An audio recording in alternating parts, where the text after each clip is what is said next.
Thanks for watching.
You are watching and listening to Chris and Leicester Till I Die TV on YouTube and your favourite podcasts.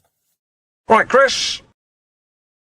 All right, hello. How are you? Good evening, good afternoon, good morning, good night, good day, goodbye. One of those will apply to you wherever you are in the world.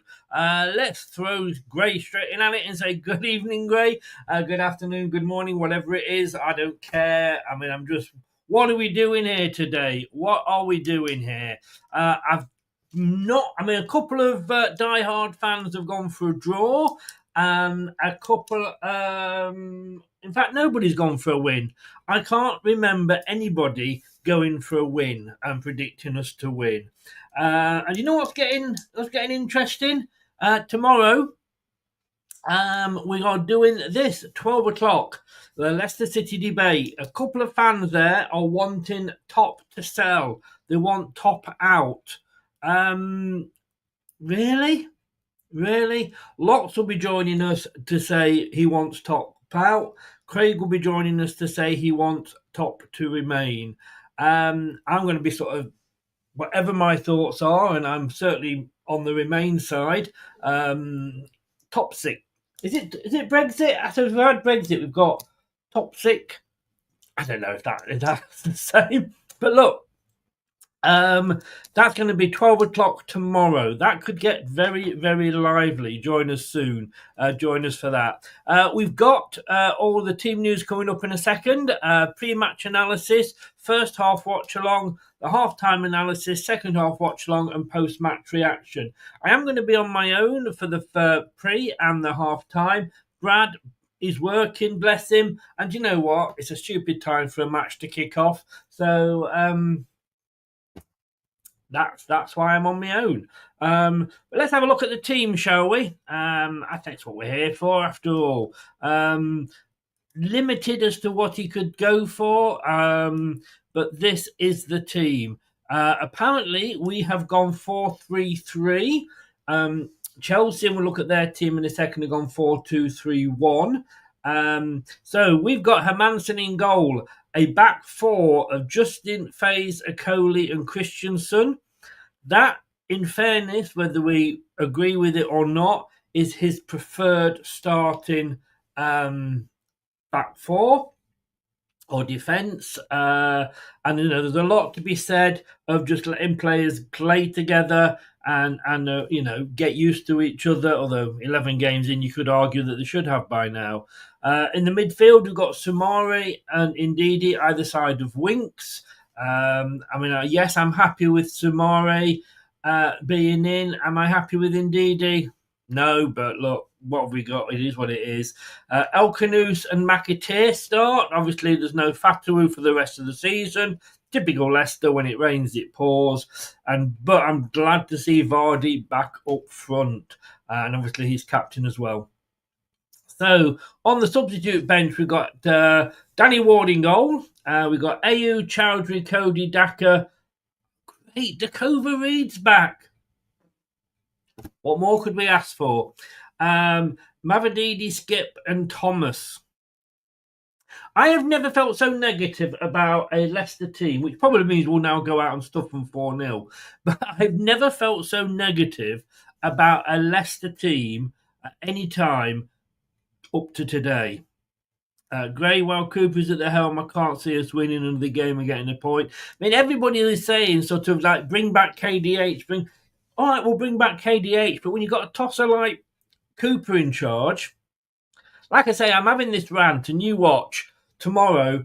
Today, I mean, we'll go and win. But look, Kate has sent her thoughts in on the team. As you know, she does struggle with, and I can just see Enzo saying hello to all the Leicester City backroom staff licking his arse. But look, Kate's seen the team. Let's see what Kate's got to say.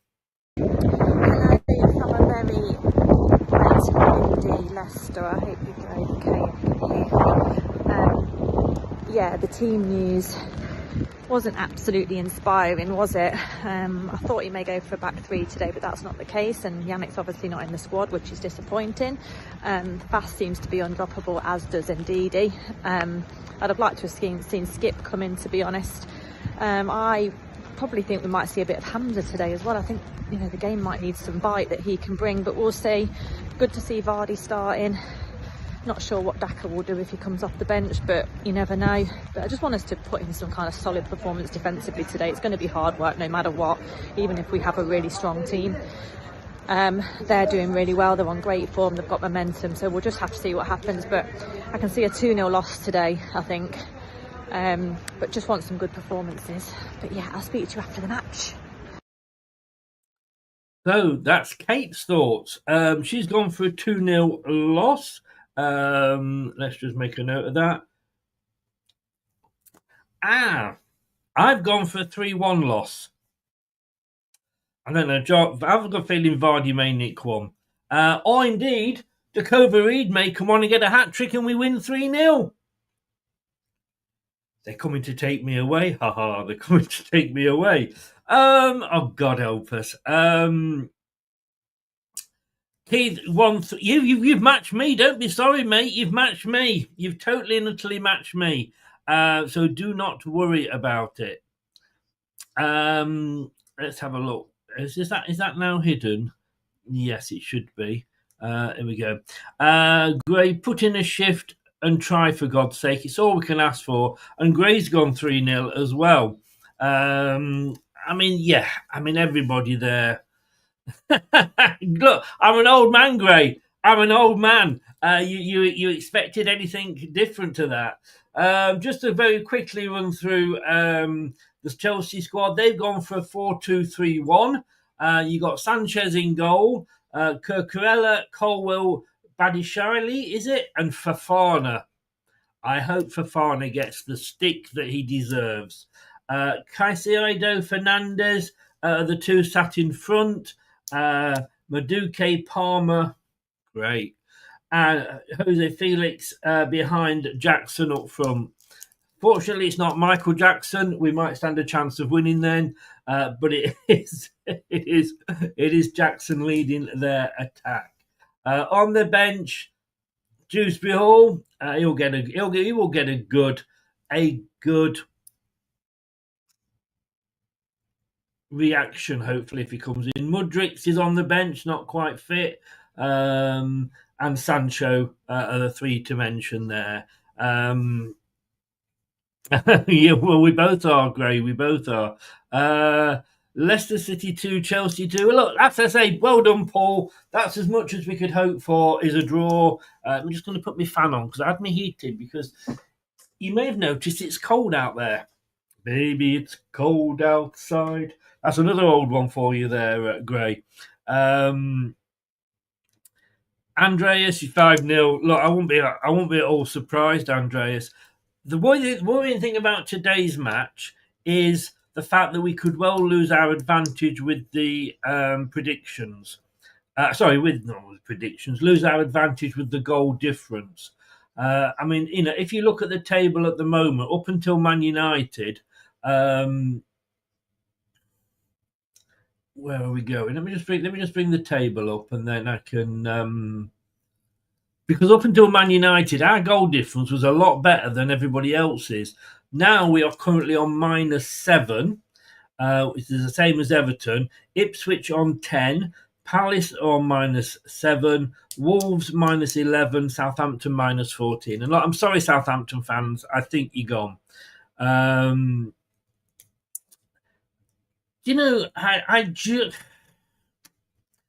If we lose today by more than 3 goals, I don't think actually no. Well, if all the results go against us, and I can't, my mind's everywhere to do the maths. But if all the results go against us, we will be in the bottom 3 come Monday night. And I know that's where we expected to be, but it's got to be Cooper out, hasn't it? It has to be. What can Cooper do? I've just seen him on TNT and talking pre-game. He's about as inspiring as a 70-year-old streetwalker. Do you know what I mean? There was nothing there. Absolutely nothing there. 17 minutes to kick off, everybody. Let's just catch up with some of the chat. Jim's in. Hi, Jim. How you doing? Looking forward to seeing you, Monty Python. Nobody was expecting the Spanish Inquisition. Go Foxes. Looking forward to you joining us. Not from the Nottingham Forest changing room tonight for the post-match, mate. Chris, I like you always think the GOAT will nick one. If anybody's going to nick one, it's going to be Jamie Vardy. I mean, the sad thing is that we are relying on a 38-year-old or 37-year-old to try and nick us those goals. We've got a young striker in Tom Cannon who's ripping up. Well, he's doing well in the Championship. Would I sooner see Dakova Reed coming on? No. Would I sooner see Eduardo coming on? No. Would I sooner see Ayew coming on? Yeah, fair dues, probably. But Ayew and Cannon should be our 2 backup strikers. I know Daka's back, and I need Daka to prove a point to me because I defended him a lot. And maybe he needed somebody like Cooper to bring the best out of him. Somebody like Iheanacho was. Maybe he's a player that needs that arm around him, and maybe we've not had that yet. I mean, the thing is, though, when you look at it, Enzo stuck with him. Fair play to Enzo. Enzo stuck with him. The confidence was just so low. At some point, yes, stick with a player, but at some point when you realise, actually, guys, this isn't going well, take them out the firing line. That guy, when we played Plymouth and we lost to Plymouth, do you remember? How can you forget? Daka came off, and I thought he was going to burst into tears. Not just Madueke, Gray. Not take anyone. Even their goalkeeper could tear us one apart. Let's be honest with you. It has.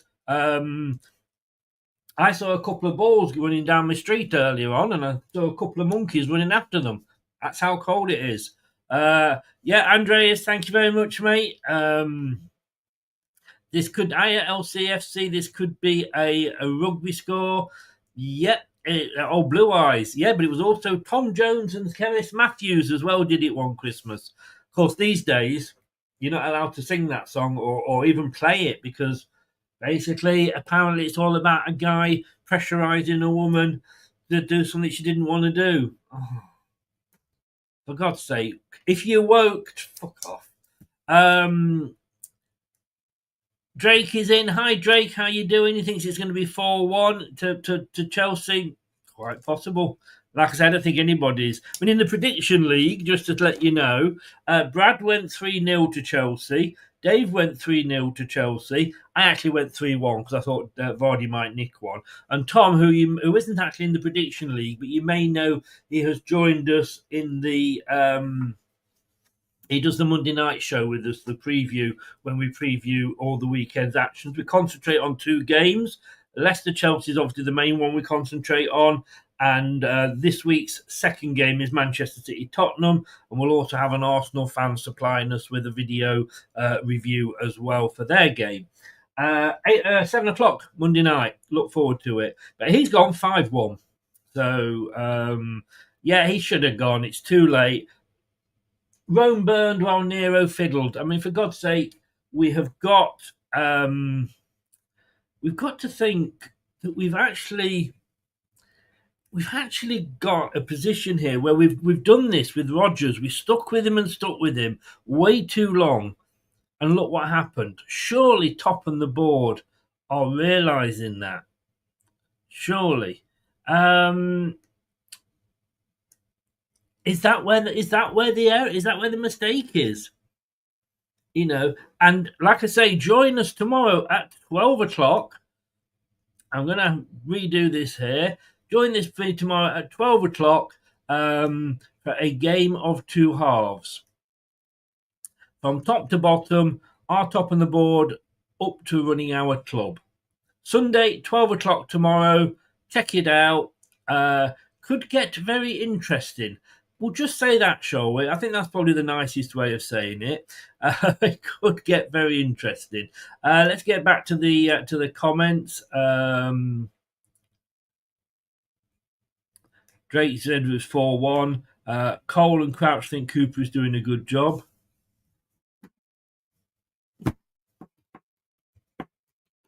I haven't got the sound on, and I'm probably really, really glad I haven't. Agree, Chris. Cooper out. Yeah. Enzo just said we're going to try and win the game. Enzo, the master of the understatement, eh? Yeah, Cole Palmer. Yes, he is. I mean, fair play to the Leicester fans. It's pissing down on them, but there's still lots of them have still got smiles. Oh, he doesn't look too happy. But a lot of them have still got smiles on their face, which is good to see. A lot of them are looking a bit wet through. This is where, when I did have a season ticket, I was always glad. I think I was row ZE or something like that, way up at the back. And you know what? I was quite pleased when it was days like this. Cooper reminds me of watching Leeds in the FA Cup a few years ago. I think McAllister was manager. He sat there all match with no interest. He got sacked. We can but hope, Keith. We can but hope. Oh dear, it's a song for goodness sake. I know. Woke is for the new generation, I think, not for us oldies. Shirt sponsors have really been humiliating. Well, no, because at the end of the day, apparently, I mean, unless there's been any update, remember that I put a thing out because I emailed bc.game and said what's going on, and they were decent enough to email me back. Apparently, it's not BC Game that have gone out, been declared bankrupt. It's a subsidiary or something like that, but apparently it is all administrative, and they are still going on. But look, it happened to West Ham a few years ago. It is what it is. I think it's the least of our worries. So, as far as I know, they're still paying, and you know they've said it shouldn't affect the money too much. Yvonne, welcome along. How are you? Jeff's in there. I love the way every time Jeff comes in because he uses his good ladies YouTube account. So is Jeff here? Yeah. One day when it's Myra, I will be surprised, Jeff. There've been some surprising results this season. I know there has, and that's the thing. He's gone 1-1. Kieran's not well. He's on the subs bench, Drake, so we'll have to see. Look, we've heard it once, but let's hear it again. This was Kate's thoughts on the match. Hello from a very wet, windy Leicester. I hope you're okay and can hear. Yeah, the team news wasn't absolutely inspiring, was it? I thought he may go for a back three today, but that's not the case, and Yannick's obviously not in the squad, which is disappointing. Fast seems to be undroppable, as does Ndidi. I'd have liked to have seen Skip come in, to be honest. I probably think we might see a bit of Hamza today as well. I think, you know, the game might need some bite that he can bring, but we'll see. Good to see Vardy starting. Not sure what Daka will do if he comes off the bench, but you never know. But I just want us to put in some kind of solid performance defensively today. It's going to be hard work no matter what, even if we have a really strong team. They're doing really well, they're on great form, they've got momentum, so we'll just have to see what happens. But I can see a 2-0 loss today, I think. But just want some good performances. But yeah, I'll speak to you after the match. There we go. That's Kate's thoughts. I kind of say I don't disagree with a lot of what she said. I mean, to be honest with you, it wasn't rumours. It wasn't rumours. I mean, the club has come out and made a statement. BC Game have come out and made a statement. I put up an email that reply I got back. It may still be. And look, I've worked for a company where we were profitable. We made money. But our parent company, which funnily enough was a casino chain, was losing money and was using our money to try and pay off the debt. And you can only do that for so long. So we went bump, but we went bump because our parent company. So there is a lot of ifs and buts and maybes. So I'm not saying that it won't happen. I'm not saying that they aren't going to go declared bankrupt. All I'm saying is at the moment, nothing is sure. You know, you'll see them come out today and they'll have BC Game on their shirts. If they've got King Power on the shirts, yeah, we know it's bad news. Gary Coffee Bum, I've got a coffee here myself, mate, trying to keep warm. How you doing? Freezing, not a great day to be a football fan. Do you know what? This is typical. This is football. I mean, I'd love football to be a summer sport, but then we'd be fucked up, wouldn't we, with the Euros and the World Cup? If it's a day like this at a 7:00 at night kickoff under the lights, that's what football is all about. Can Daka find the pitch if he comes off the bench? He can't find the goal. Look, let's hope he can find the bench, Gray. You know, is that just scoring? So just scoring is enough. I actually worked out, do I get a takeaway tonight? And I thought my usual excuse is that if we lose, I get a takeaway out of, you know, to help cheer me up, you know. But then if we win, I'll probably get a takeaway to celebrate. So either way, it's a takeaway. Oh, Jeff, I ordered my white shirt today. I've gone for the larger because I think the shirts are a bit tighter this season. So I've gone for the larger. I've just gone for the basic shirts. I've got any arm things, no names or anything like that. There is a Black Friday sale on. I know it's Saturday, but there's a Black Friday sale on. 50 quid the shirts are down to. I've gone for the white stroke blue.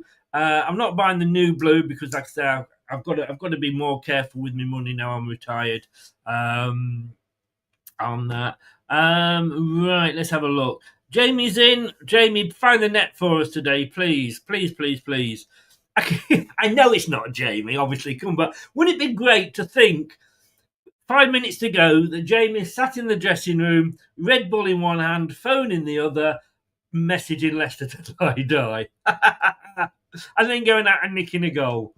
Yeah, please, no spoilers, guys. Hi, Chris, not confident today. Too many players are going for a 3-1 loss today. Too many players out, sorry. Nice one, Chris. Southern Soft has built for a cold winter day, Leicester. Yeah, I'm glad you rectified that, Joe. Look, while the match is on, I may not do much talking because I'll be concentrating on the match. I'll be making notes so we can, for things to discuss at half time and at full time. So please, I think you'll find that Gray, if you ask a question, Gray will more than likely answer for me. So if you direct a question at me, and I possibly won't reply because I'm not watching the chat, I'm watching the watch-along to talk to you about it. Hope the sound's okay, by the way. It's got to be done. It's got to be done. No, I read that somewhere about Jason Derulo being a Leicester fan. Well, he could be. And cheers, Gray. Yep, Gray will do the questions for me. Thank you very much, young man. Right, the players are in the tunnel. That's probably as good news as it gets for the next 95 minutes, however long we play. But this is the watch along. This is Leicester Till I Die. Welcome along. Stick with us. Let's all suffer together. Here we go.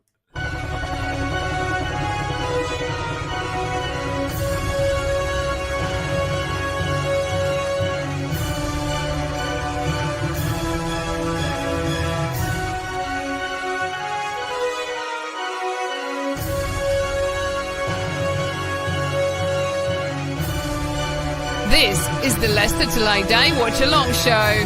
Join in the chat and don't forget to subscribe. I will love it if we beat them. Love it.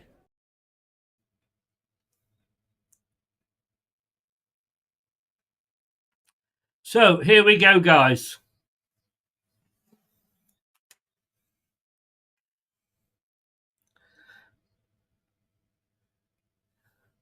It's nice to see McAteer in the team. Let's hope he can stake a place. I thought Cucurella, I thought he got a big hoodie on. It was his hair. He won't get cold, will he?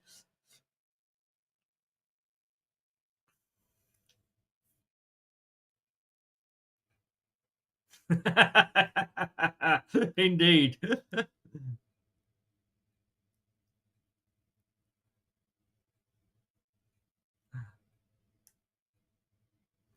Here we go. They're in the queue. They're in the lineup. Very, very true, Gray. Hi, Fields. Hello. How are you, mate? How's the police protection scheme going for you? Where are you this afternoon? I'm joking, by the way. It's just he does move around the country a hell of a lot. Makes me wonder. Like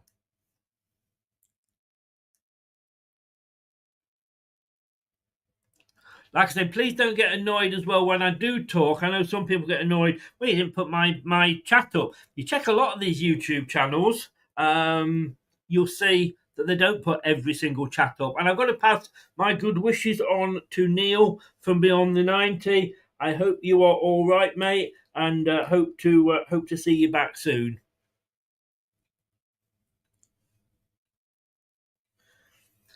All the players, of course, coming back from a international break. 3 changes for Chelsea against the team that drew at Arsenal, allegedly. I'm just going to want to check.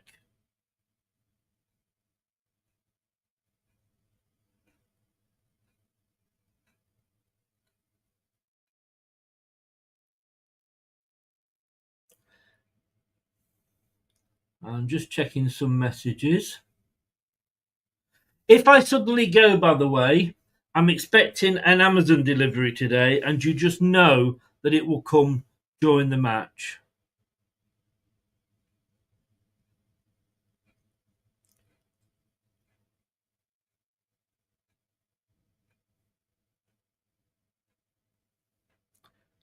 So they're doing the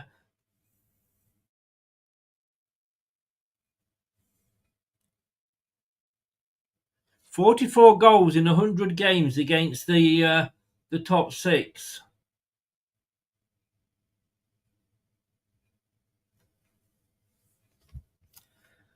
Cole Palmer. Shit haircut, but what a player.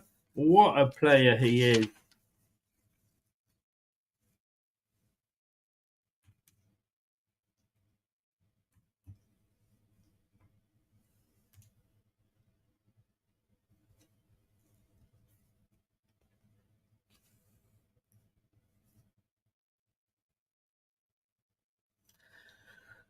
Right.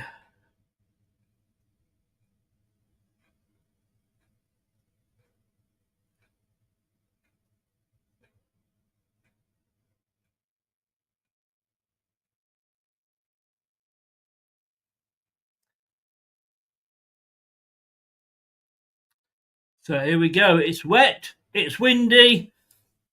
It's a November early kickoff at the King Power, and we are about to get underway.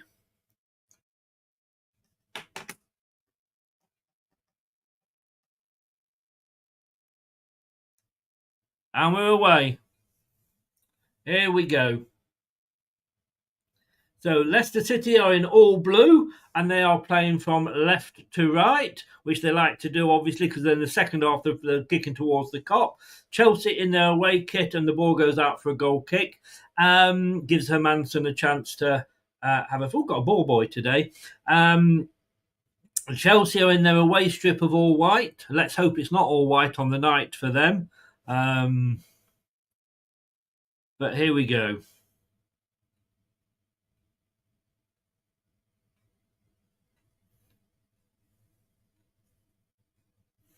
Chris R, bloody hell, mate. I'll have whatever you're on, please. Chelsea coming straight at us right from the beginning. Great overlap. Oh, I think James somehow got to that. I think it was more by luck. Indeedy, though, playing a bad ball to fucking James straight away and then kicks it out. Jesus fucking Christ.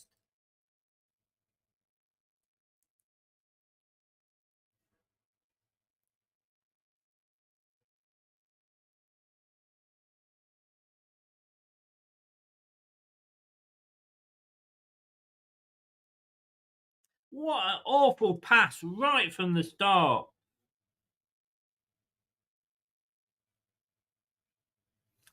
Well, you're welcome, Yvonne. You're welcome.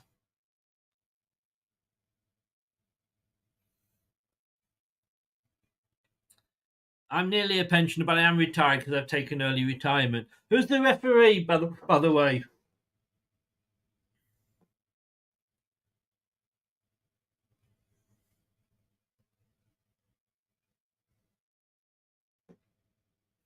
But, yeah, Leicester have lost 5 and drawn 1 of the 6 meetings since they beat Chelsea in the 2001 Cup final. So that's the last win. Oh, the ball came across there, but Madsen got down well. First start in Chelsea, really coming at us.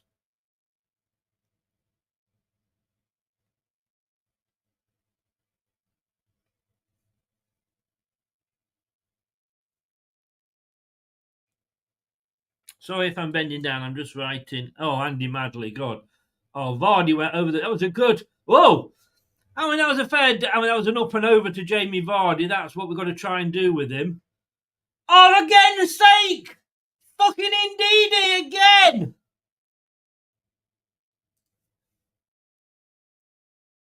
He runs slowly to ball.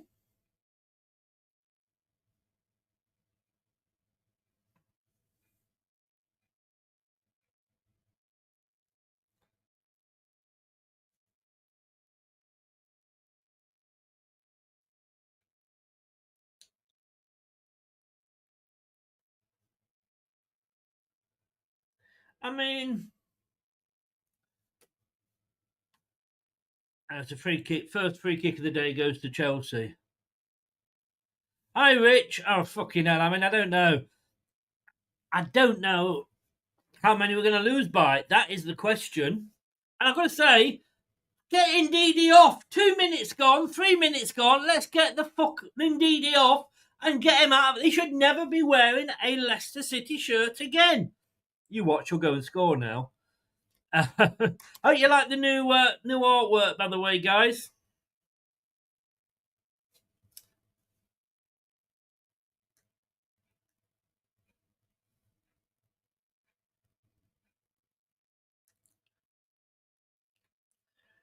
Yeah, United TV there from Rich. He came and did the preview with us the other day.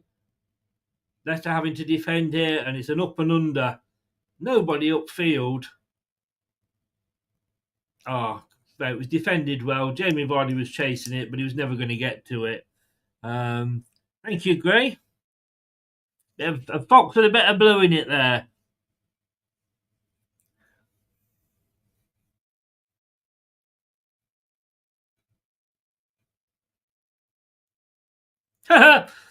The commentators just say what will happen if Leicester nick a win today. We got more chance of nicking a TV from the local Currys. Evie, how you doing? Welcome along. Yeah, wouldn't be surprised.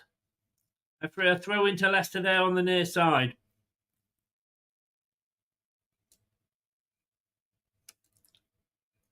It's at Leicester, Yvonne.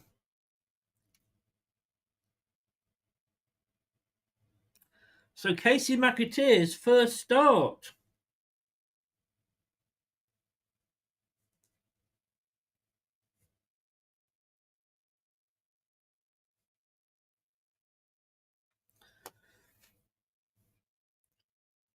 Chelsea have it now. They're just playing it around the back at the moment, looking for the break. I've got to say, it's been all Chelsea these first 5 minutes.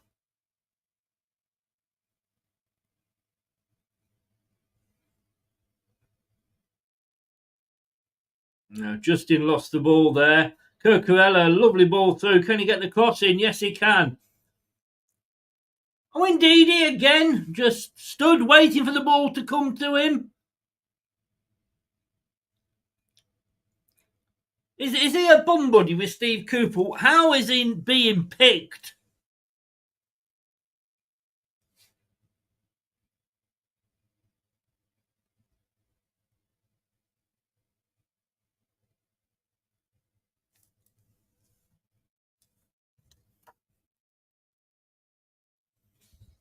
Leicester having the ball at the moment, but it is in our own half.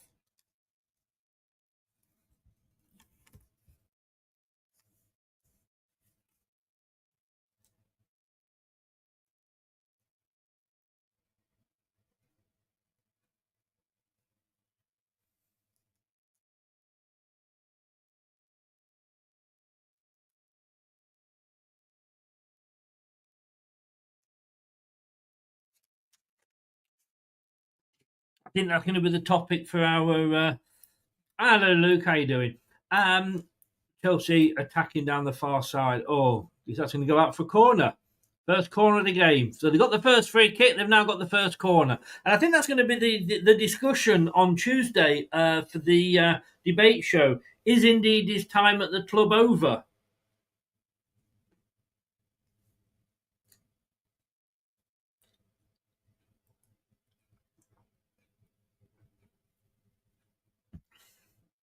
So short corner. Oh. Christensen, I think, was it there? No, McAteer, I think it was stood in the way. While we've been at the King Power, by the way, Chelsea have won 9 of their 13 visits to the King Power in all competitions, drawing 2 and losing 2. Sorry, it doesn't get much better, does it? Throw into Leicester. Andy Madley here at the moment is that Andy Madley? Doesn't look like Andy Madley.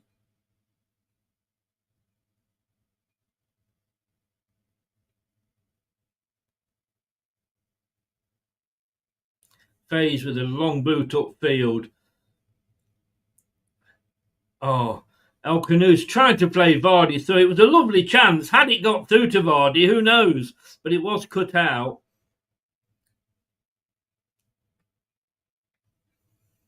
Yeah, it doesn't look like him. I probably am getting him mixed up with another referee, to be honest with you. And if anybody is interested in the David Coote situation, by the way, do check out LTID TV on YouTube on Under the Pick, which is our new shows and our best of our latest shows. It's still there. I spoke to an it was Keith Hackett, ex-chief executive of the PGMOL, about David Coote and his future as a referee, which he didn't think he had one, which is probably most of us would agree with that.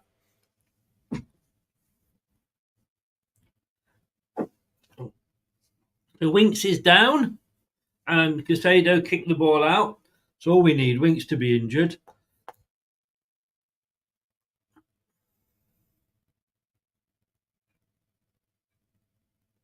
Did he stretch a little bit too much and hurt his groin?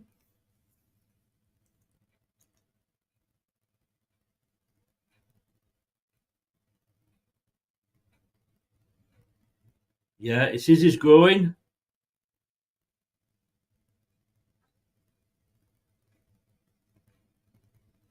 Yeah, Skip is getting warmed up.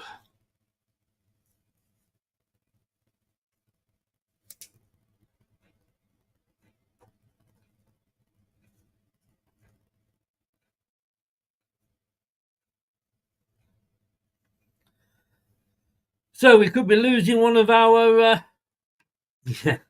yeah, looks like Winks is coming on.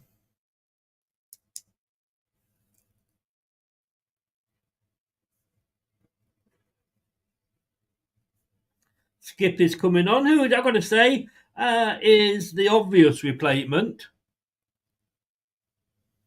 If it isn't his groin, I don't know how long somebody's going to be out with a groin.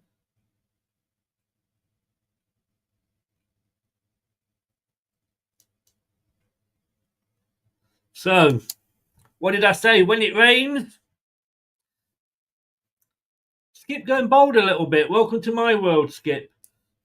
I like Skip, to be honest with you. This is a big game for him to come in and step up to, though.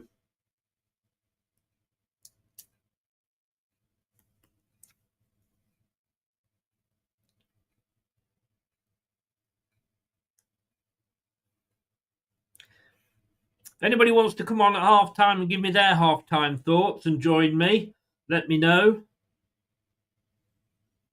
But that's a blow.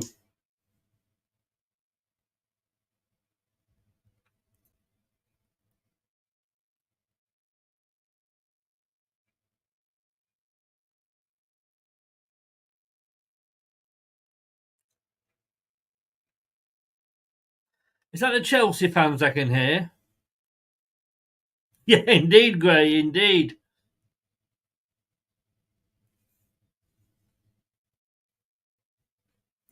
Look, I've got to say, Anthony, this isn't a sackable game because we know you're not. I don't. It's not saying it's a free. Well, it is a free hit, I guess, in a way. But yeah, it's. He should have gone by now. He should have gone. Well, Faz header up there, but it was up rather than away. I don't think this is the game that gets him sacked, unless it's 8-9-0, something like that. I know, Gray. Oh! Skip, good defending there. That might, or was it a Coley? I don't know how they can get those two mixed up, to be honest with you, but I mean, it was a lovely ball out. I mean, I'm not sure. No, it was a Coley. Skip, they said Skip, but he was nowhere near it. Bad defending again.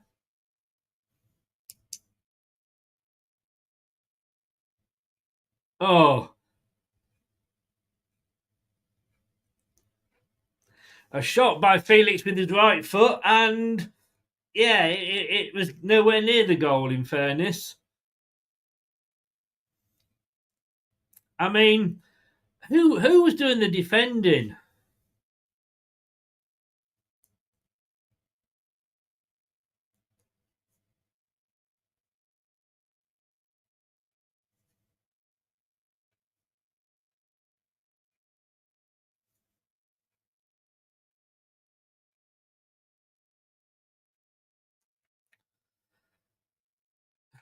Saying that we've got to get up and support Jamie Vardy when the opportunity arises. Let me say, I don't think there'll be much opportunity. Doug, hello, how are you, mate? Doug, I've been let down a little bit. Any chance, or would you be willing to do a video again for me on your game against Southampton? Oh, headed clear there by Ndidi. And then Phillips. Yeah, Phillips again over the top. They're getting the shots in. Thankfully, none on target yet. But yeah, I'm was hoping to have a Villa fan on, but he's babysitting. So I don't know if you'd be willing to do another 4 or 5 minute video for me, Doug. Need it by lunchtime, 12 o'clock on Monday. Let me know in the chat, mate. Just like you did before.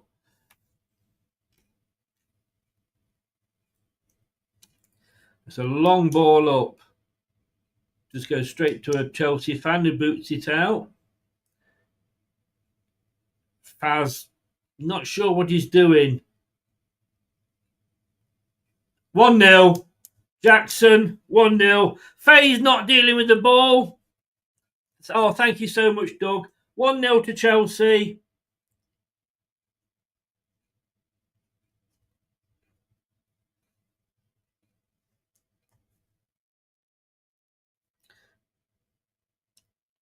Faye's fucking up there, to be honest with you.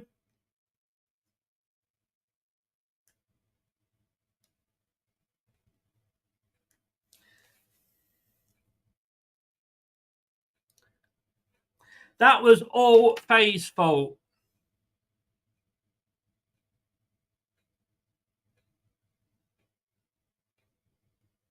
Poor defending all round.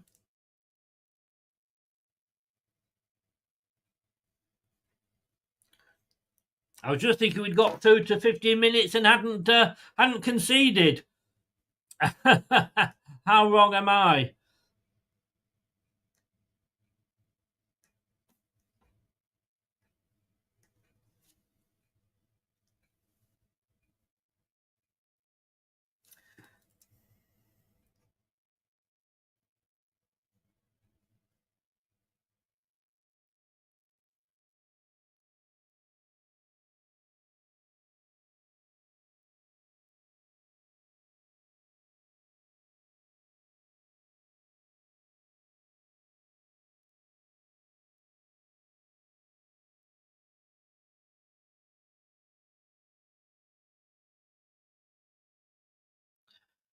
That was just absolutely pathetic defending. I'm sorry. I'm absolutely sorry.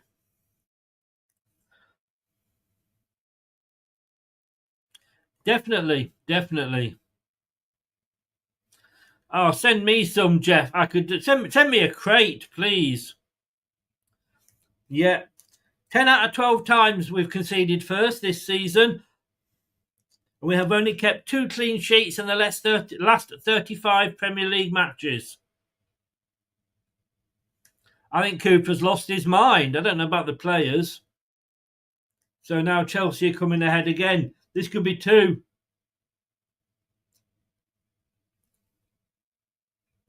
McCauley booted it upfield. Jamie Vardy is just a passenger.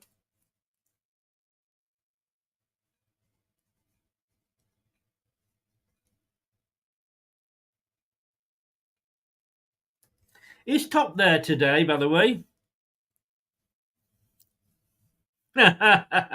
Chris. Yeah, it's there. Everybody can see it. Oh, skip now.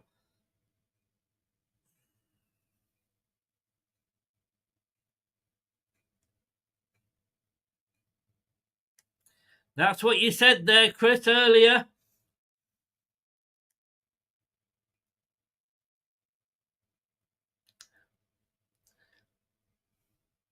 Do you know what I was watching last night, Doug? Just while they've got a free kick, Chelsea. I was watching a Hibs Hearts match, and as you know, St Johnstone is one of my. I've got 3 favourite teams in Scotland: St Johnstone, Hibernian, and Hearts. Hearts probably. In fact, I'd love at some point. I've got to get up to Scotland and get to see a Hibs Heart derby, the Edinburgh Derby. We really do. And yes, you're probably right. You're right, Gray. Here we go. Going down, Leicester City. Going down, we say. Going down, Leicester City. Playing football the Cooper way. 115 passes to 22.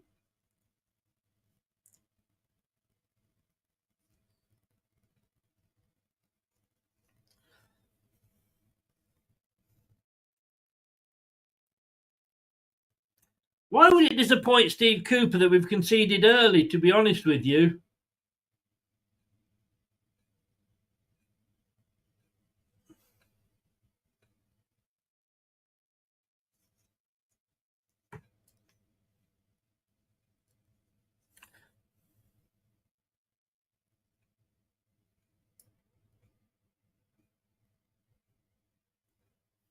I know duty free is not worth it now. I haven't updated it. Thank you, Keith. It didn't update. I'd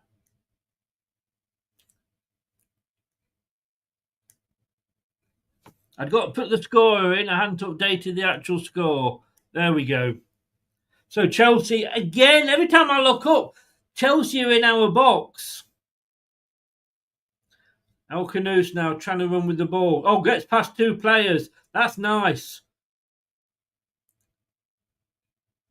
McAteer now. That was good. El Canoes to McAteer. A good move, and it's taken 20 minutes.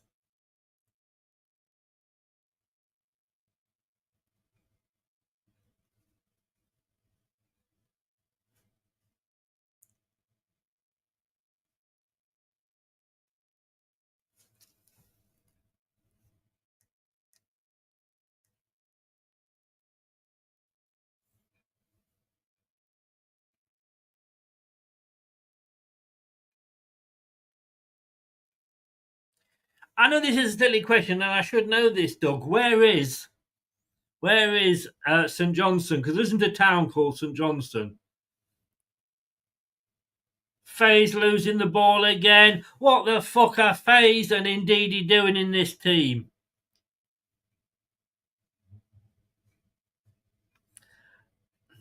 Stuart, you've been very nice there. Oh, Perth, right. Aha.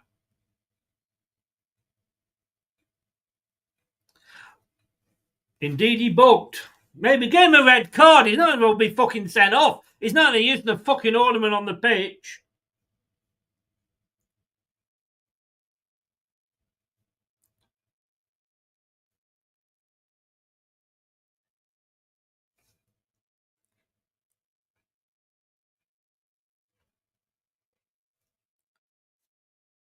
You know what, Doug? I just need somebody that would look after me when I was in Edinburgh if I came up.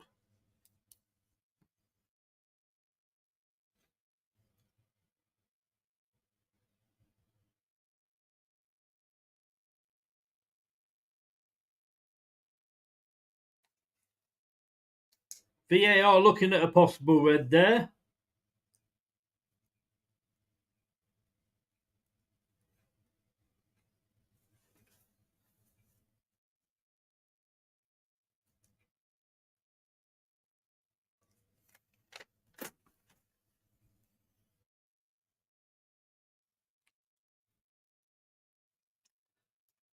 I'll have to do that, Doug. I've never been to Scotland, and obviously, if I've never been to Scotland, you'd understand I've never been to a Scottish game. I don't think I could face. I mean, Rangers Celtic.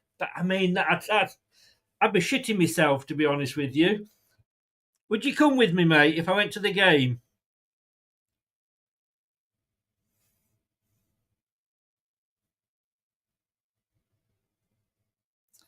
I don't know what. I mean, look, I was going to say, put this on record.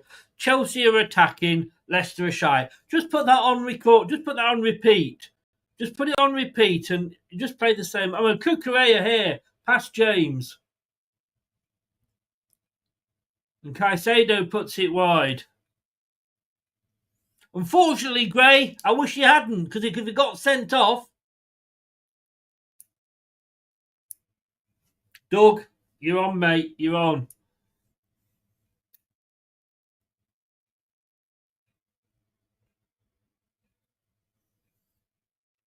If we were to win today, sorry, I was just having a laugh there. This would be Leicester's 500th top flight home win. And by the way, if anybody is listening, the show on Tuesday, the debate show, should indeed be run out of the club. Run out of town?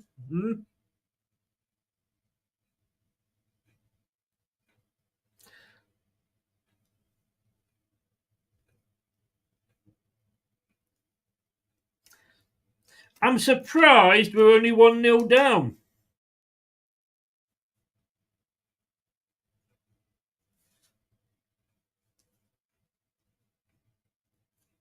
I mean, I've got to say, I know he's at work, is Brad, which is why he's not here, but he is watching the game from, well, he's in a care home. I think he probably will end up in a care home. Stuart, I won't argue with you on that, mate. Won't argue.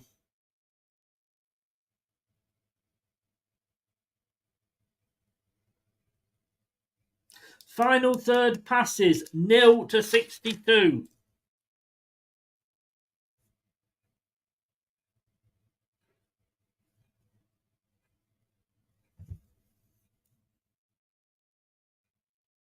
We've still got half an hour of this match, of this half to go.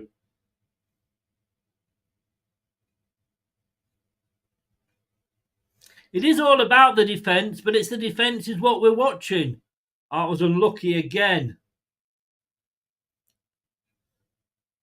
El Canoes is literally, he's impressed me so far.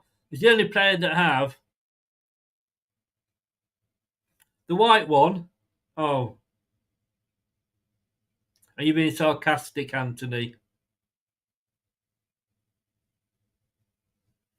I didn't. No, I didn't, Chris. Tito, you're probably not wrong.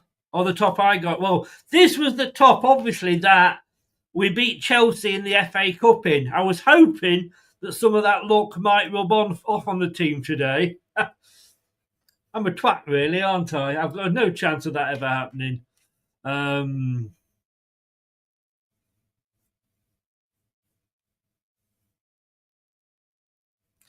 Cloud, I just don't know.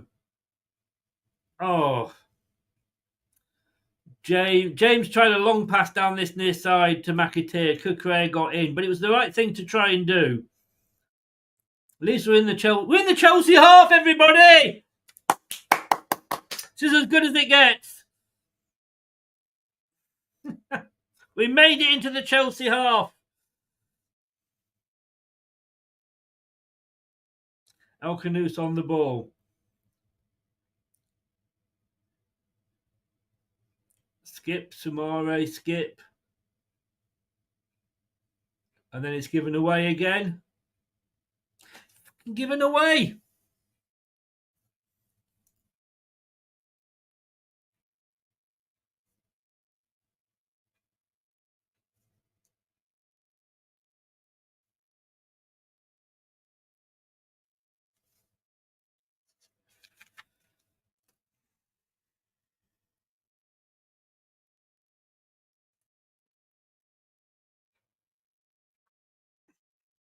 I don't know if he'd bring us back up, do you? I mean, the Championship is a very tough thing. And let's be honest with you, when I said that, I did say that if we went down, but he was very lucky in getting.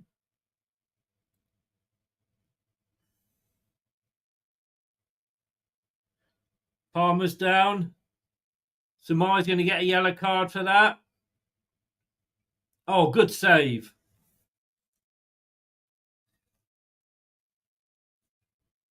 Industrial challenge.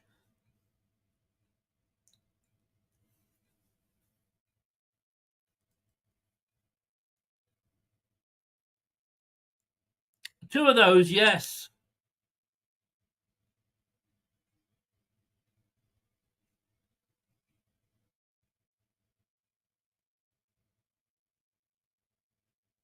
Isn't it funny? Palmer gets up as soon as the attack is on. He's down, but as soon as Leicester start to go forward, he gets up.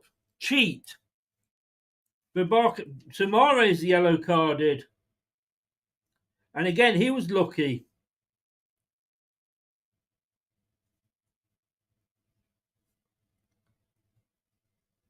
I mean, it could be 9, but that could be the number of players that we got left on the pitch at the end. So a corner with the cheat, Palmer.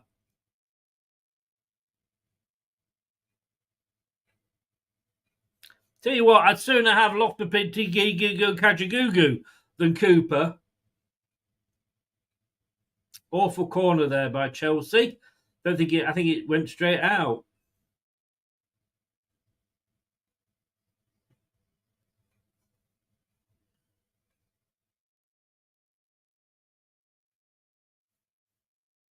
Cheers, Doug.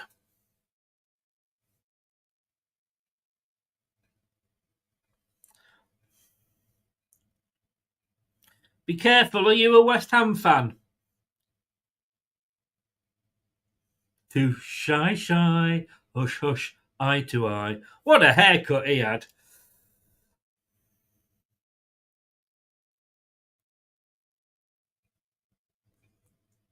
Are you happy that Arteta got an extension, Anthony? That was an up and under by Chelsea all the way over to the far side, but managed to keep it in and managed to get a ball. And that's going to be another yellow card for Skip.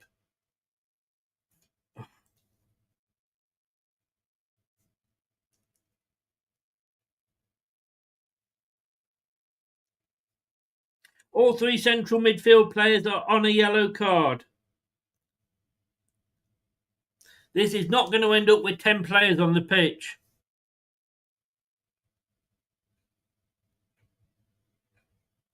No, you're welcome, mate. You're welcome in. I'm just wondering whether you are, because obviously we see things from the outside. Jake at West Ham Unofficial is a good friend of the channel.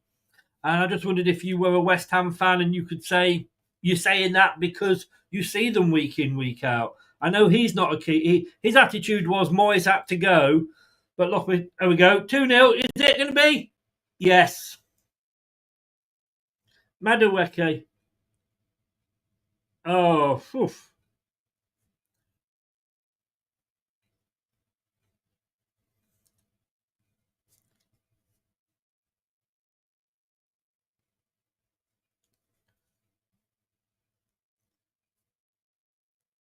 Ruled offside. Thank God for that.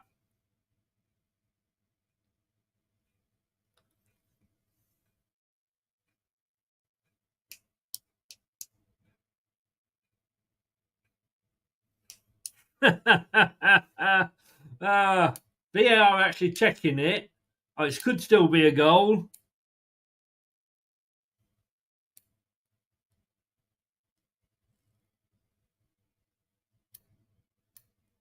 Check the programme tomorrow at 12, Ray.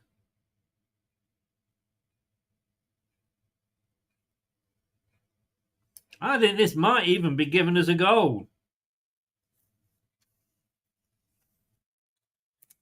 VAR confirmed. That was tight. That was very tight. If that had been given, we wouldn't. I couldn't have argued with it. Great move by Chelsea.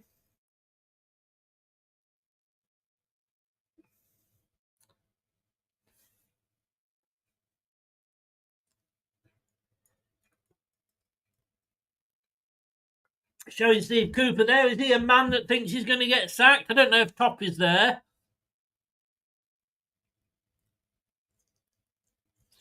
Are you a Chelsea fan? Be careful.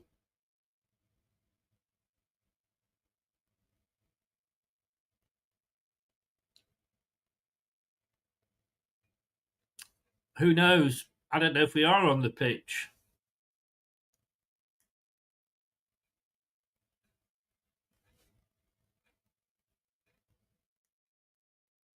Very, very close.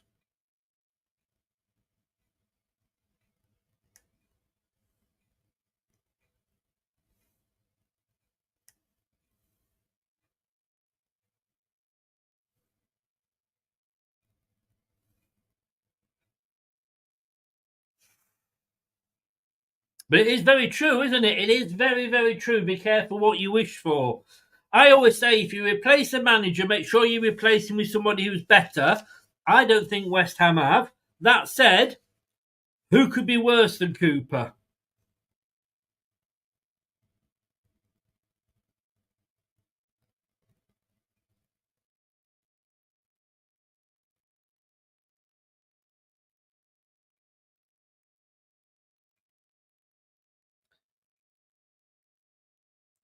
Sumare to El Canous. Oh, gives it away again.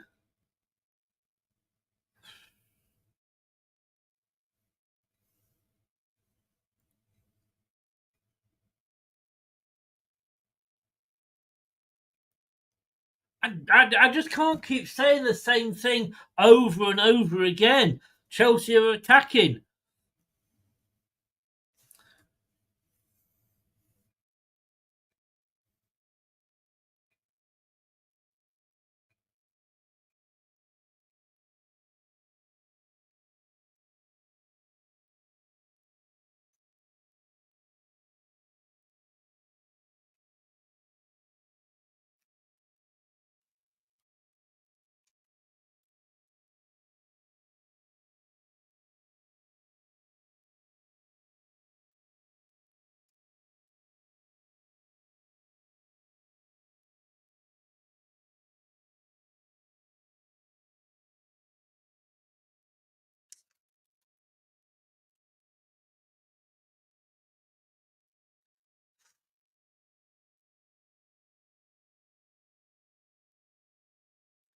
I don't know if anybody's watching it, but apparently Vardy's had 4 touches, and one of those was a clearance.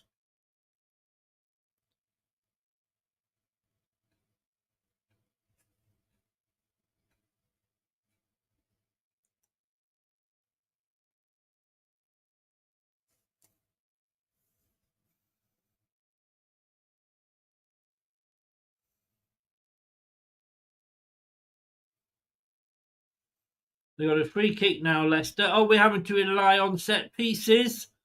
Are we that good at set pieces? Christensen going to take it. El Canoes goes. Oof.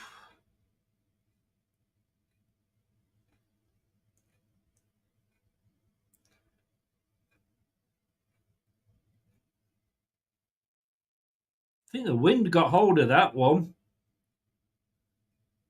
Sanchez went for it.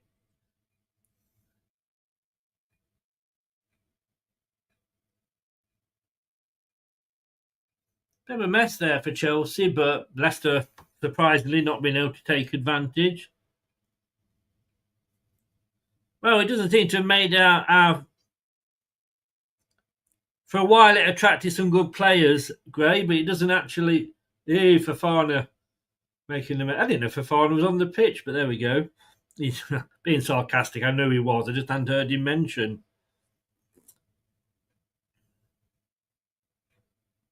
No offence, we've got plenty of offal. George, you have to ask. I'm not sure, Doug. I think he got a polite one. Gray may be able to. I can't really hear the crowd on my thing, but Gray might be able to tell you on that.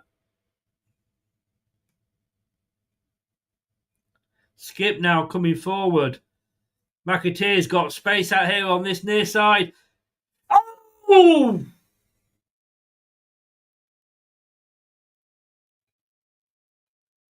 Oh, wow. Best move. First shot.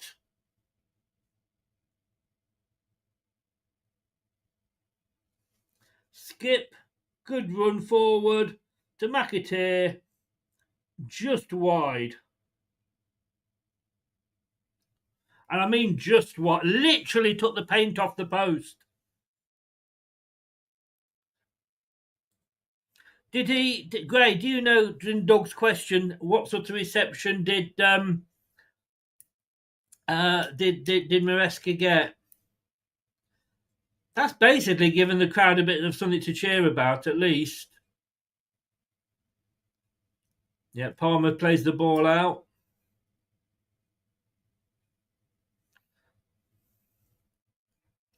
Leicester probably grateful. Obviously, we were grateful that goal was offside, but if we'd been 2-0 down, I think that would have been beyond cross into the box. But Vardy holds his hand up in acknowledgement, but he was nowhere near it. Cheers, Gray. Thank you very much. I went 3-1 to Chelsea. So that's still on.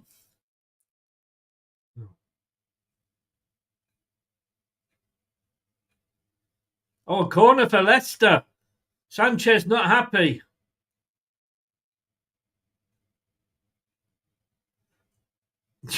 that was like a Cooper. Oh, booking here for Sanchez, is it?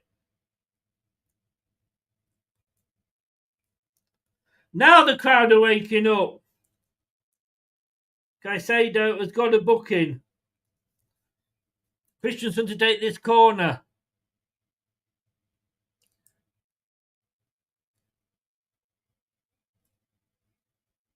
So Christensen left-footed. Sanchez punches it out. Skip to Christensen. Back to Skip. Coley right back there. Don't tell me this is going to go back to Mads. No, it doesn't. Comes back to Skip. He's on his right foot. Plays down. Indeed, he's got it, unfortunately, and is offside.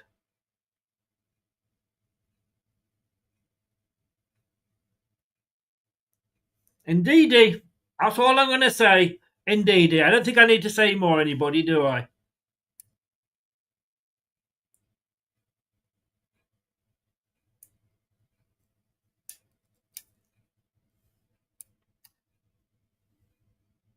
Chelsea are away.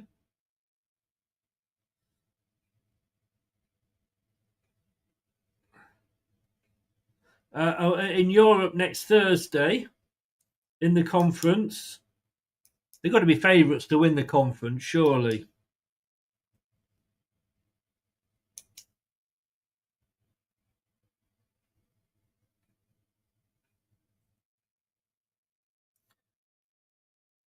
Leicester, just at that point.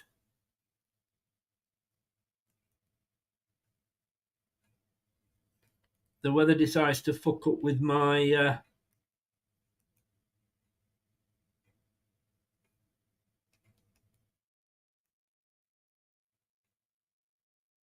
and my link's gone down. So sorry guys, at the moment I'm unable to watch the game. Here we go.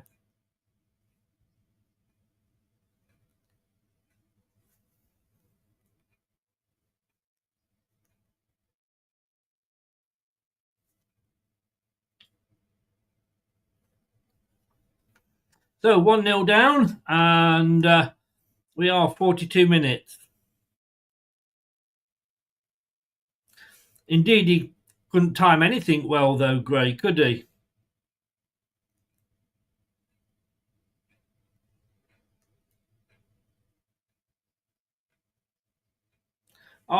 Yeah, indeed, he misses as well.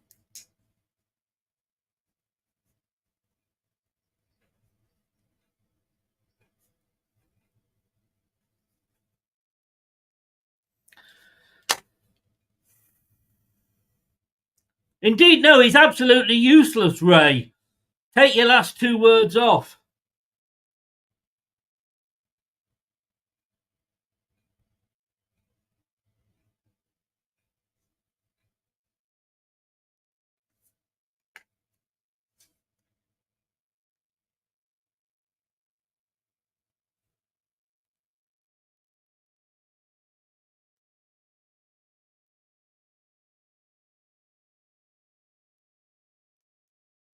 So foul on McAteer there. And now Maduki nearly scores at the other end. So Leicester have had a couple of chances there to score. But what a breakaway from that free kick.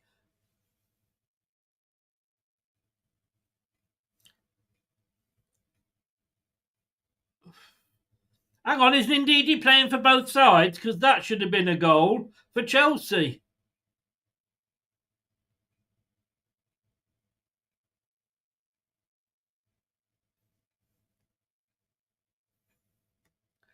Hopefully visiting Leicester, Stefan.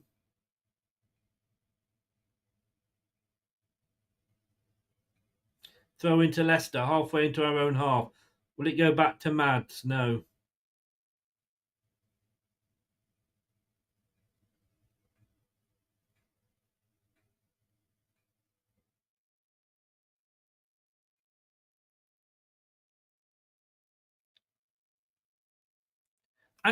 We have come good at the end, but is that because Chelsea are letting us?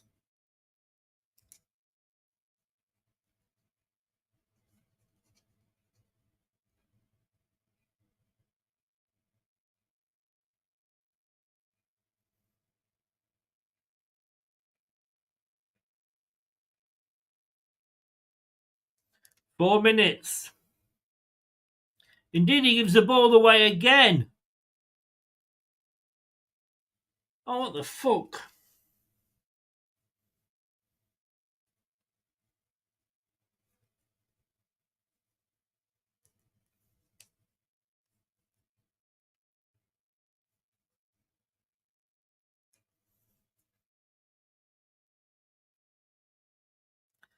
Now, I know that Leicester women the other day, they were playing Manchester United women. They scored. They let Man United score in injury time in the first half.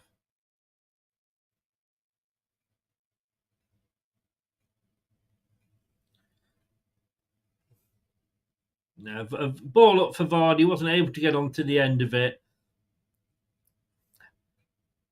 Chelsea coming forward now. Kukure's got all the space in the world on this side. Justin got in the way, but he should have closed him down a lot more, and it's out for a goal kick, is it? Or is it a corner?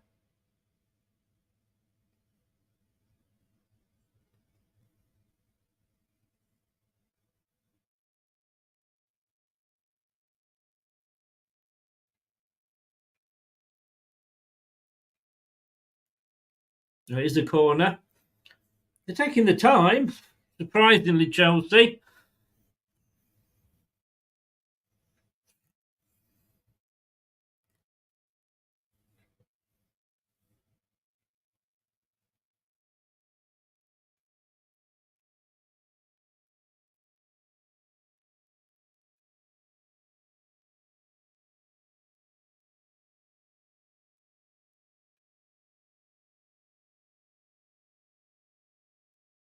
Something's going on in the box.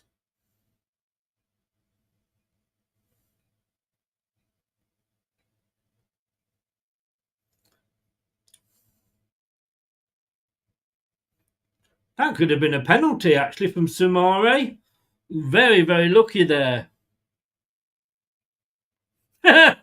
You'll be waiting a long time, Wolves.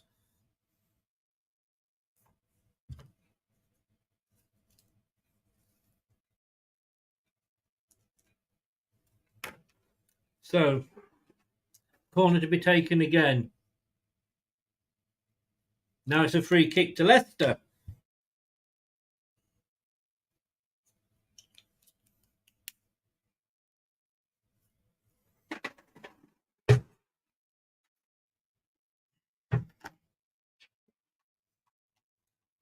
Man of the team talk for Steve Cooper should be, look, guys, I'm out of my depth here. I'm going to walk out, please. What were we doing giving him a 3-year contract? Give him a 1-year contract. Say, if you stay up,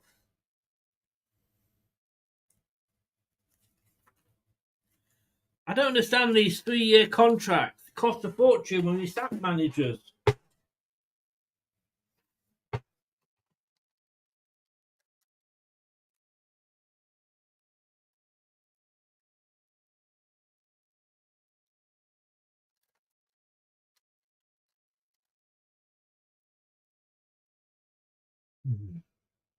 Hi, Richard. How you doing?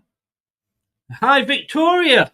Welcome along to the show. Nice to see you.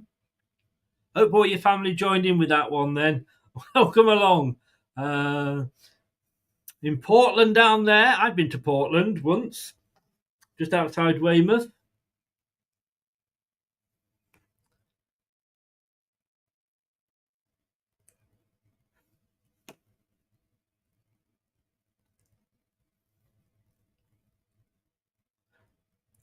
So,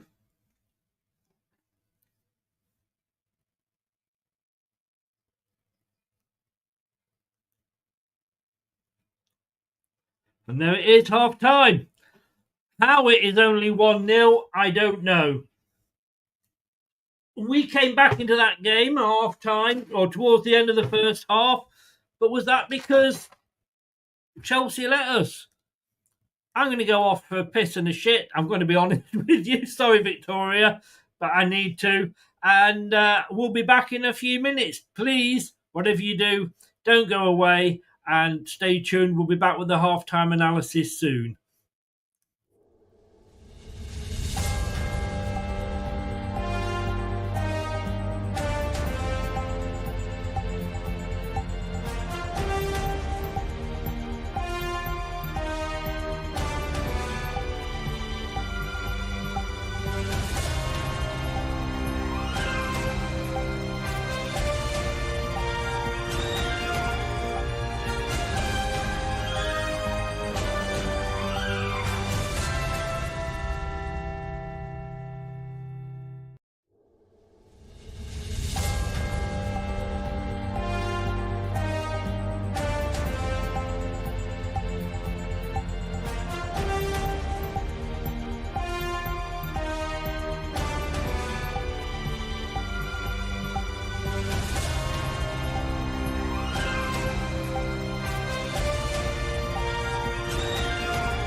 what to say.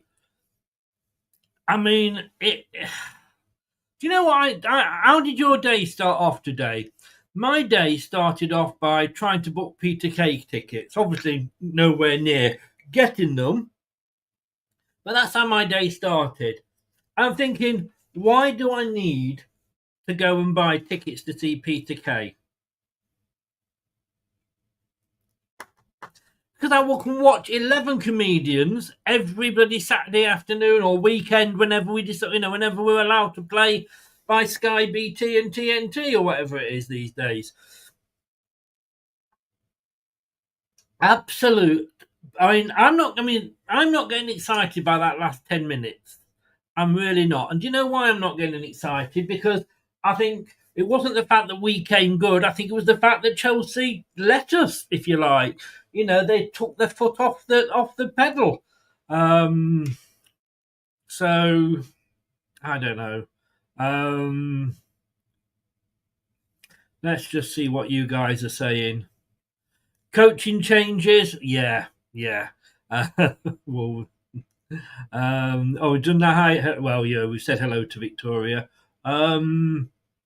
This is truly the end, and now the end is near.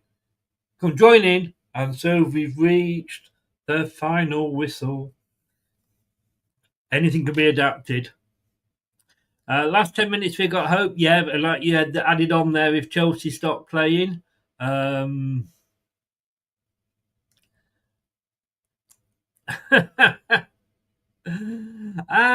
were catching up with him earlier. To be honest with you, one player wouldn't make the difference. I mean, people are saying about, KDH coming back in the January window. I mean, the Chelsea fan I spoke to on the preview didn't think he would be. He doesn't think he's going anywhere. But to be honest with you, if he comes back with this clown in charge, he ain't going to make any difference, to be honest with you. Problem is which Foxes team comes out second half. But do we even think if the Foxes team that kind of plays reasonably well is going to get anything from this game? I don't. The best part of rubbish, yeah. Leicester City don't have the spirit of playing this season, just like the season when we were relegated. We certainly, you would say definitely, and I don't know how you pronounce your name, so I'm sorry. You can't say that we've got the spirit of the O'Neill years, can you? Or even the spirit of the Dean Smith period. At least that we had a bit of fight there. But yeah. Kyle's in. Hi, Kyle. How are you doing? You got a note from your mother. You're late. Well, I'm not a Southern softie. Because I was born in Leicester. 21 years of my life. The first 21 I spent in, and then I went to Blackpool, Blackburn, Burnley, Bolton, and Bury. So I'm probably more northern than I am. No, slightly more Midlands, but then definitely more northern than I am southern. I know. It's a shame that the clock's not run out. I reckon in the second half we're going to have a manager change. Cooper manages Chelsea, Enzo manages Leicester. Do you know what, Kyle? For all the stick we're giving him about leaving, and I said I did hope that he would get a reasonably nice round of applause, he did what he did, which was, just think. Let me ask you this. If Cooper had managed us last season, would we have got promoted? That is the question. I'm going to write that down. I'm quite pleased with that.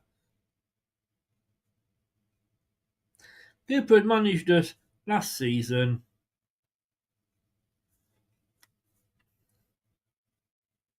Would we have got promoted? I think the answer to that is no. I honestly do. I don't think we would. Look, and I've got to say, in fairness, I wanted Cooper. He was one of the three I wanted, and I was wrong. Ant makes, and do check out Ant's Leicester fan channel, by the way. Ant makes the really good point that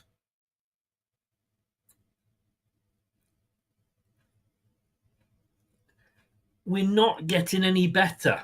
You should be looking 11. Well, this is our 12th game. We should be seeing improvement. We're not. If anything, we're getting worse. No, says Wolves. No, said Keith. Look, I think we all would. Look, annoying as it was at the time, if we take off our blue tinted spectacles, we'd all do the same.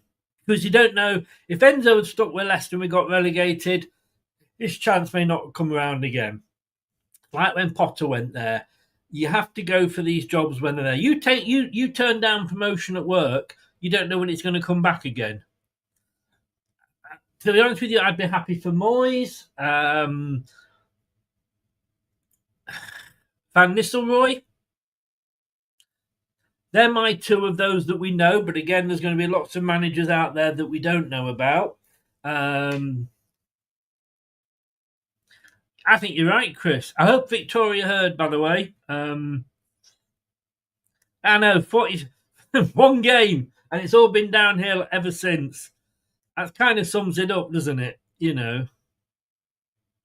Yeah, I mean, that's it. As I say, annoying, and I think it was the fact that it was so soon into his tenure. But look, we needed 40 million to avoid PSR. We got 10 for Enzo. We got 30 for Kieran Dewsbury-Hall. So in a way, it's all good. It's all good. I was just checking to see if my Amazon delivery was about to arrive. No. I don't know why they sent me a link to say, oh, you can join the queue again for Peter Kay. Why? The tickets are sold out.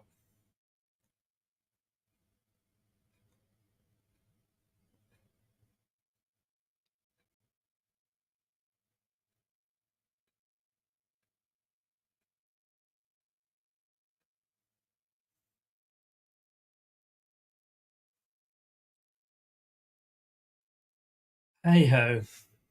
Like I say, I shouldn't be too disappointed. I can watch Leicester every week, can't I? I have just booked to go see Jeff Wayne's War of the Worlds. I have booked a VIP ticket, so I'm on the front row. I get to be included in the sound check, a tour backstage.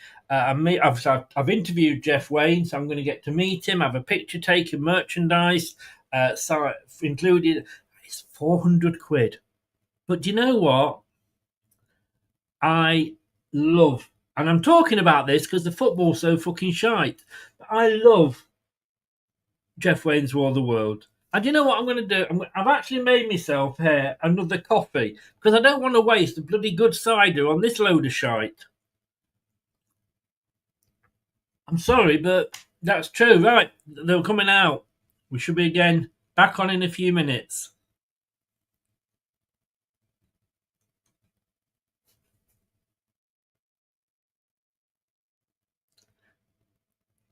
Do you know, I've actually got gold videos and I don't know why.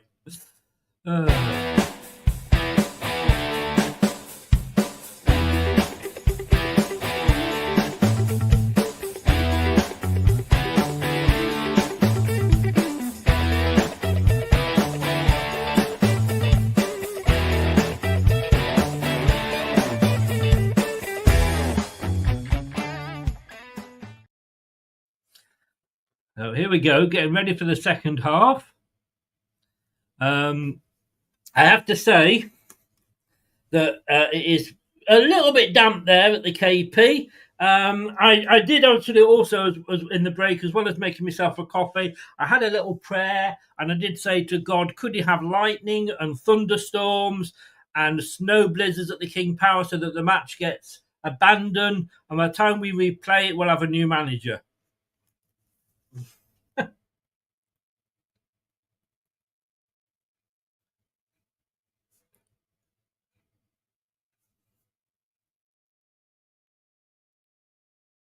So it's 1-0 to the Chelsea.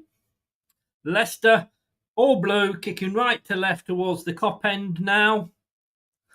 And Leicester Chelsea all white. Oh, we've got a new linesman.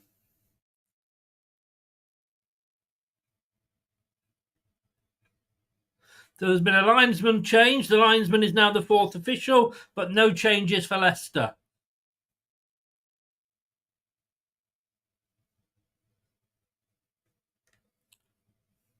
And here we go in the second half.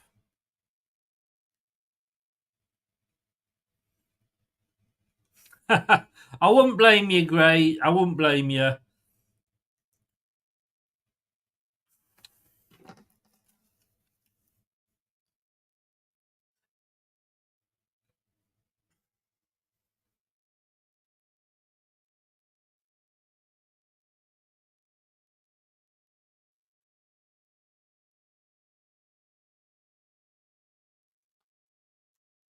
Well, Christensen gets a throw in, almost at the corner flag. Probably getting a nosebleed because he's up that high. Let me know if you go, Gray, so I can keep an eye on the chat. Yeah, Potter. I'd forgotten Potter. I mean, I think it's paper talk. Potter and Moyes both saying they're interested. So the throw-in goes in. El Canoes, who's looked our most likely, to be honest with you. And then gets the throw-in. Christensen takes it quickly back to El Canoes, who then gives it away. Somehow Leicester have got the ball back with Skip. Christensen. I mean, it's like schoolyard football. It is like, just get in there and see what you can do. Fofana's getting booed. Nice one, fans. Keep it up.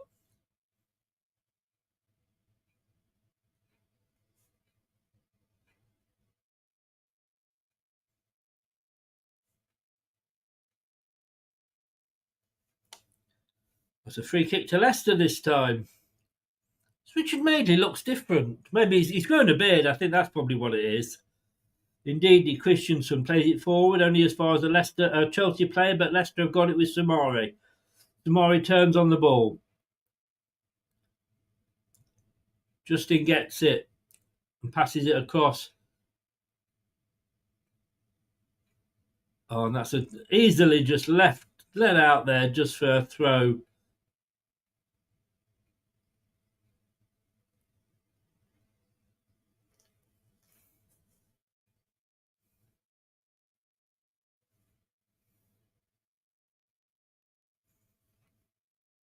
Leicester have scored in all our home games so far this season. I mean, up until Man United, we had scored in every game. That's finished. I wouldn't have blamed you, Gray. I wouldn't have blamed you. So we could see our home record go as well. Or are we about to force Chelsea into a mistake, maybe? I think a second goal kills it off.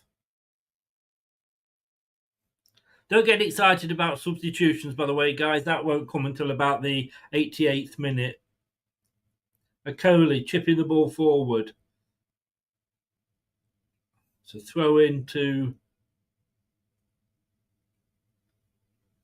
Fofana, takes out Canoes and gets the throw in. I'd be quite happy for one of our players to get a red card if it means breaking Fofana's leg.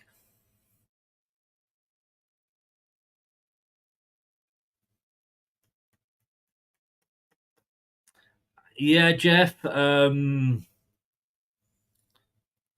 think with all that water that the green shoots might have grown. Hey! See what I did there? Now Leicester coming away again. And losing the ball again.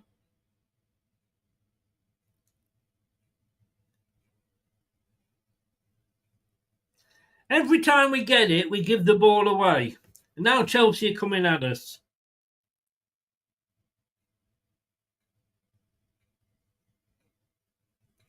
Oh, Chelsea run it out and it's a goal kick. Like I say, Leicester, remember now, kicking towards the Kop.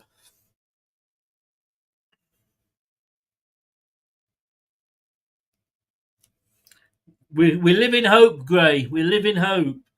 He's not had a bad game, Samari.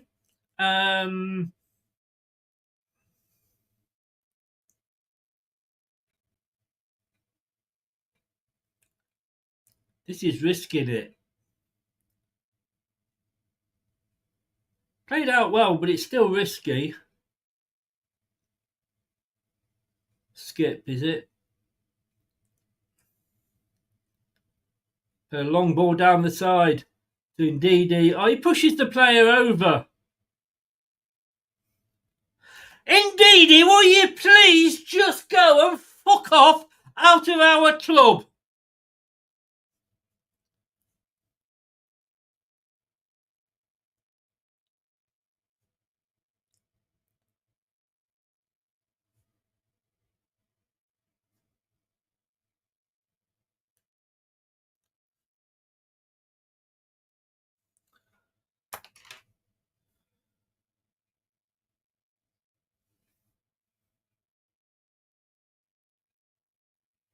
Yeah, I remember that. That was the last time we played Chelsea.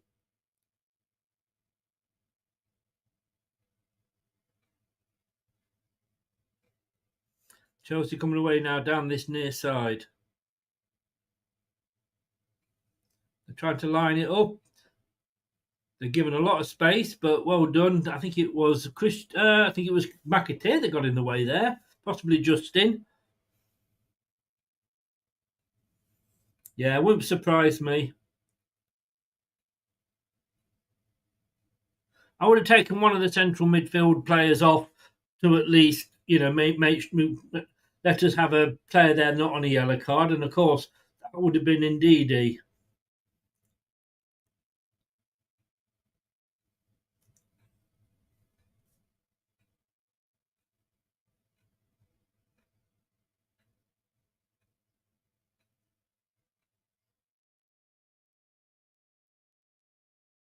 And Coley doing some good defending there, heading the ball behind from the cross.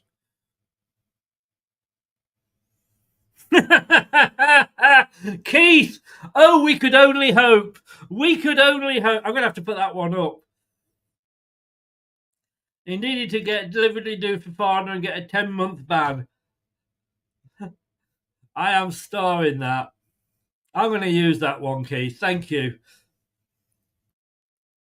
A win-win. I like to think that as a win-win, don't you? Palmer with the corner. Back to the game. Skip heads it clear, but just back to Palmer. He's got support here if he needs it, and he does. It's in the centre of the field now with Cucurella, who's playing more central at the moment. He easily keeps hold of the ball. Chelsea at the moment, just passing it around.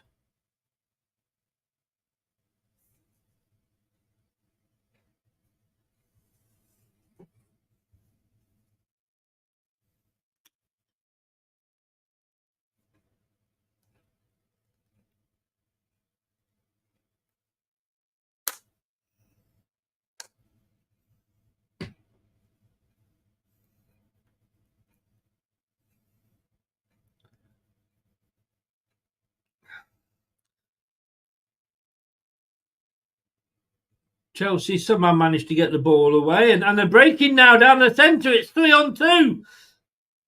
FaZe just came up running. Oh, blocked by their own player.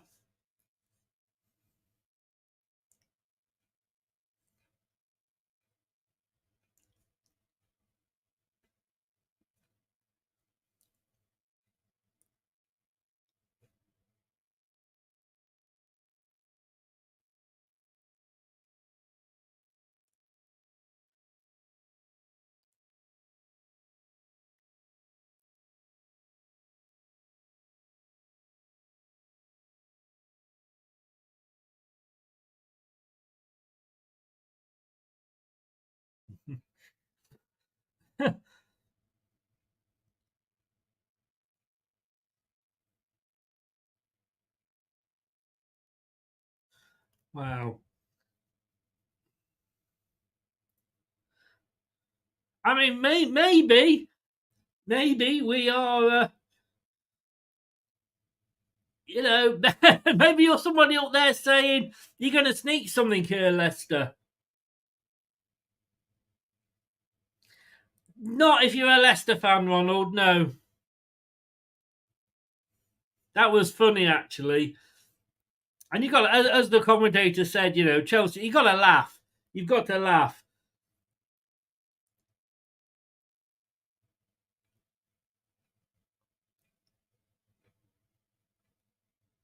And whilst it's only 1-0,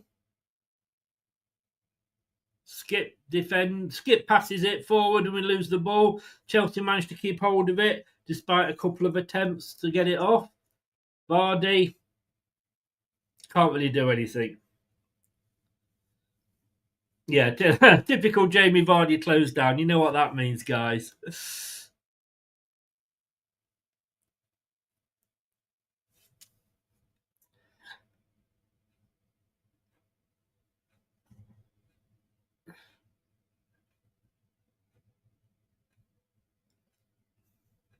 Corner for Chelsea. Good tackling there by Leicester. Chelsea's got a red badge on. No,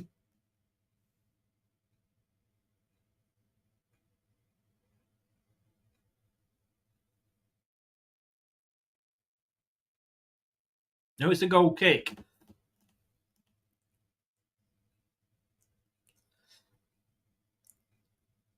If they keep a clean sheet today, they've just said Chelsea.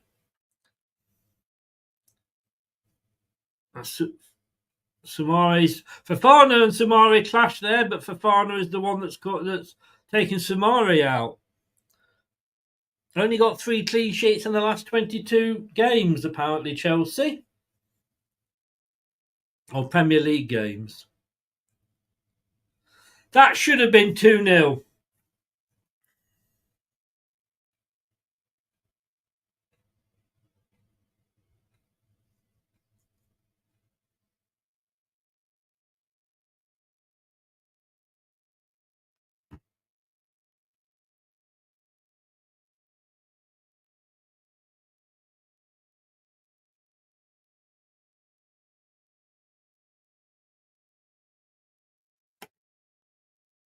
Jamie Vardy having a word with Richard Madley there.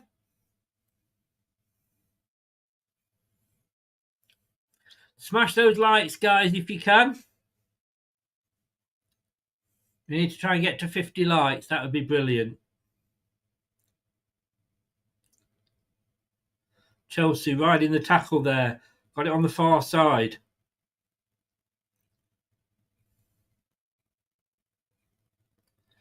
Passing it across now to the near side and all the way across the pitch. I'll get a bit worried every time Chelsea come forward. A second goal would kill it off, I think. It would give Chelsea the win. But whilst it's only 1-0, you can never rule out a comeback from any team.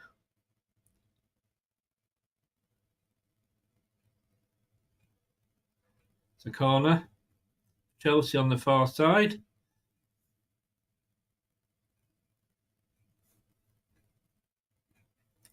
Leicester players are looking knackered.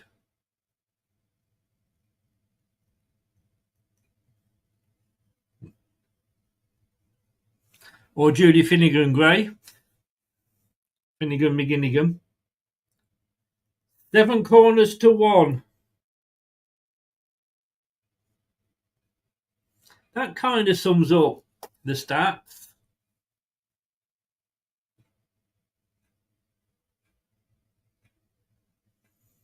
Fast manages to get his head to 1 and it's out for throwing on this near side.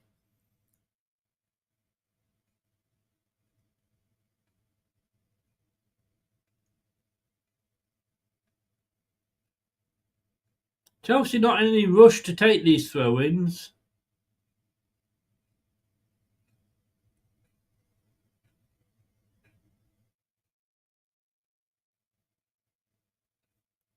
"59 minutes gone. Are we going to see any changes? I don't think so. I can't see anybody warming up. El Canus gets the ball, lets it go out for a throw-in, which Christensen will take on this near side.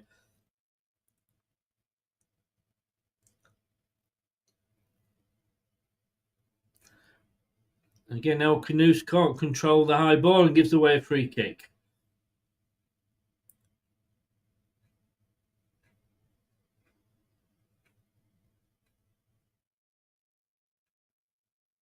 Chelsea are time wasting.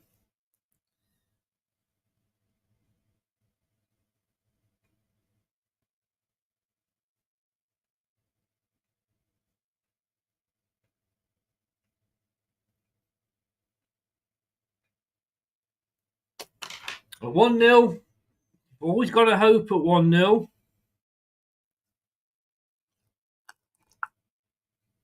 Excuse me if you heard me slurp there. Good as a high ball into the box. Mads Hermansson takes it confidently. I just wish he'd kick it up the field more, because if we lose it to Chelsea in those areas...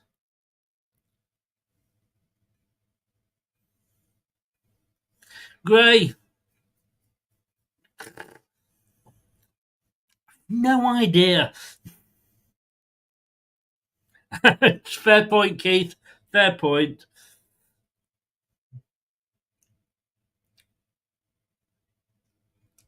I mean, Leicester. I just think, like, all right, we're playing better. Nice move again here. Skip is running at the defence. McAteer in. Oh, Vardy, it fell behind him.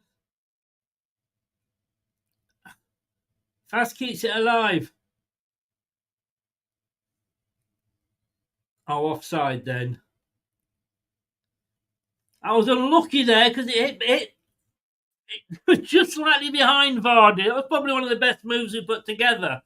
You know, we are back in this. And that's the silly thing that I never thought I would say this at 40 minutes in the first half.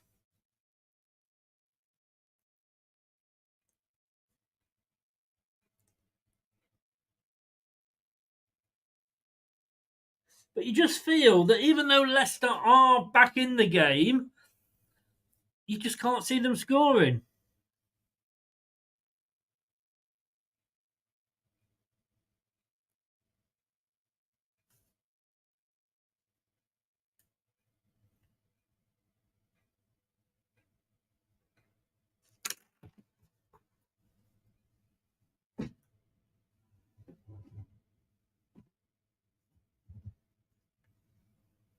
I'm back. So Chelsea with it on the halfway line. Fofana. Unfortunately didn't fall over injured. Christensen. Wanted the foul, didn't get it. Oh, interception there by Fass.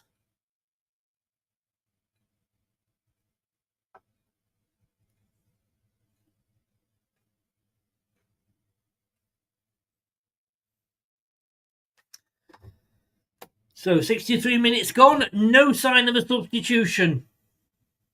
Apparently, Steve Cooper, believe this, and not a lot of people know this, Steve Cooper is unbeaten in 3 previous Premier League clashes with Chelsea, winning 1 and drawing 2. For fuck's sake.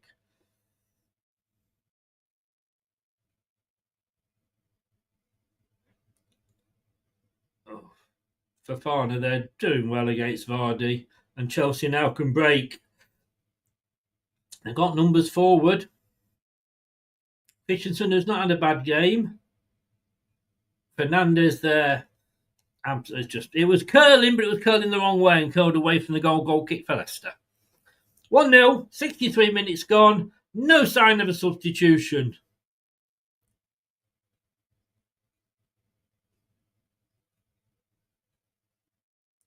Heidenheim are playing Chelsea. Apparently that's a good game, according to the TNT commentator.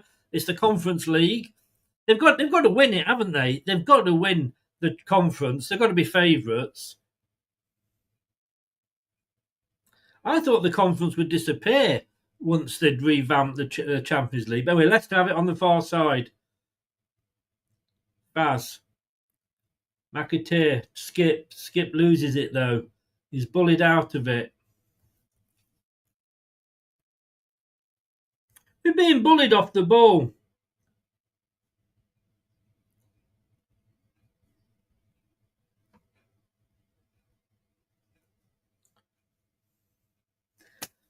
And that is the problem. Every time we get the ball and we look like we're going to do something, we get bullied off it.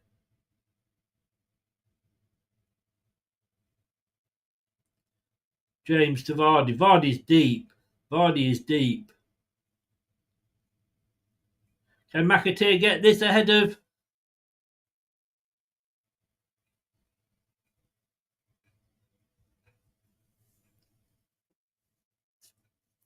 Vardy is very, very deep.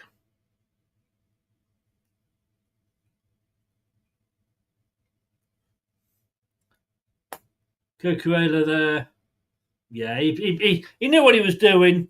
The experience of Cucurella against the inexperience of McAteer.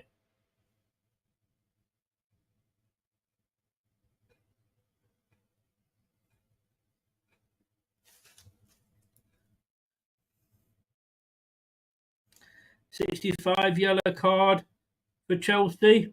Sanchez, time wasted, I believe.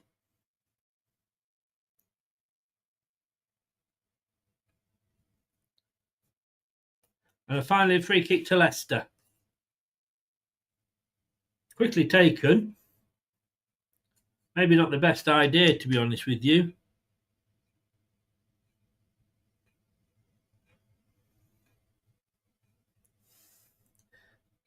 Chelsea have got the most yellow cards this season.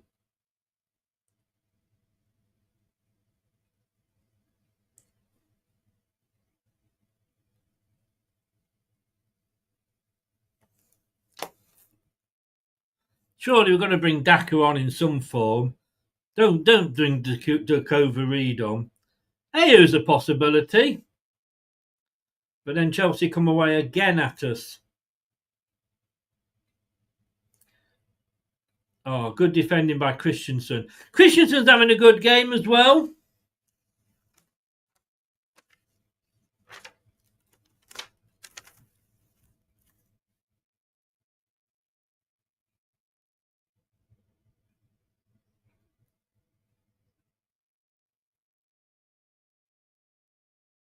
Cooper's going to get a yellow card now.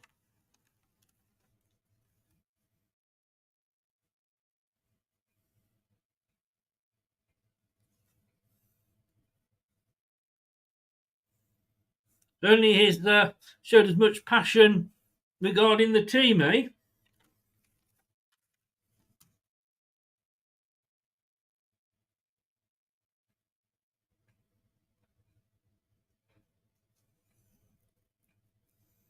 A lot of pushing and shoving going on. It's played outside the box. Now it's chipped into the box for Chelsea. Goes over everybody. That should be a goal kick to Leicester. Yeah, Christensen's impressed me. 31 likes, guys. Come on, please. Let's get this lights up.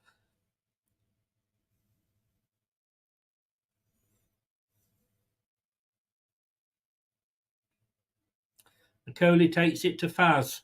To Madsen Manson, sorry. And we get a throw in on the far side.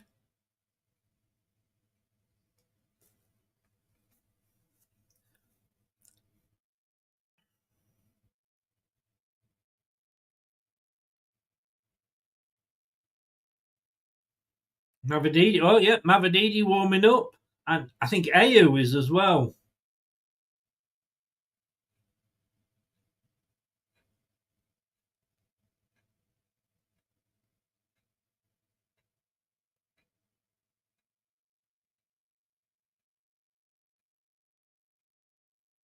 Fafana now breaking away. El Canoe's trying to keep up with him. Christensen gets his foot in again there.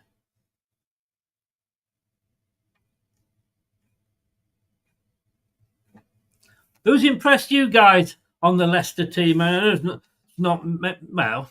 I said we've certainly come in better, but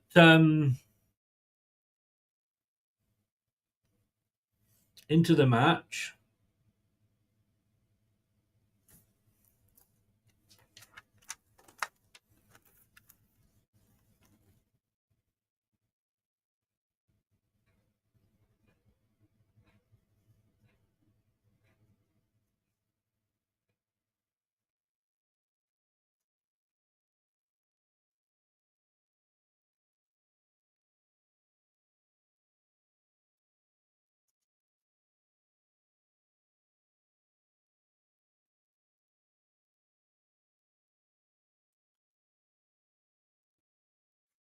El Canoes. It's got to be careful. I think, is El Canoes on a yellow? I'm not sure. I think most of the team are, to be honest with you, including the manager.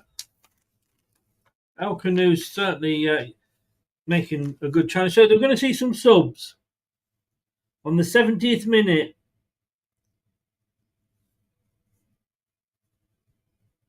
Mavididi is on for McAteer. McAteer's not done too bad, to be honest with you. And yes, indeed he's off! Yes! Come on, Leicester! Start scoring a goal! Indeed he's off! Brilliant! I don't care, indeed he's off! Yes! Come on!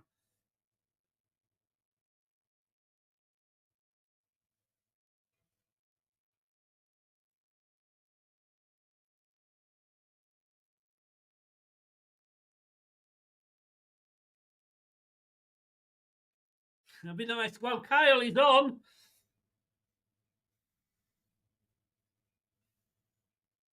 Justin to AU.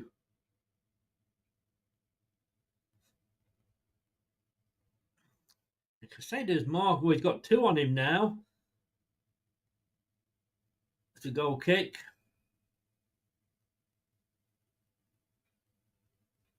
At least he's battling.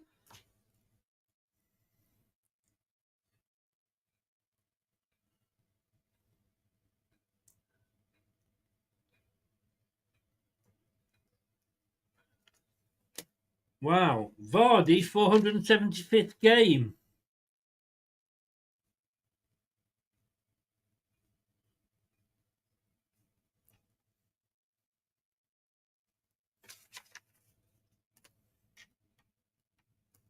Coley.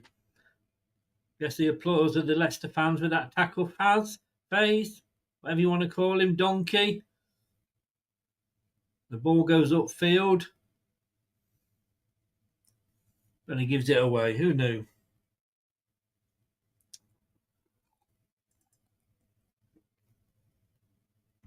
What would we do without him, Gray?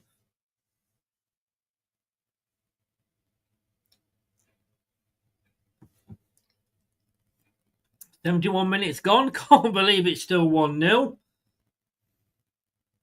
Might not be in a minute. No, goes in. The shot goes in. I think Coley left it. Must have got a shout from Mads, who came out and took it well on the ground. Oh, now you see, again, El Canoes had 2 players on him, so why pass the ball to him? And again, Mads Hermansson comes out.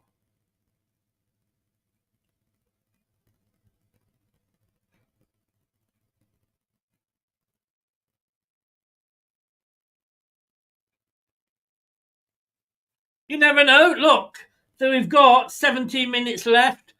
It's still only 1-0. Who knows?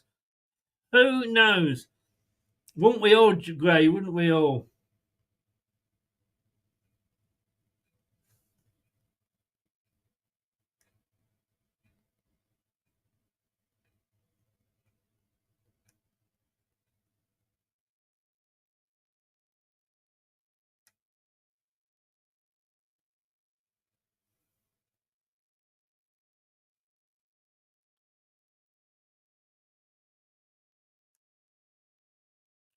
Palmer coming away with the ball. Madueke trying to tease Christensen. Christensen sticking with him though. Playing well.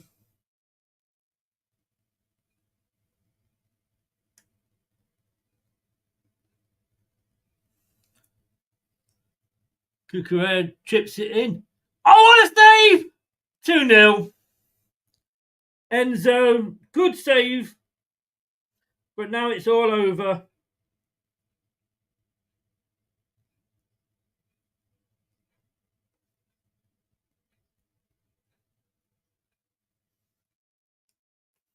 Well done.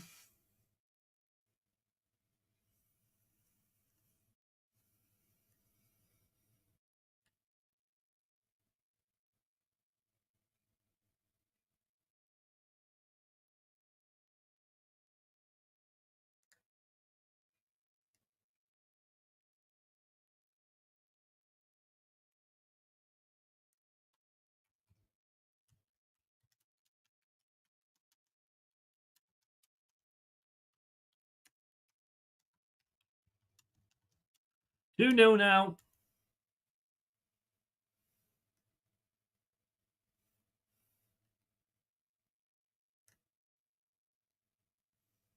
You can't say, Chelsea haven't deserved that.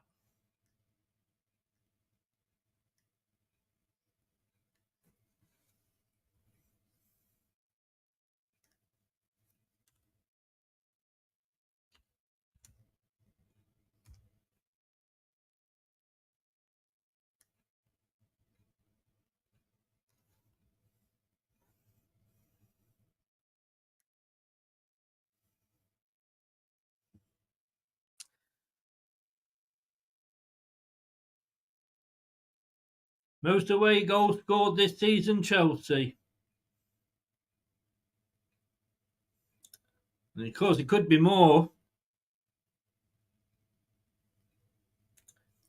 Coley. Oh, space here for Mavididi.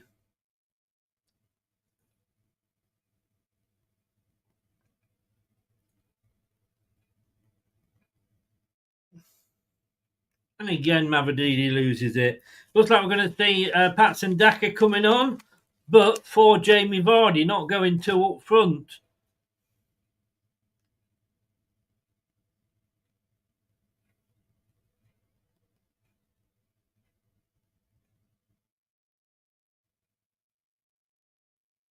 Only if he's in a red Man United shirt, Keith.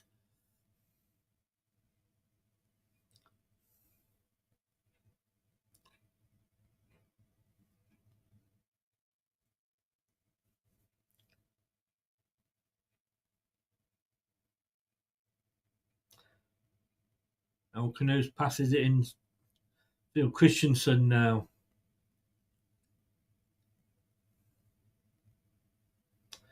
I've just had a message from my nephew. So he's in Hong Kong and he's watching this game.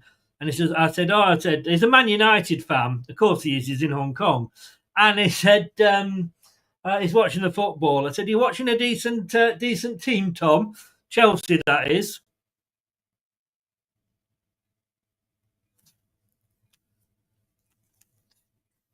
Yep, 78 minutes, another yellow card. This time for Faz.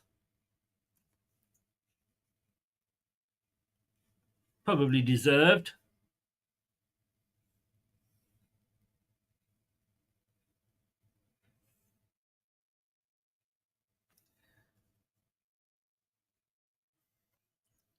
Fucking hell.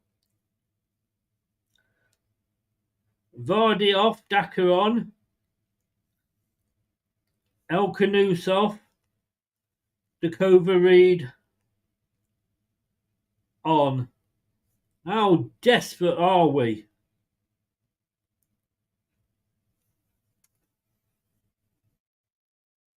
I mean, fair play. It's nice to see Daka back. He's a Leicester player and I'll support him when he's on the pitch, and he has been injured.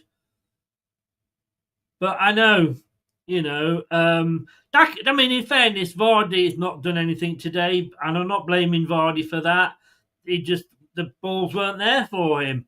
The rest of the team let him down. So I can understand Vardy going off, though, and putting on Daka.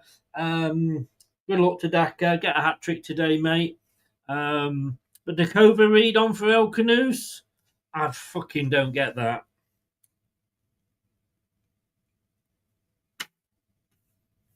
Chelsea, can they make it 3? No, he's tried to side foot it in, but Madsen Manson got it. Dakova Reed. They played it straight to a Chelsea player. Does he remember who's he come on for? There's going to be some substitutions now for Chelsea.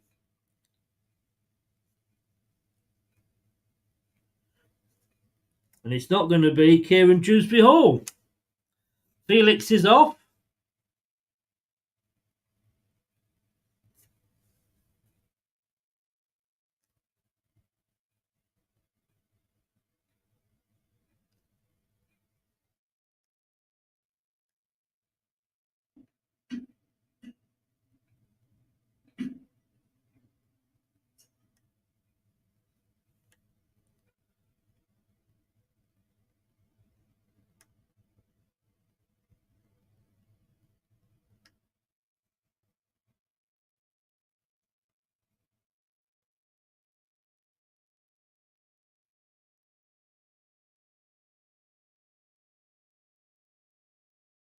Fafana on the ball, defending.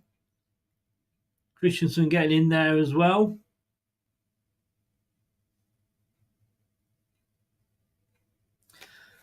Skip there, keeping hold of the ball, and Leicester have still got it. 9 minutes to go.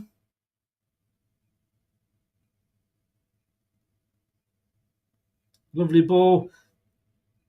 Leicester corner. Tried to whip it in for Daka Christensen.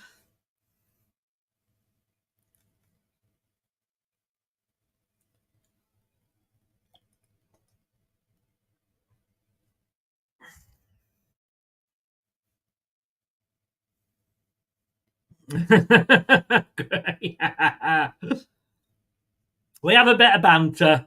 My brother-in-law, he's a Man United fan from Hong Kong, and so obviously his kids James and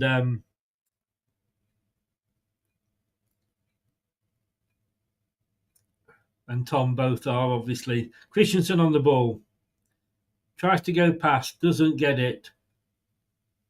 Oh no! Fuck off, Mr. Madley.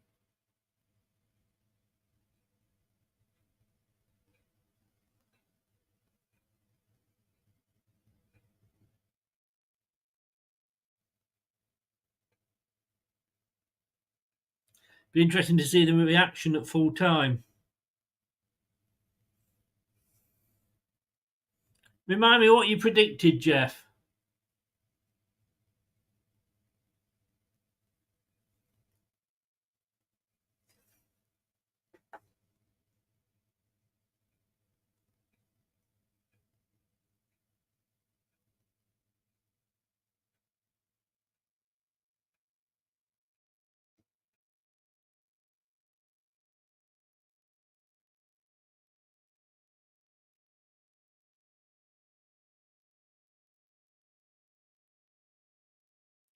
Just to say, here's a comparison. Oh, sorry, Jeff.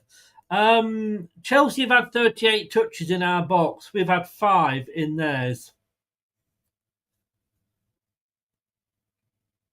We've had 2 shots all game.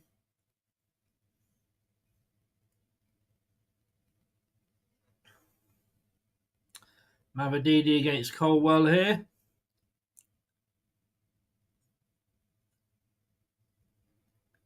Mavididi. No penalty! That...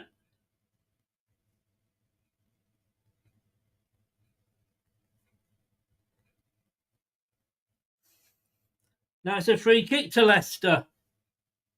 Is Richard Madley, I think he's just pointed to his earpiece. I think the question's being asked. Let's have a look.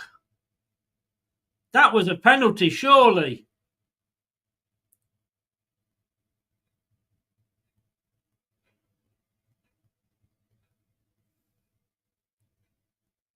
He didn't instigate the contact at all. Fuck off, VAR!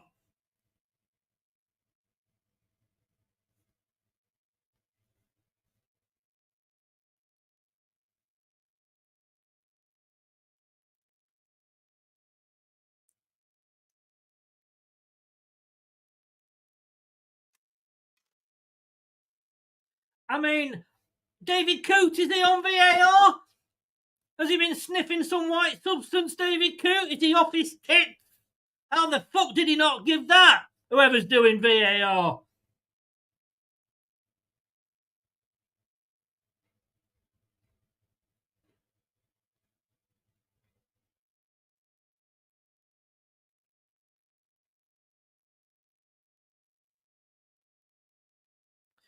Maybe all the refs are snorting coke.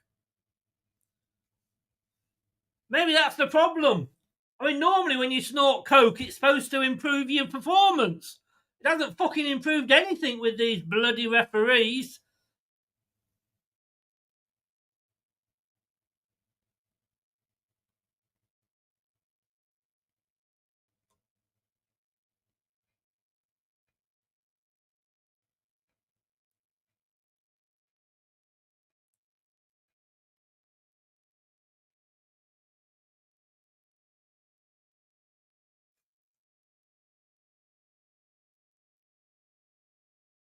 I just say we've still got BC game over everything.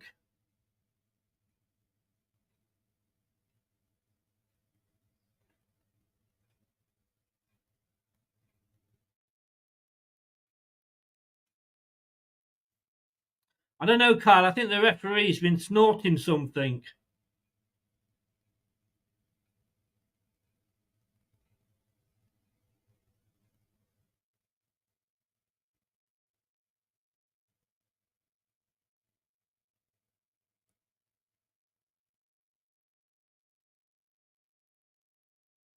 Oh, come on! We're at the fucking advantage, Madley!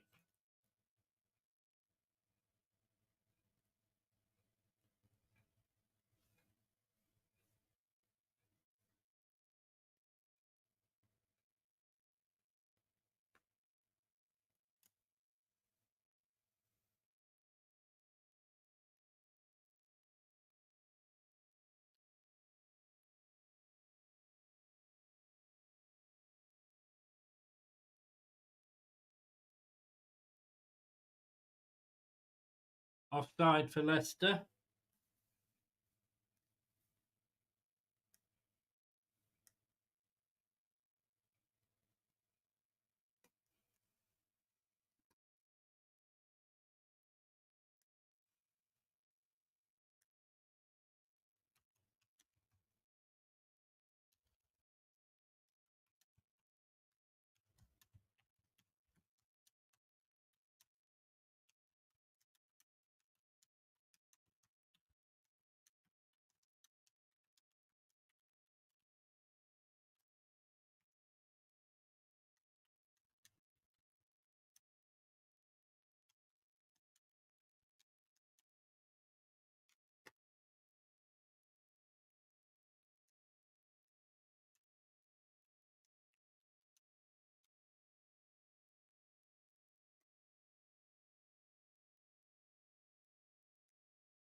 Honestly, I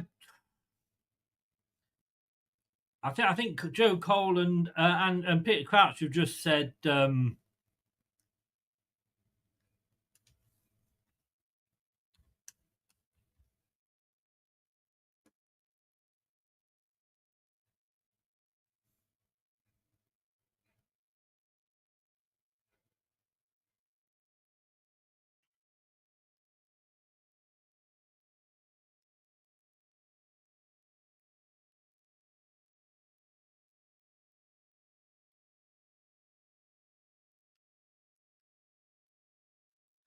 and so say 5 minutes of stoppage time.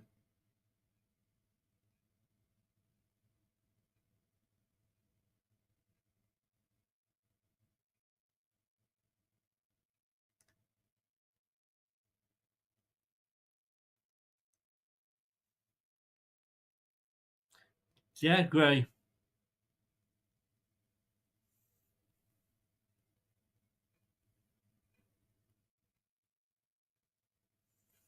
Like I say, Andy Madley,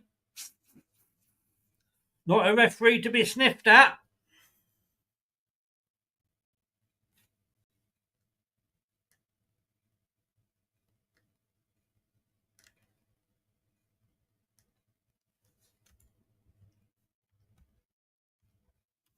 And there is 5 minutes as well.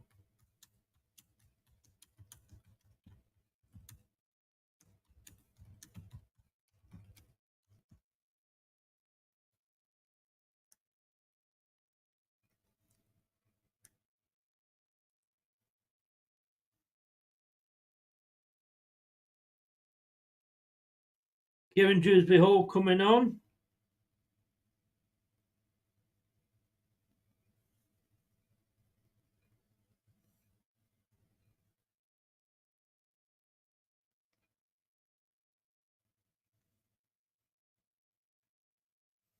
And getting a really nice welcome from the Leicester fans. Who didn't want to go, let's be honest.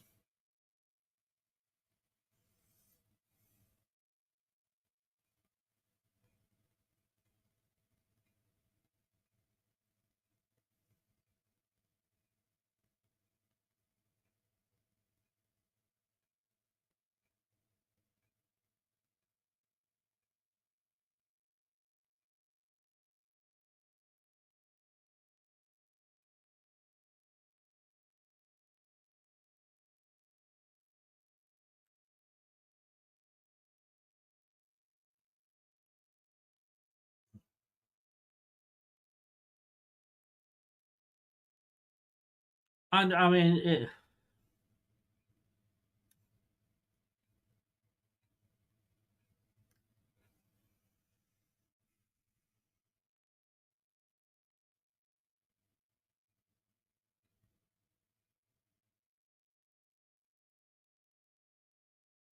free kick to Leicester, chipped into the box.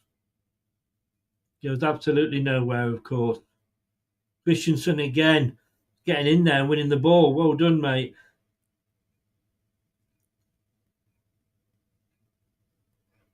Offside.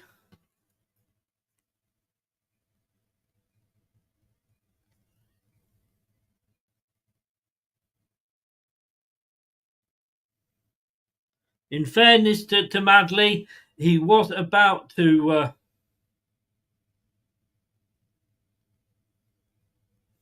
Paul Tierney in. Will it be offside?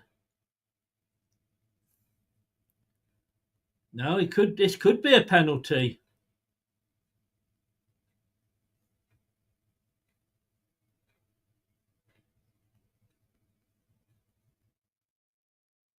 The cover read is onside.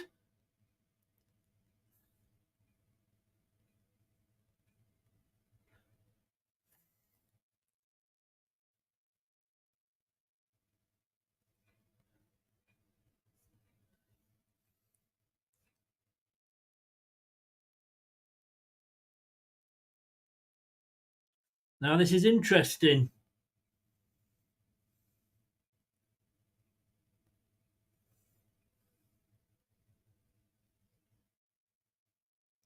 Yes, it's a penalty.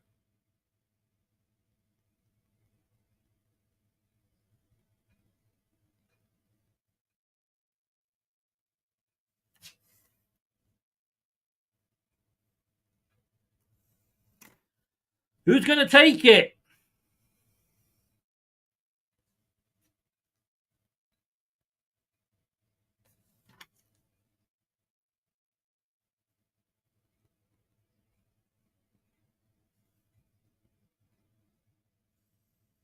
Are you to take? We are at 94 minutes of the 5. So there's going to be time added on for this decision being taken.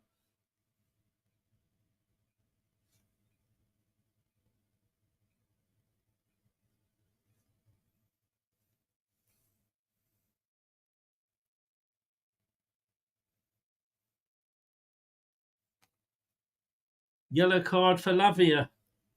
Ayew.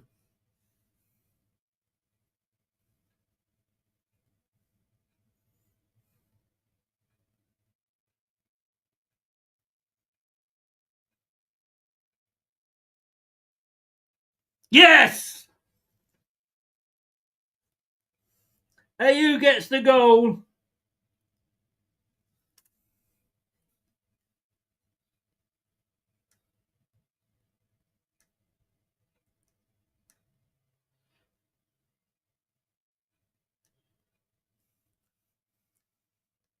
Well, there's a lot to be there's a lot to be talked about, but it is a penalty. I can't be bothered to play the thing, to be honest with you, because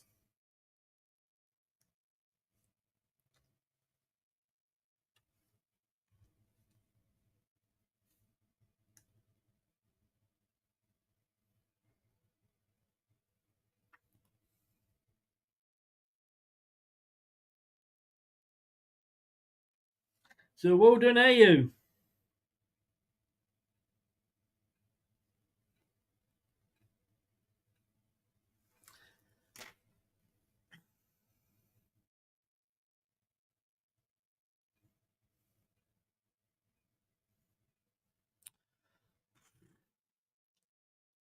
Is it? Can it? Will it?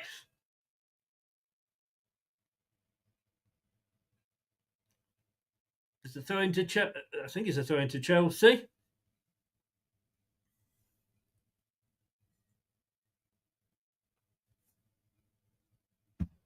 The time wasting Chelsea.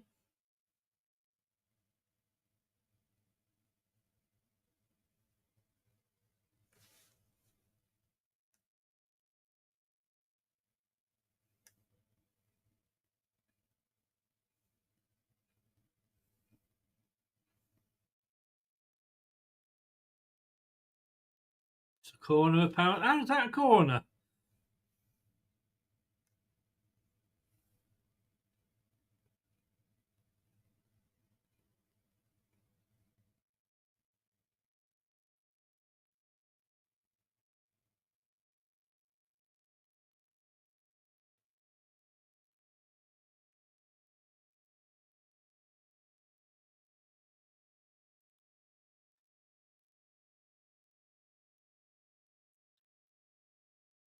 Yeah, handball for Leicester. It's a free kick here on this left-hand side as Ayew tried to play it out.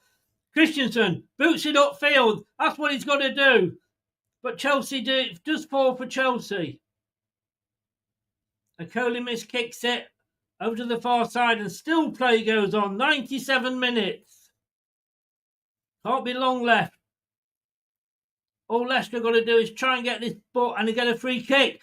Oh, right on the line on the far side. Kukurea gives the ball away. You never know. This is football. Hermanson just booted upfield. That's what he does. Oh, and there it is. 98 minutes, 6 seconds. 1-2. Final score. Oh.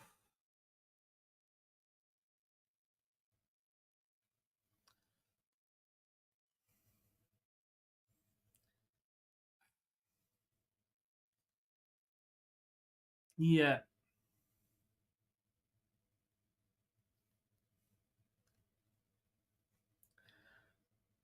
Oh, you've got to be Cooper out, haven't you?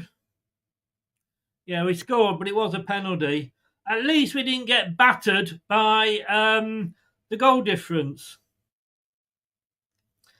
No, I went for 3-1. I'd have been quite happy for them to score one more goal. I'd have got 3 points in the prediction league. Another one of Ayew's late goals, indeed. Yeah.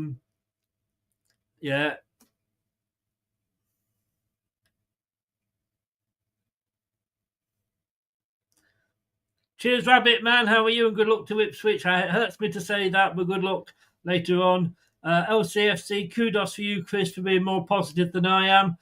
Am I being positive? It is what it is. Good on our fans for clapping. Yes, indeed.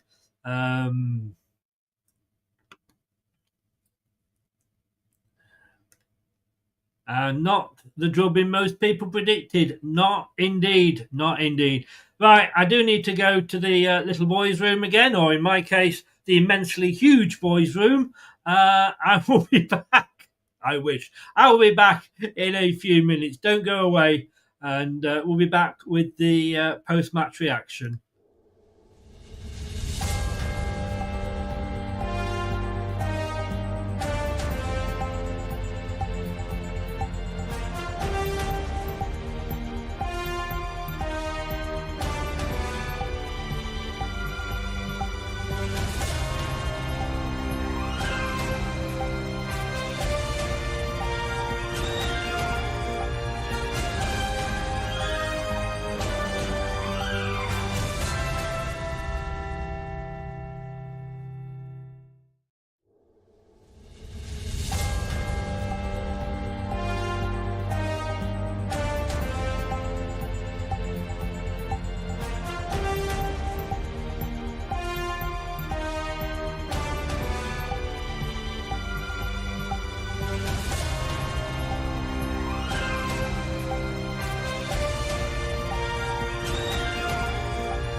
2-1.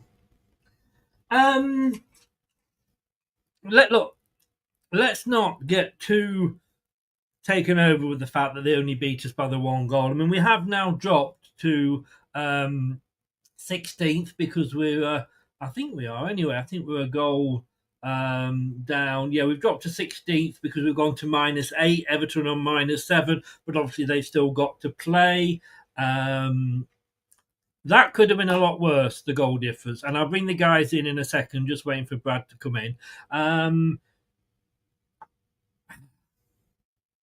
just think I don't want to look at this and go, well, actually, hey, it was 2-1, it won. Because if you looked at it just on the fact of it was 2-1, you'd think, well, we've done well, but we haven't, to be honest with you.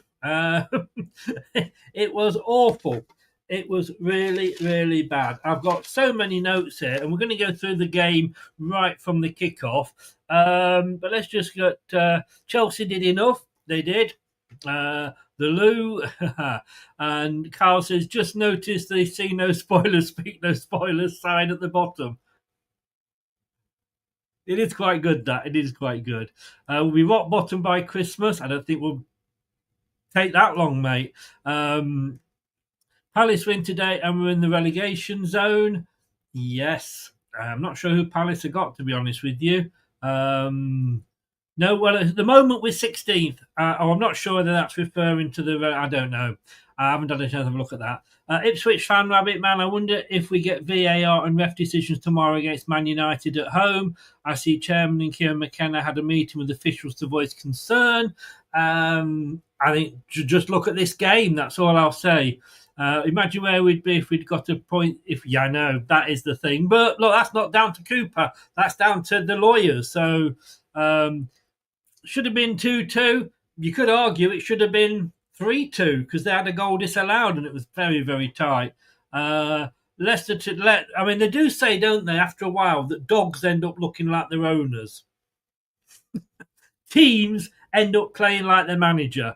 And Cooper, like I say, he wouldn't inspire me in a room full of 16 naked women and a packet of Viagra. It wouldn't inspire me to get a hard on, I'll tell you.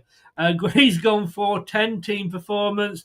John's gone terrible first half, but a decent second half. Was it decent though, John, or was it just the fact that Chelsea took the foot off the gas? I think it was more the latter. Look, let me just... Will this come up? I'll tell you what I want to do. Let me just bring this up. I want to bring this up. This is going to be live tomorrow at 12 o'clock. Craig will be saying that Top has to stay. Locks will be joining us to say that Top needs to sell the club and move on. I'm going to admit it's a bit of an age gap thing here. I think the youngsters that have known nothing before KP forget how bad we were. You know, we wouldn't have even been in this division if it wasn't for them. Our top and the board up to running our club. Locks thinks not. We will see what Craig has to say in defence. Right, it's the post-match show. Let me bring... Well, we've got 2 of the 3 guys in. I'm not sure where the other one is. Probably somebody's died of boredom. In fact, they were probably watching the game at the care home, and Brad probably thought the guy was asleep watching that game, and he's probably not. I mean, I shouldn't joke about these things, but who knows? Who knows? Right, let us do this and let us get the guys in, and we will. I promise you. Do a post-match.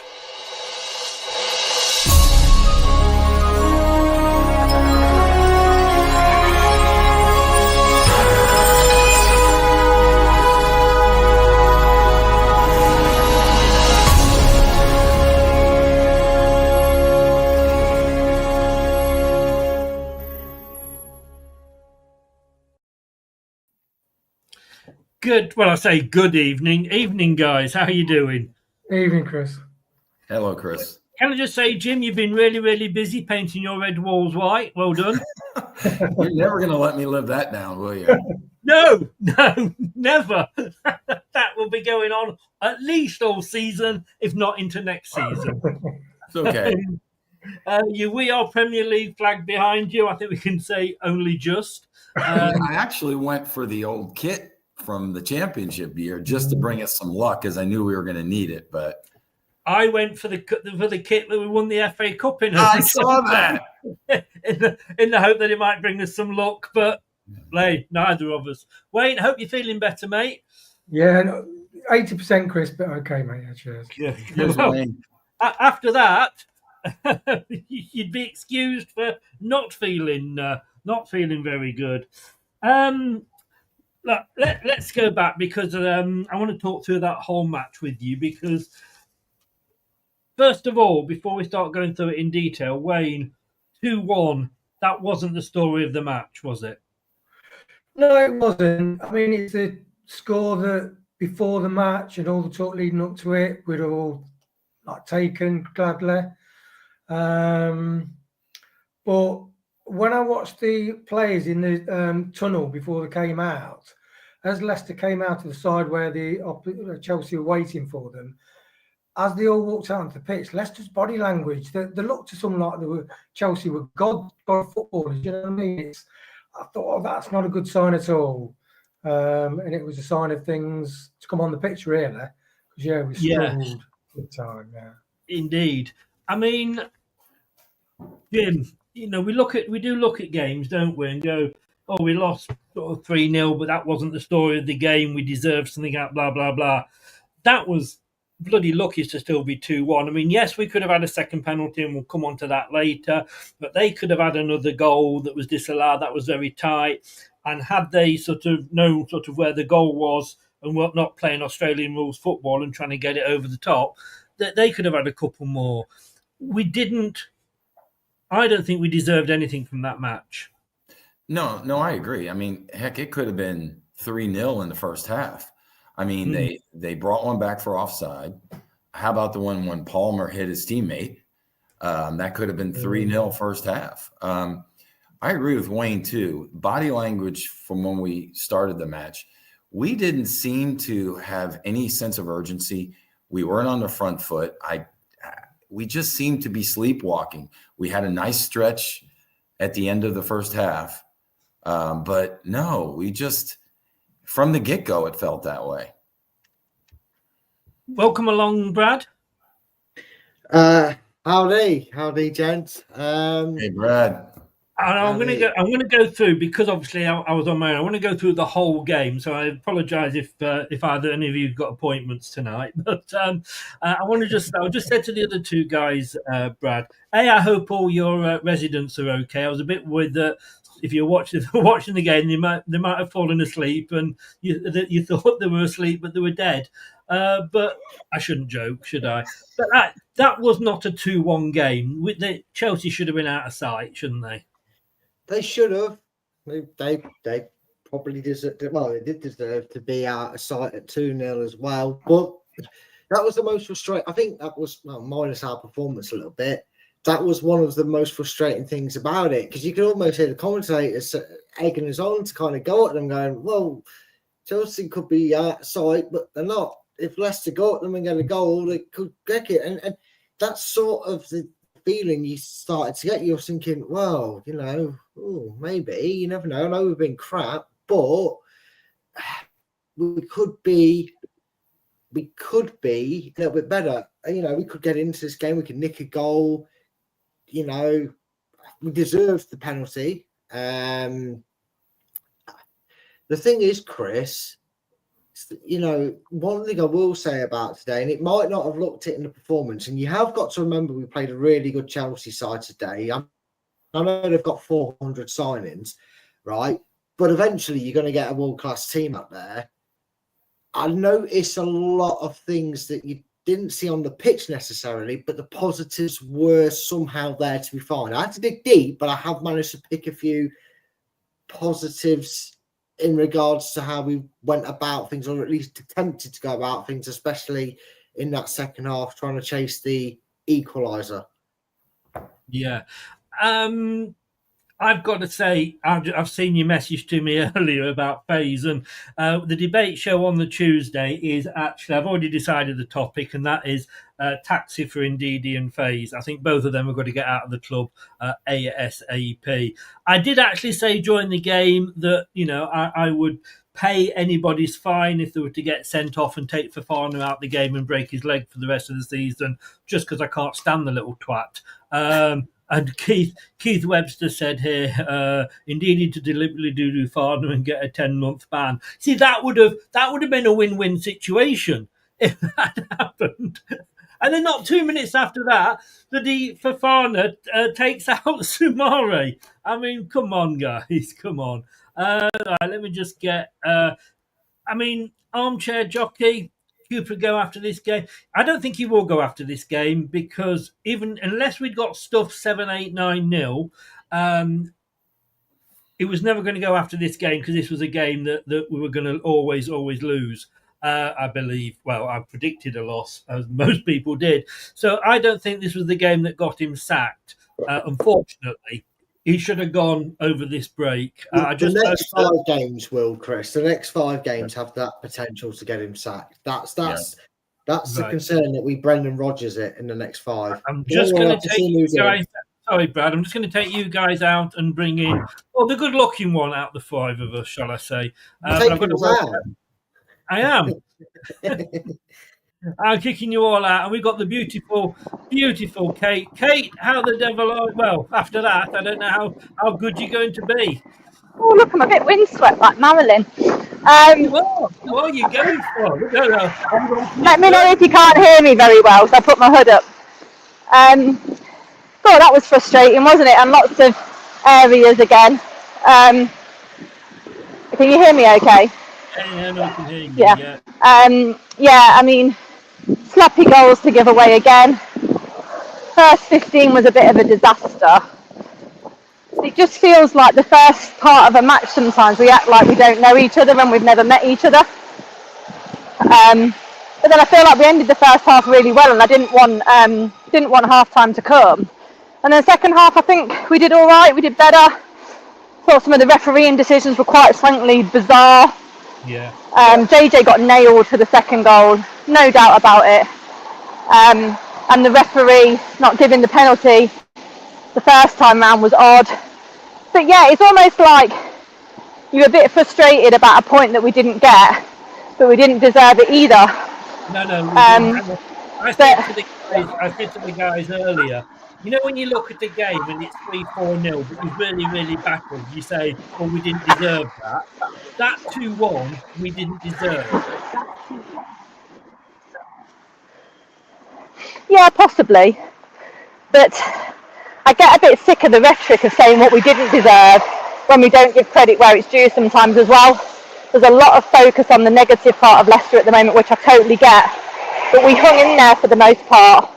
We did hang in there, and it was moments of quality that broke us. Again, Woot goes wandering. He's like the Wanderer, isn't he? I don't know who sang that 1960s song. You'll probably know who that is. I can't think of how the Wanderer song goes. No, I can't think of it all the way through. Yeah. Who's this debate go? I've already got to know we're going to be talking taxi or Ndidi and Bout. That's the thing. We're going to be talking what, sorry? I can't hear you. That's the theme, sorry, I couldn't hear you. Yeah. I don't see there's any. To me, yes, we came back into it, but was that more not Chelsea maybe not killing us off and not taking the foot off the gas a little bit?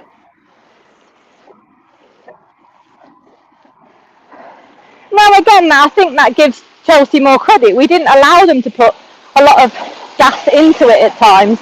I think we just let them play it around the back, which is frustrating. Our press is terrible from morning till nightfall. Our press is awful.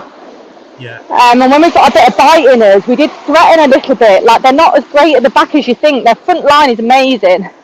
But, we've seen it with a lot of these big teams. We don't pressure enough and threaten enough. We didn't really test their keeper at all second half, at all. So it's just frustrating. I don't know what Wills has to do to be dropped, by the way. He was just coasting again. He's also a wanderer. Wolf and Woot, the wanderers. Really disappointing to see Winks come off after 10 minutes. Yeah, that is. But having said that, I thought Skip did all right when he came on. Yeah, he did. It was really poor and kind of a misrepresentation, and probably highlights the inadequacy of the ref that we go in at half time with all midfield on a booking. I mean, what the hell? And then there's no red card for the penalty. How is that not a red card for our penalty that was given? Last man. It's frustrating, but it just goes alongside the fact there was just a lack of cohesion. I feel like sometimes we look like we don't know each other, and that's a concern, isn't it? I think we can definitely say what we do these days is say that the referee had a coot. Yeah, I mean, it's the more polite C word, isn't it? Let's be honest. I don't use that word, not when there's ladies present. I've got to ask you for your performance rating. Probably a 6. 6, okay. And your man of the match for Leicester. Man of the match. I thought VK played well, and I thought Samari played well, so I'll probably go Samari, I think. He had moments again where when we're on the front foot, he's absolutely brilliant, and he needs to be put into that Wilf position almost. Yes, I agree. But Christensen, you thought had a good game as well? Yeah, I thought he did okay. He left a bit too much space sometimes, but he did pretty much keep with his man. When he had a hard game, you know, and sometimes I feel like he's the only one that shows a bit of vigour and a bit of come on. And Canoes did really well as well. Canoes just ran out of steam a little bit, but he did really well as well. Well, you'll see my man of the match. I can't give it away now because it's too soon, but you'll see mine at the end of the show. And I will see you on Tuesday. Enjoy your time with your niece tomorrow, and I will see you on Tuesday when we will be discussing the futures of Wilf and Bout. The Wanderers. The Wanderers. I'm going to write that down because it's all W's. Wow. Not Wolverhampton, for anybody watching. It's the W's of Leicester Wanderers. Yes. Plenty of them. Kate, have a safe journey home. Enjoy the rest of the weekend. Cheers, matey. Let's hope everybody below us loses as well. Thanks very much. Yeah, same. All right, see you next week. Bye, guys. Bye. Right, let me just bring everybody else back in. There we go. Welcome back, guys. I am sorry, but she's so much more prettier than all you three put together. And I find it very hard to, carry the good-looking button all on my own. I've done a little it comes in and gives me that support. Right, look, Wayne, let's start with yourself, and let's go right back to the start. And a couple of points that Kate made in a video that she sent us through pre-game, looking at the team. We said there, FaZe and Ndidi, undroppable. Do you think they are? No, not at all. There's been a long-standing discussion about Faz from how he performed in the Premier to then how he was in the Championship against lower-standard players. And he's just had another awful mistake.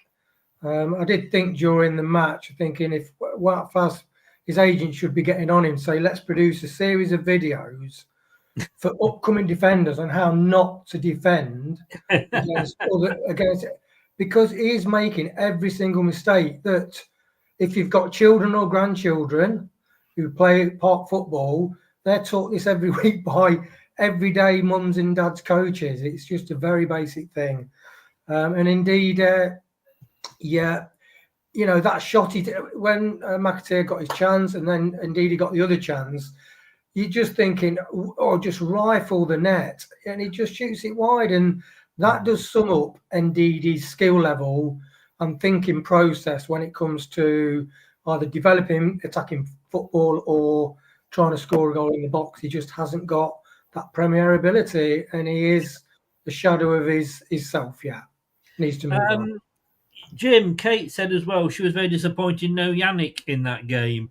Do you think he'd have made a lot of difference? Well, I know how you love him to start with.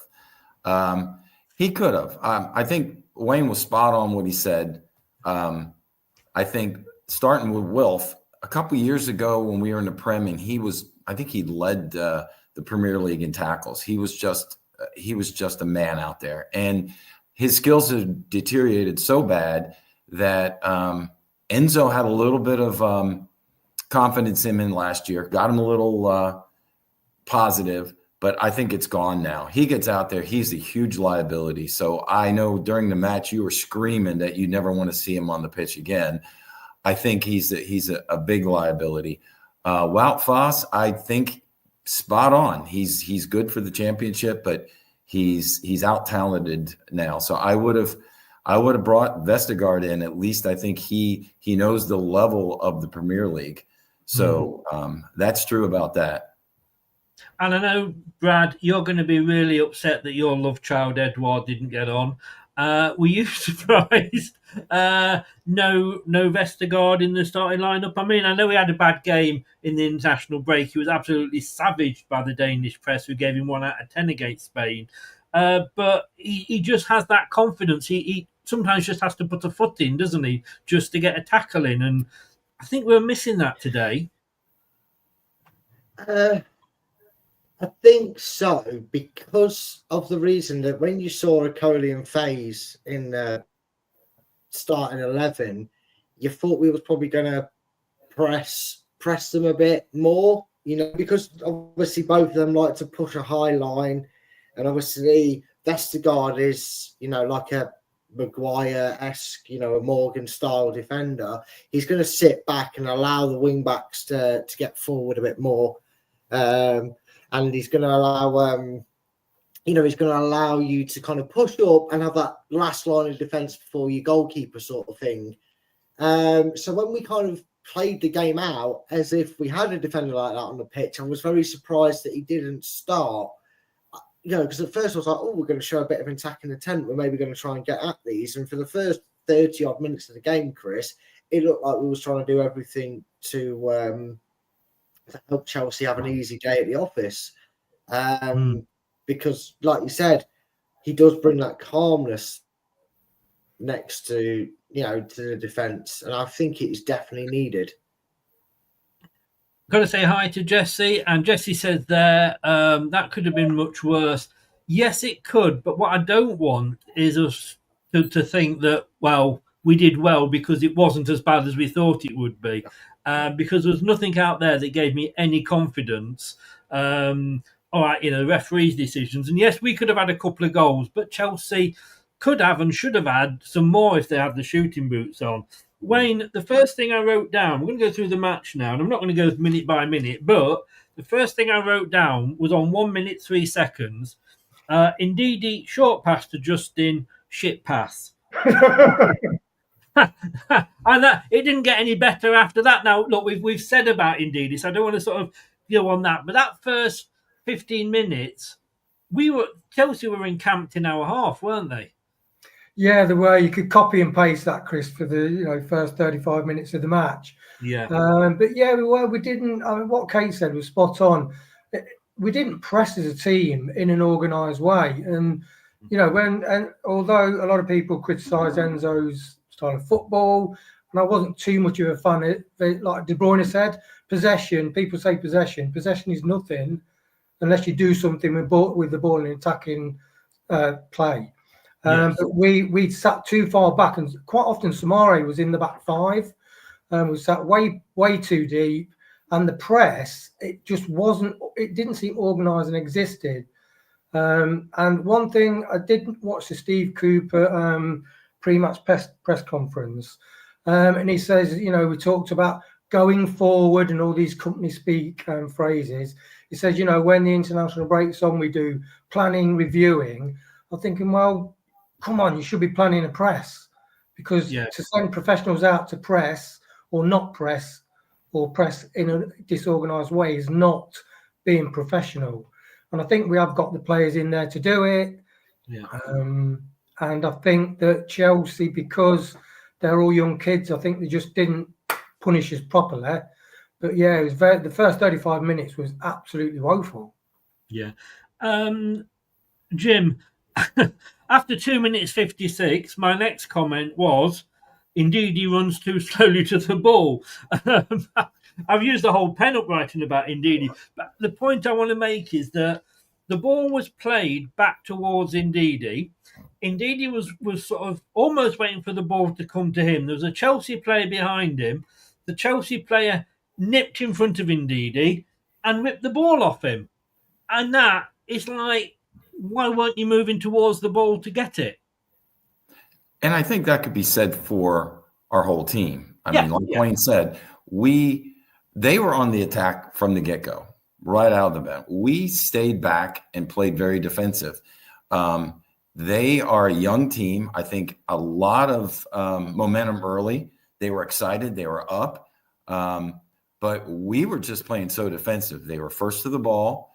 They had so many opportunities. I mean, I wrote somewhere down, it was somewhere in the 36th minute we got our first free kick. They just were all over the ball, and we weren't going to the ball. I think their youth, what Wayne said also, or you did, Chris, their youth, they're a young team. It may have they may have taken some, foot off the gas, but I read earlier they're the youngest team in the Premier League. They average like 23 years, 9 months. Leicester's somewhere in mid-pack at 26. But man, they are going to be extremely good as they continue to get experience. So I think they allowed us to stay in as sloppy as we were and as slow to the ball that we were. So they let us stay in that match. Yeah, I think they did. And Brad, I think that's Brad. Somebody lend him a quid to put in the me. Are you there, I'm sorry, waiting for me time to speak, mate. That's all. No. I wasn't sure if you were still there. It's like a shadow puppet there. 9 minutes. Bad news. Winks injured, gone off, groin. He's probably going to miss a few games. At least Skip came on, and I thought Skip had a pretty decent game. Yeah, I think he did. Can we please stop, though, one thing that we all seem to mention, because I agree with Kate in a lot of what she said. I don't know if you saw me waving my arm there when she mentioned man of the matches, enjoying celebration. But can we stop saying Chelsea let us do this, Chelsea let us do that? No, they didn't. We actually woke up and went at Chelsea and played like Leicester, only for about 10, 15 minutes in the entire 90, which is the real big piss take. But we actually got our foot on the ball. We actually broke into their midfield. That wasn't Chelsea going, oh, go on, Leicester. Go on, it's only 1-0. Have yourself a go. Be a good team. No, that was actually us playing decent football. That was us trying things differently. That was tactical. Can we all just saying, Chelsea let us do that? Chelsea just didn't bother. Chelsea took the foot off the gas. Chelsea were happy at 1-0. No, they weren't, because I can imagine at half-time, Enzo Maresca was going, why the fuck isn't it 3-0? Why are they still in this game? Don't tell me any manager comes up against any team, whether the bottom or second, and goes, I'm happy with dominating and only being 1-0 up against them. No, you want to be out of sight. They weren't out, no matter how the performance was, no matter how dreadful we were, they were not out of sight until that second goal. So can we please stop trying to give and suck arse of Chelsea when we actually did something decent 15 minutes in a game? I mean, I'm all calm and collective. I'm all fine. I'm on the fence about it all. Like, I'm just saying. I'm all calm. Did you watch a different match? No, I'm just saying we only had about 5-10 minutes, but them minutes were the only things we did right, and everybody seems to dismiss it as Chelsea took the foot off the gas, because they really did. We will agree to disagree with me on that one, because I think that Chelsea did take the foot off the gas. Well, then you're a fool to think they did that at 1-0. You're a fool to think it at 1-0. No, I'm not saying they did. I'm not saying that was their plan. I think they did that and let us into the game. Had they carried on playing the way they had done for that first 15 minutes, and had they had their shooting boots on, we would have been out of sight. I mean, Wayne, our defence, I've written down here, our defence was like a colander. It was full of holes. Thank God this show brings humour into this arena, Chris. Yeah, have to. If you don't laugh, we'll cry, won't we? We will. You see, you've been waiting since week 3 to bring the colander in, Chris. I'll tell you what, I've waited 3 hours, 5 minutes into the show to have my first alcoholic drink. I know. I noticed you were having the coffee. To be honest with you, I did not want to waste a decent cider on that shit that I was watching. Oh. But Wayne, go on. I mean, our defence was awful, wasn't it? 1-0 down. What was Faz doing? Yeah, it's just basic. Anybody who's got any family that plays park football or any kind of league football, some of the grandkids have been like 7s, 8s, 9s, 10s, and they're just taught all these basic things about defending. And Faz, I think the fact that he's a Belgian international and a regular on the team sheet hides the fact it's like if the average person played in the middle of a Man City side, they would look fantastic. It's only when they're playing in a more average side or they have to sort of really show some qualities. I think Faz, even in the Championship, he struggled a lot. And in the Premiership, it's just showing that, I mean, with all Chelsea's possession and if they had the shooting boots on, inverted commas, without that Faz mistake, we could have been 0-0 at half-time. And that's the cutthroat element of the Premiership. And that's why I don't think Faz is Premier quality. Just to say, 7 minutes gone in the 3 o'clock games. Bournemouth 0, Brighton 1. And believe it or not, Aston Villa 0, Crystal Palace 1. The second of those two games, they're putting the real pressure on us. Thing is, though, Jim, yes, FaZe fucked that goal up, but none of the defence was there helping him out. I mean, there was the opportunity to clear it even after he'd made a mess of it. Yeah, one of my takeaways on the defense, we seem to give a lot of room. Sorry, can I just say, sorry, I love the way the Americans say defense. Say it again. Defense. Yeah, love it. I'm happy now. Carry on. All right. No, let me start over. No, I think that we gave too much room on the left side when Cucurella was coming down. It seemed like he had all the time in the world. I think JJ was pinching in, and they seemed to get a lot of advantage coming from the left side. Now, I think we did better as the game progressed, but I know in the first half, that's one of the things I noticed. They were just giving them too much room coming down. I don't know if we were just packed in or what, but I don't know. The defense certainly did not play the way they needed to. They did keep it in. I want to go back to what Brad was wound up about. We did play some really good minutes, and we earned those minutes. But I think that we played defensive when they were attacking, and they had too many opportunities because we let them have too much space. Brad, just going on from that, 2 points then, that whenever we attacked, the problem was we gave the ball away. Yeah, every time we had it, and every time we moved forward, and we'd suddenly put 4 or 5 passes together, and we'd look like Barcelona on a good day. And you're thinking, wow! And then the final pass, we'll play to somebody in white. Yeah, that was the biggest frustration when we had the ball. It was always going to be hard enough playing Chelsea because look, it's the cliché way that a team sets up against a team like Chelsea, Arsenal, Man City, Liverpool when they're the relegation favourites, if you will, which we are. We're in that 4 or 5 teams that are going to be fighting it out this season. That you spend the majority of that game in the back foot, camped in your own half, and if you'd have to search deep to find them in specific minutes, admittedly.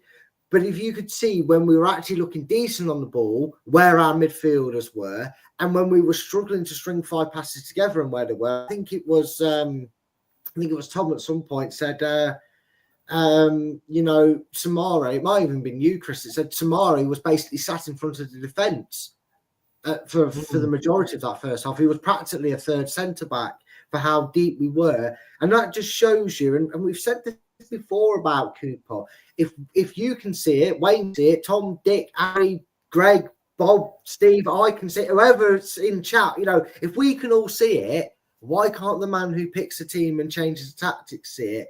Because he does some things. Well, maybe I'm answering my own question. But it was frustrating because that was my biggest concern about the first half, was how much the Hair Bear bunch was having space on the left-hand side of the pitch.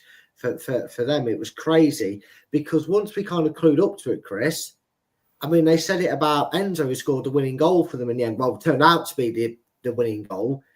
You know, after that 20-odd minute period, he was quiet, because we learned to stretch the play a bit and weren't so cramped in on ourselves.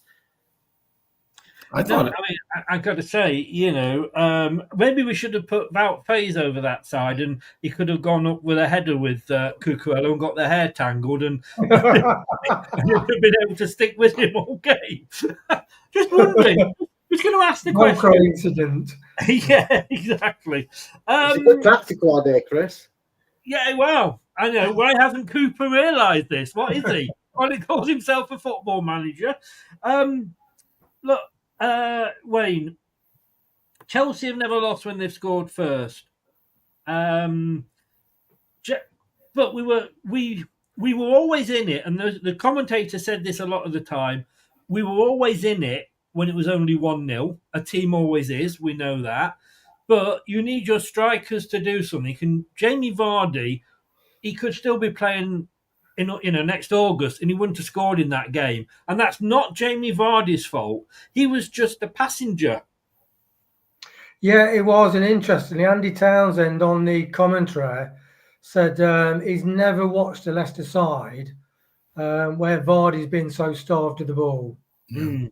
And he also said that he's never seen a Steve Cooper side that normally always give the game a real go. Mm-hmm. So that's what I'm surprised with, the fact that Vardy's been starved and Steve Cooper's, which I thought was quite interesting, really.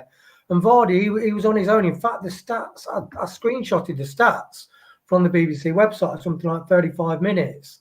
And it was like we had 0 touches in the opponent box. Vardy had no touches, no chances. It was literally 0. Well, I've got to say, after 20 minutes, Leicester had 22 passes. Chelsea had 115. Yeah, and I think with City so far back, yeah. Chris, I wonder how much of that, and Wayne's right on, I wonder how much of that was us missing Bonanote, Fadmu, and Mavididi, because there wasn't any attack at all. And, you know, Vardy gets involved, not just from the long balls, but from them playing back. I mean, he had a nice assist the other day, passing for the goal we had. So I'm wondering, with those playmakers being out, we were playing the defensive the whole time. In fact, one of the commentators said we played the first half like we were down a man. And I thought that was interesting. Well, let me throw this back at you then, Jim. Atawu, not a starter, so we don't know whether he'd even started this game or not. Right. Thank you for the actions there, Brad. You're welcome, mate. He was swatting a fly. I'm not sure which. The fact, I think we certainly did miss Brunette 100% for me, because he tries to do too much sometimes. You know, he does 5 passes when 3 or 4 will do, but he attacks the opposition. Yet 100% we missed that 100%. Mavididi, not always a starter, but I thought he made a difference when he came on. But what were your thoughts, Jim, on El Kanous, who basically was, I think, you know, he was the other, you know, on the wing. Was he? I mean, we're looking to the future now, because when Brenetti leaves, is he? I think there's a decent player in there. I do, and I didn't think he had that bad of a game. I really didn't.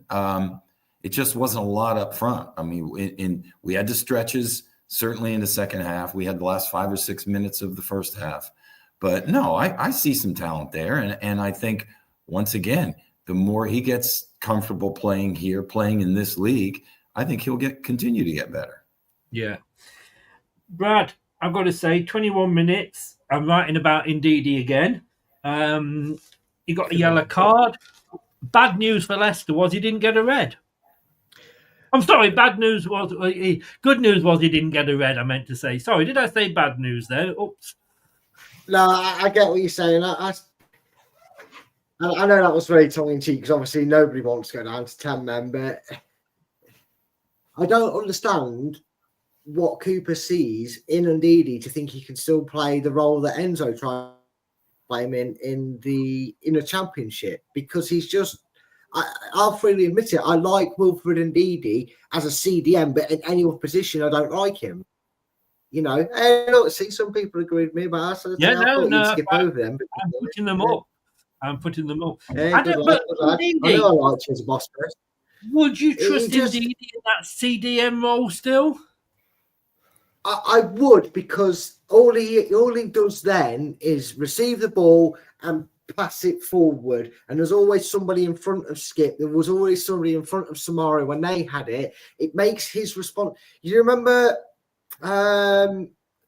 Robbie Savage, Chris? You remember Robbie Savage? And it was. I do remember Robbie Savage. Yes, bit of a savage. Yes, I don't know if you ever saw it on the Leicester City website, on their YouTube channel. Sorry, I don't know if they're still doing it. I think it was only a short thing.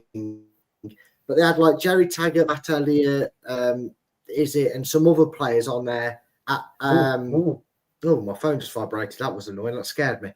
It was like Let's Talk Leicester or something like that. And they were talking about a game where Martin O'Neill turned around to the players and said to Savage, make a nuisance of yourself, get it around, but don't you dare touch the ball. I'm going to be angry. If you have to pass to Savage, you're doing something wrong.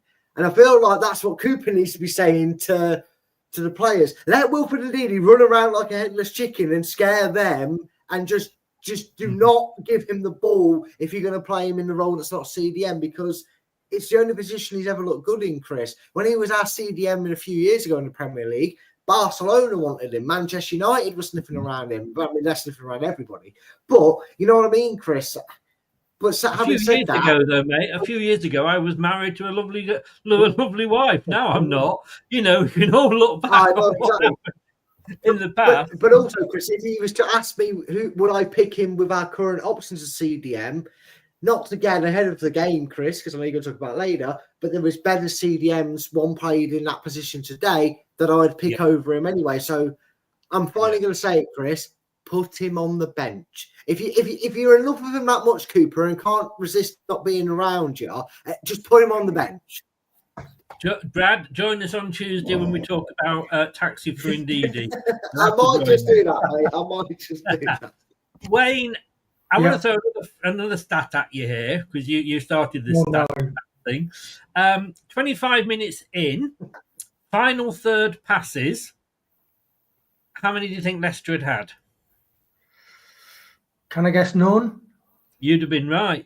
We had none, and Chelsea had 62. That was literally coming up to the half-hour mark. I bet Enzo was having a stiffy, weren't he, with those figures? Wayne? I don't know what you mean. But I mean, we can't defend that. And we're now looking at the stats for the Arsenal are 1-0 up at Forest, by the way, as well, guys. When I'm looking at the stats here, we had 4 shots in the game, 1 on target. Now, when I do the review show on Monday nights, Wayne, if that was, say, like a Southampton, I'd be saying, and I'm going to have to say it about Leicester, yeah, that is shit. Yeah. But I think that's the way Cooper set up the game, and that's my biggest concern, because he had the international break to maybe work on things.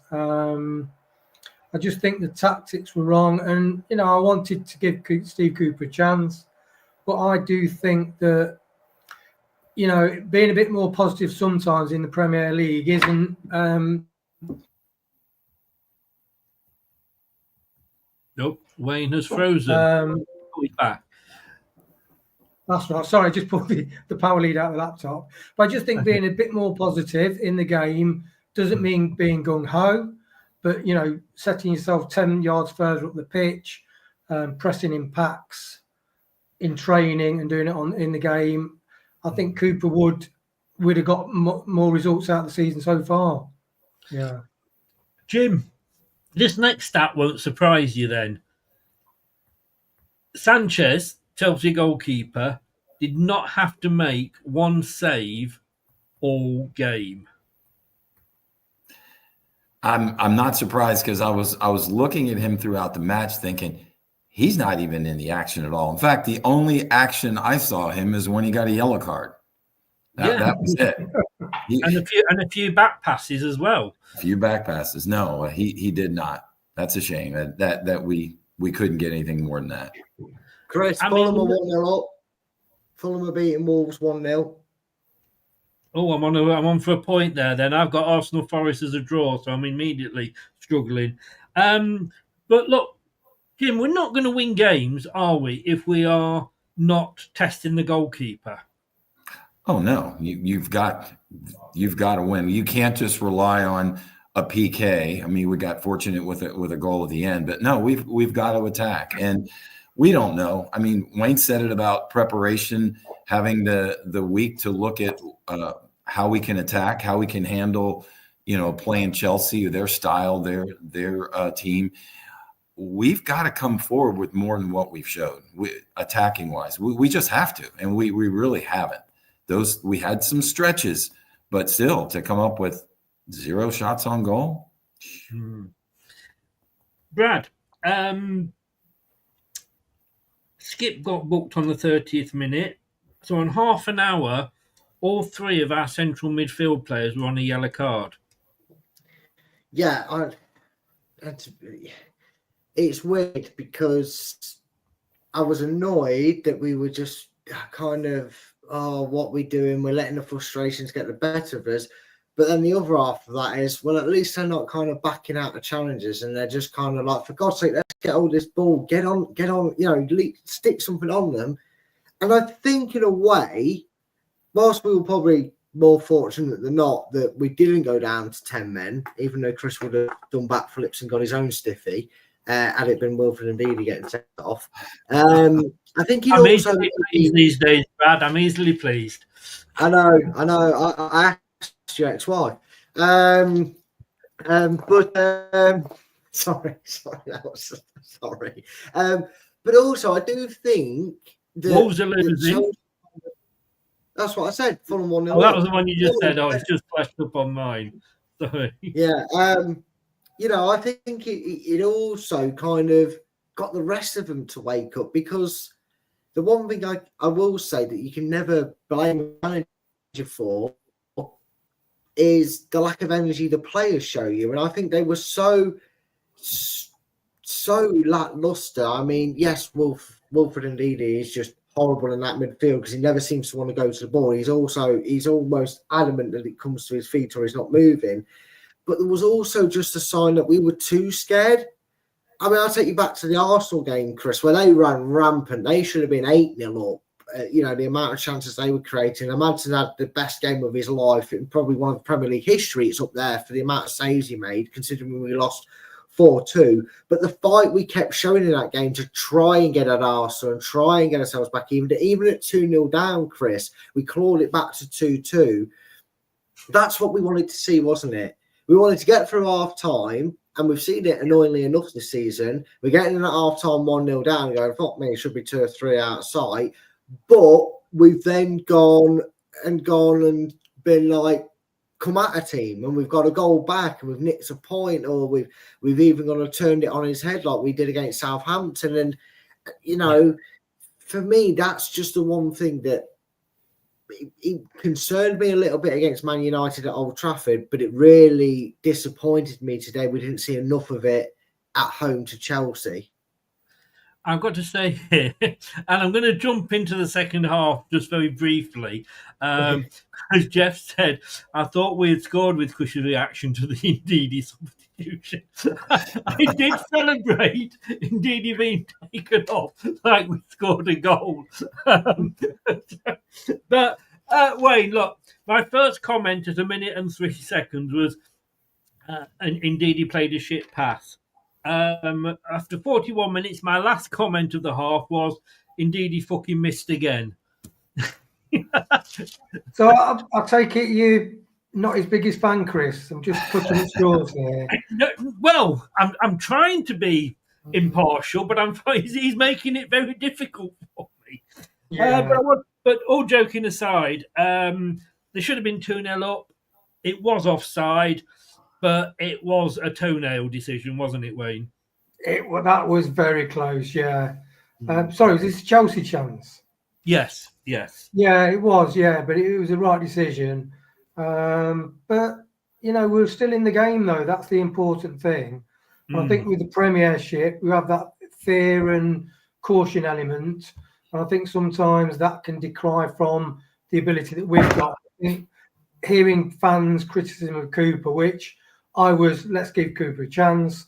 I do think we have players, when we get the chances and going forward, then we think, if we'd have played like this from 15 minutes, maybe just weathered the storm 15 minutes, we could have had something from the game. And I think that's my sort of dilemma at the moment with the team. Very quickly then, before I come to you, Jim, has he had his chance, Wayne? Yeah, I think so. I think the problem with playing people out of position from what they're used to week in, week out, and their star position from the stats from years ago, if you're going to give a player a chance, play him in that position where he got the, Europe's best stats, or, when indeed he used to play in front of the back four, just play him in that position. Give him that chance, because he hasn't got the skill to play in the top third of the pitch. Jim, I, at half-time, actually spoke to a mate of mine who's a lay minister, and I asked him, because I couldn't trust Brad to have a word with his dad. I said to him, would he have a word with him upstairs? Because it was teeming down with rain. I said, can you kind of sort of make sure that the game is flooded, anything to get the game called off, and then we'd have to replay it, by which time we might get a new manager. But I suppose I don't go to church enough for him to honour me that. Half-time, though, Jim, no changes made. Would you have made changes yourself at half-time? Well, first, I want to address something about Ndidi, a note that I wrote down. Yeah. Ndidi off at 70-minute mark. Chris screams like a little girl. That's what I wrote down. I just wanted to share that with you. It was the most exciting bit of the match. Don't deny me my little bit of pleasure, Jim. No, I felt it while listening to you. I don't know. Less of a little girl, though. Come on. Well, I think we ended the first half on a positive note. I could see maybe seeing how, and you don't know what he did. I think Brad said earlier about Enzo getting the team fired up at half. You don't know what Cooper said at half. Maybe he said, okay, you guys played a little more inspired to end the half. We'll see what we can do to start the second. But I wouldn't have waited as late as they did. I don't know whether Brad wants to say something or he's rushing away. I do, because it might depress you a little bit more, Chris. QPR, Queen's Park Rangers 0, Stoke City 1. Guess who's just scored for Stoke City? It wouldn't be Tom Cannon by any chance, would it? It would be Tom Cannon, mate. Tom Cannon, Leicester's most prolific goal scorer of the season, doing it in the Championship. But everybody will say, it's only the Championship. Yeah, so that's what Harvey Barnes was doing it when we wanted him back. Daka couldn't fucking do it in the Championship, could he? And he's still here. Anyway, Brad, but yes, it does depress me a little bit more. A second chance then for Ndidi to be sent off was not given, and I was getting annoyed at this point. 50 minutes, Ndidi chasing the ball down, pushes the Chelsea player in the back. I mean, what the fuck? He just gave away a free kick. He didn't even attempt to tackle him, or at least let him get the ball and then turn on, back off, turn on, and then Ndidi go in for the tackle. No, I'm running him down. I'm going to get this. I'm just going to push it. That's all Ndidi's worth now. He's just running after players, pushing them over for free kicks. Yeah, and again, this was kind of like the final nail in the coffin. I've been quite defensive. Well, I've been more defensive of Ndidi than he's been defensive for the team. But today was like a frustration one. And when you've got some arse clown of a commentator getting things right about him, then it's a bad performance. And like I said, Chris, I think you guys were listening to a different commentary to me, because I had a lady with a very nice voice co-commentator. No, I did, but unfortunately, the stream I was watching it on changed it up to the same one that the other two must have been watching. Oh, Right. Wolves are level. Wolves 1, Fulham 1. Oh, yeah. But they just scored. Yeah, I just felt like, why are you giving away free kicks like that? It's schoolboy error. You know, that they're free kicks you just do not give away in this division, because they're going to give it, because we all know what happens if you breathe near a player. They go around, they roll around, their ankle snapped in 13 places, and then the referee blows his whistle and it magically heals. It's just ridiculous. I mean, as much as I hate to see it happen with how players react sometimes to a challenge, if you call it that, Wilfred indeed needs to be told it's not the 90s and early 2000s anymore. You don't get away with that. You don't get applauded for barging someone to the floor. You're giving away a free kick. And like you said, Chris, another referee, it was a second yellow card. Well, I mean, I think Richard Madley's performance is not one to be sniffed at. I think I said that before, but there we go. At least it was nice to see a referee get over the white line rather than stop and smell it. But anyway, moving on, Wayne. 58 minutes. I mean, I was looking at that performance, and even at 58 minutes, and then it was like 1-0 to Leicester still at that point, Chelsea were time wasting all over the pitch. Yeah, I think once they barraged us in the first half, I think they maybe then started to think. Maresca might have said at half time, look, carry on, but make sure you keep you don't let Leicester back in this. And they might have been guarding the result, in that way. And because you look at it, whether it's pretty or whether you're expected to be, because I think most people looked at this fixture and thought 5, 6, 1, could they get 7? So, but if they go back 1-0, 3 points, they're in the top 3, job done. So I think do you think though, Wayne, that again, had they actually gone for the jugular, and it would have been worse for us? Yeah, I think in that first period, if they had have sort of been more cutthroat and professional, which obviously, as you get older, you are more like that. I think we could have been well dead and buried 3 or 4-0 at half time. And then that then gives you the freedom where you're not worried about letting a team back in with 1 goal. When it's 1-0, it's a very different game to like 2 or 3-0. And then you can maybe take more chances, push more further forward. So I think that was Maresca doing a really good managerial job, actually. Fair point. Jim, I've made a note here, and this worries me a lot about our team. We were being bullied off the ball at every opportunity. There was very few ball, where the ball was 50-50 that we were actually winning it.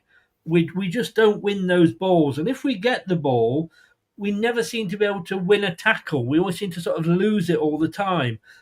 It's being bullied off the ball. And that's a major problem, isn't it, in this league? Yeah, it is. And I think it comes to what we talked about earlier about being aggressive, about not being, you can make tackles without being reckless. And I think we were reckless in our tackling.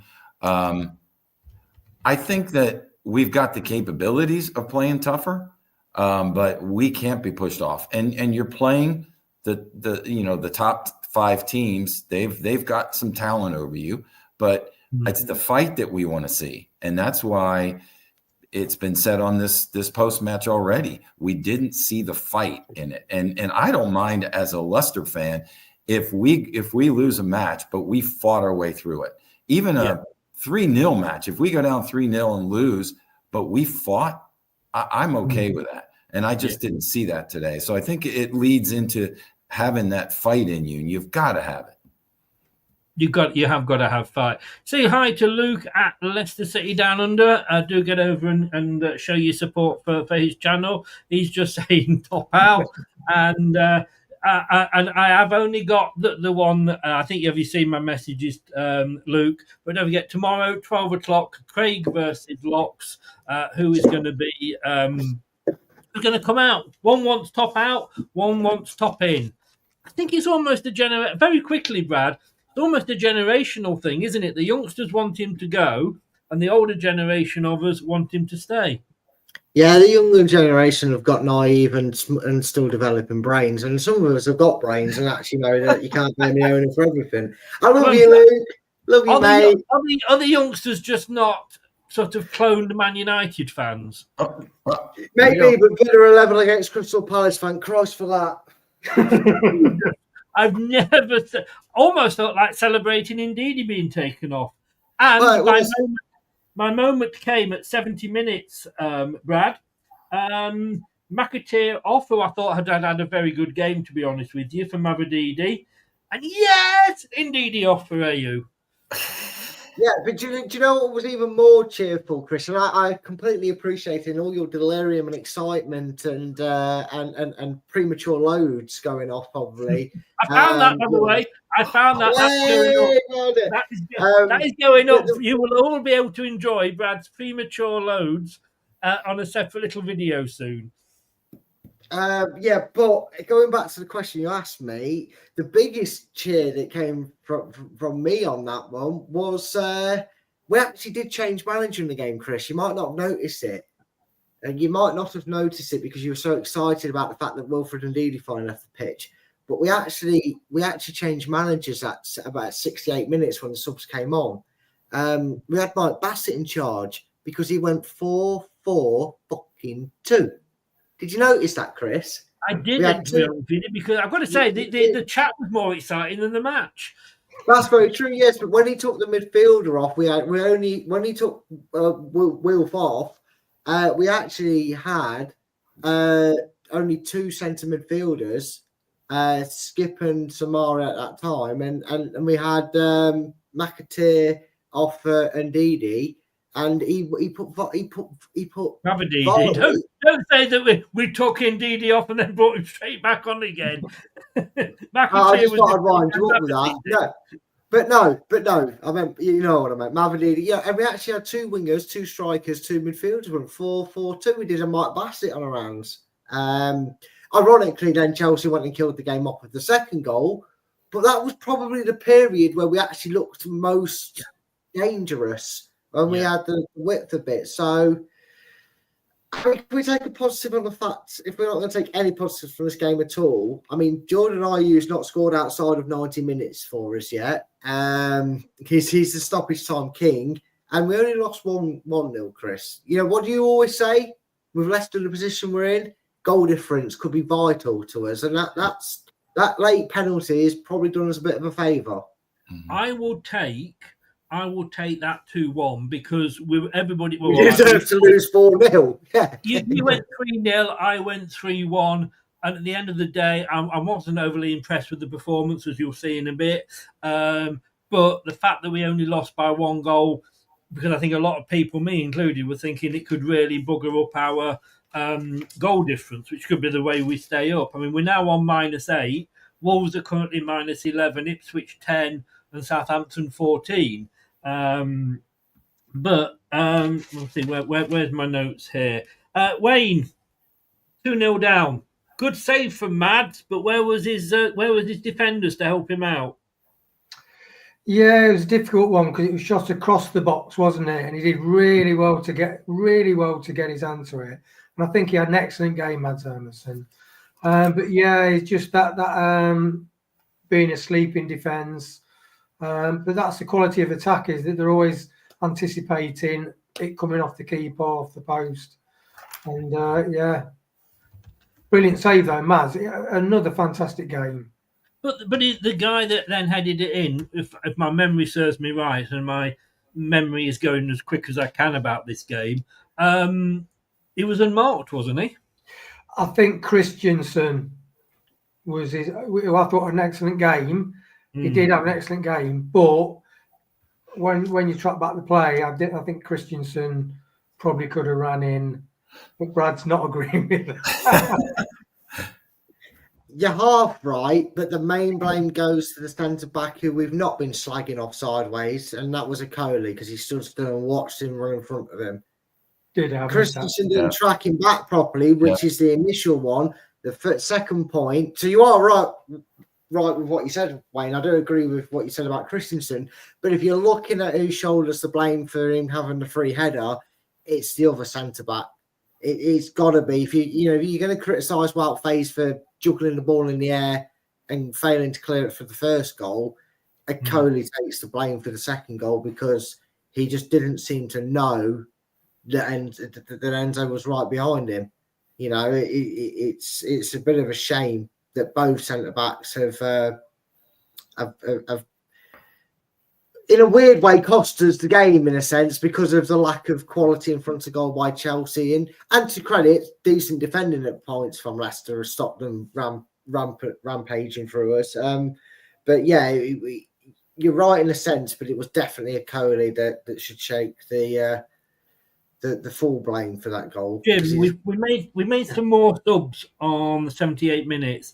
First of all, Vardy coming off for Daka. And I think I said during the watch-along, I understand because Vardy had done very little, but it was just changing like for like. And, the question was then, were we going to supply Daka any better than we were going to supply Vardy? Well, let's see what Brad's got for us now. Did something just come in on a score? No, I was with Wayne joining in that actually Vardy came off because I wasn't impressed with Vardy again. Sorry. No, and I agree. And I think it was the time because at that point we weren't using him. He wasn't any effect on the match at all. And quite honestly, he's 30, 37. Get him out. 38. Let Daka come in. At that point, no, it really didn't do anything for us, and he wouldn't have because he wasn't getting involved at all. No. Well, that's the thing. For me, all right, maybe we did change the formation, which I missed at the time, but when El Canoes was taken off for Dakova Reed, now I have as much love for Dakova Reed as Brad does for Edouard. So I don't, you probably know where this is going. What the fuck? Wayne. Sorry, Jim, sorry. I mean, why is that player even at the club? I would have kept El Canoes on. I was a little surprised at that myself. I thought one of our better players. I thought I had him up there as one of the 2 or 3 better players today, but no, that was shocking as well. Yeah, unbelievable. Chris, yeah. Who got fouled for the penalty? I presume for Dakova Reed, from what you're going to say. Yeah. Dakova Reed got in the box, mate, and won us a penalty. And his slowness kept him on side. See? Genius. Just saying. I think you are. See you later, guys. I've pissed Chris off too much now. I'll see you later. Yeah, exactly. Well, first of all, I didn't know you were such a huge Dakova Reed fan. When I realised it was him that went down, I was like, I'm going to have a field day with it. But then again, I think if that is your biggest defence of Dakova Reed, I think you're fighting a losing battle, mate. Yeah, exactly. I mean, probably it took a lot to remember that detail that he did something, but even I was surprised that he was there. Well, Brad, yes, he ain't coming back on another show. Brad, at 83 minutes, you'll be less surprised by what I've written down here. Hook off VAR. No way was that not a penalty. Yeah, another one of them, isn't it? I feel like this is one of them where the referee doesn't do anything about it because he goes, "Oh, that is a penalty." But I probably, VAR kind of went, we probably should have told the ref to go and look at the Ndidi tackle in the first half. So we won't give that one. And then when it happened again in the 92nd minute, they kind of went, well, we can't defend that. And that's why we got the second one. But I don't like the term. It's a soft penalty. If it's given consistently throughout the season to every other team, it gets given them. Would I have been bemoaning a little bit had it been the other end? I probably would have been a little bit bemoaning had it been given, but then I'd have sat here and gone, but they get given, so you have to expect it to happen against you. If that had been a penalty for Chelsea, I would have said, having watched it, and on my stream, Joe Cole and Peter Crouch were in the studio, and they both said penalty. I agree with you. It's not, it's not a soft penalty or a proper. It's a penalty or not, and he should have been at least sent to the monitor to look at it, in my opinion. But nice to see KDH come on, Wayne. 90 minutes. KDH came on, got a good welcome from the Leicester fans. Yeah, it was lovely, wasn't it? Really. It's such a shame. Palace 2-1 Palace. No. Sorry, Just Wayne. 48th minute. 48th minute. What Sorry, Palace? Wayne. Back to you in the studio. Cheers, Jack. It doesn't actually affect us because they are still below us because they've only just gone above Ipswich on goal difference. So that's all. So let's be thankful for that. But sorry, what you were saying, Wayne? Yeah, it's nice for KDH, really. And what Kate's, I don't know if it's Kate or Brad saying it, like. They are. It's easy to mix them two up, really, isn't it? I know. Well, when you get one lot of intelligence for another lot of intelligence. Oh, hang on a second. I'm sorry, Wayne. That deserves one of these.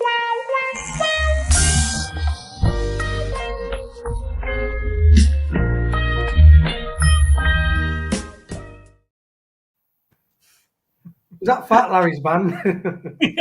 Yes, I think it was. I don't know whether you were Spider-Man or the Flash there, Wayne, but definitely one of them. Anyway, not the Invisible Man, Chris. Anyway, now that you've stopped arse licking Brad, Take that for drinks first, Wayne, please. Anyway, yeah. So it was nice for KDH because, to be honest, I do think that it was my theory that KDH went willingly with PSR and Enzo, and that might have been part of a sort of unofficial agreement with KDH. Yeah. But it's nice for him. Was he ever going to feature in the Chelsea side that many with so many stars, ex-England under 21s, etc.? Madueke, probably not. Who knows what will happen in January? Yeah. Well, according to Coach Schiller, who is a Chelsea fan and he's from Chelsea perspective, and do go and check them out. Lovely guy. He's in your neck of the woods, Jim. He's American. And he said KDH is going nowhere in the January window. So we'll wait to see. And I've just realised why Brad was so pissed off at Crystal Palace, because he had 2-1 to Villa. So his prediction's gone out the window for 3 points. He may get a point, but he certainly won't get 3.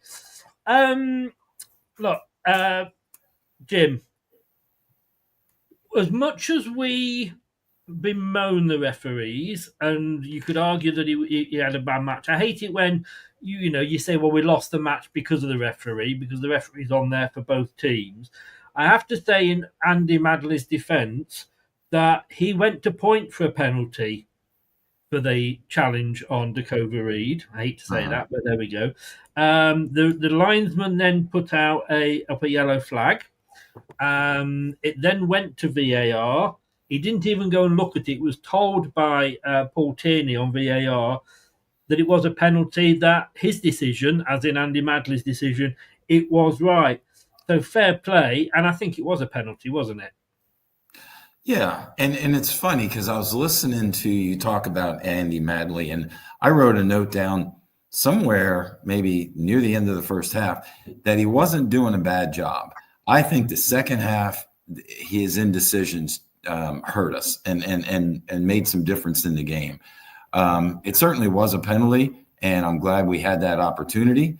But I've seen, and I think Brad said it, I mean, other referees would have had a red for sure, and more calls against us because we played so sloppy early. I think we got fortunate in the first half. He wasn't calling as many, and we got yellow cards called, but we were really reckless early in the match. So I had originally said that he was doing a good job, but I think in the second half, not so much. Just going to go through the half times here. Bournemouth 0, Brighton 1, Arsenal 1, Forest 0. They're still playing after 7 minutes of extra time. Same at Villa Park. Sorry, Brad. Villa 1, Crystal Palace 2. Everton and Brentford are 0-0 at half time, and Fulham and Wolves are 1-1. No 2-2s yet. Right, I'm going to ask you this, Brad, because this was asked by. Are you still with us, Brad? I am still with you. You're still there, brilliant. John asked, can I ask you guys how many points you think we'll get from the next four games? He is looking at 2. Well, let's just bring the next 4 games up and give Brad a chance to see who we're playing. Brentford, West Ham, Brighton and Newcastle. Brighton. You know what? It'd be so typical of Leicester with everything that's going against them at the moment. Even their own manager, you could say, at points with his decision and tactical. I would say now, but he hasn't got any decision making. It'd be so typical because this is probably the most crucial part of our season. Not just because you look at the teams. I mean, I'm going to add Wolves into this because they're the last game we played before the Christmas crisis that comes our way. You know, the Liverpool, Man City. It's beginning to look a lot like Christmas. Yeah, it's funny how we keep getting the Liverpool, Man City traditional Christmas gift when we're in the Premier League, isn't it? It's only the 4th year in a row. It's all computer generated. But this goes back to that Brendan period, doesn't it? When we came back after that international break after a couple of wins and we played some teams in and around us that we should really have beaten. And if we didn't get anything off them, which we didn't, like Gray, I know he's saying that for this, but we didn't get any points off them games. We then came into that run of 5 or 6 really tough games and it didn't get any other points from that. So we were in trouble then.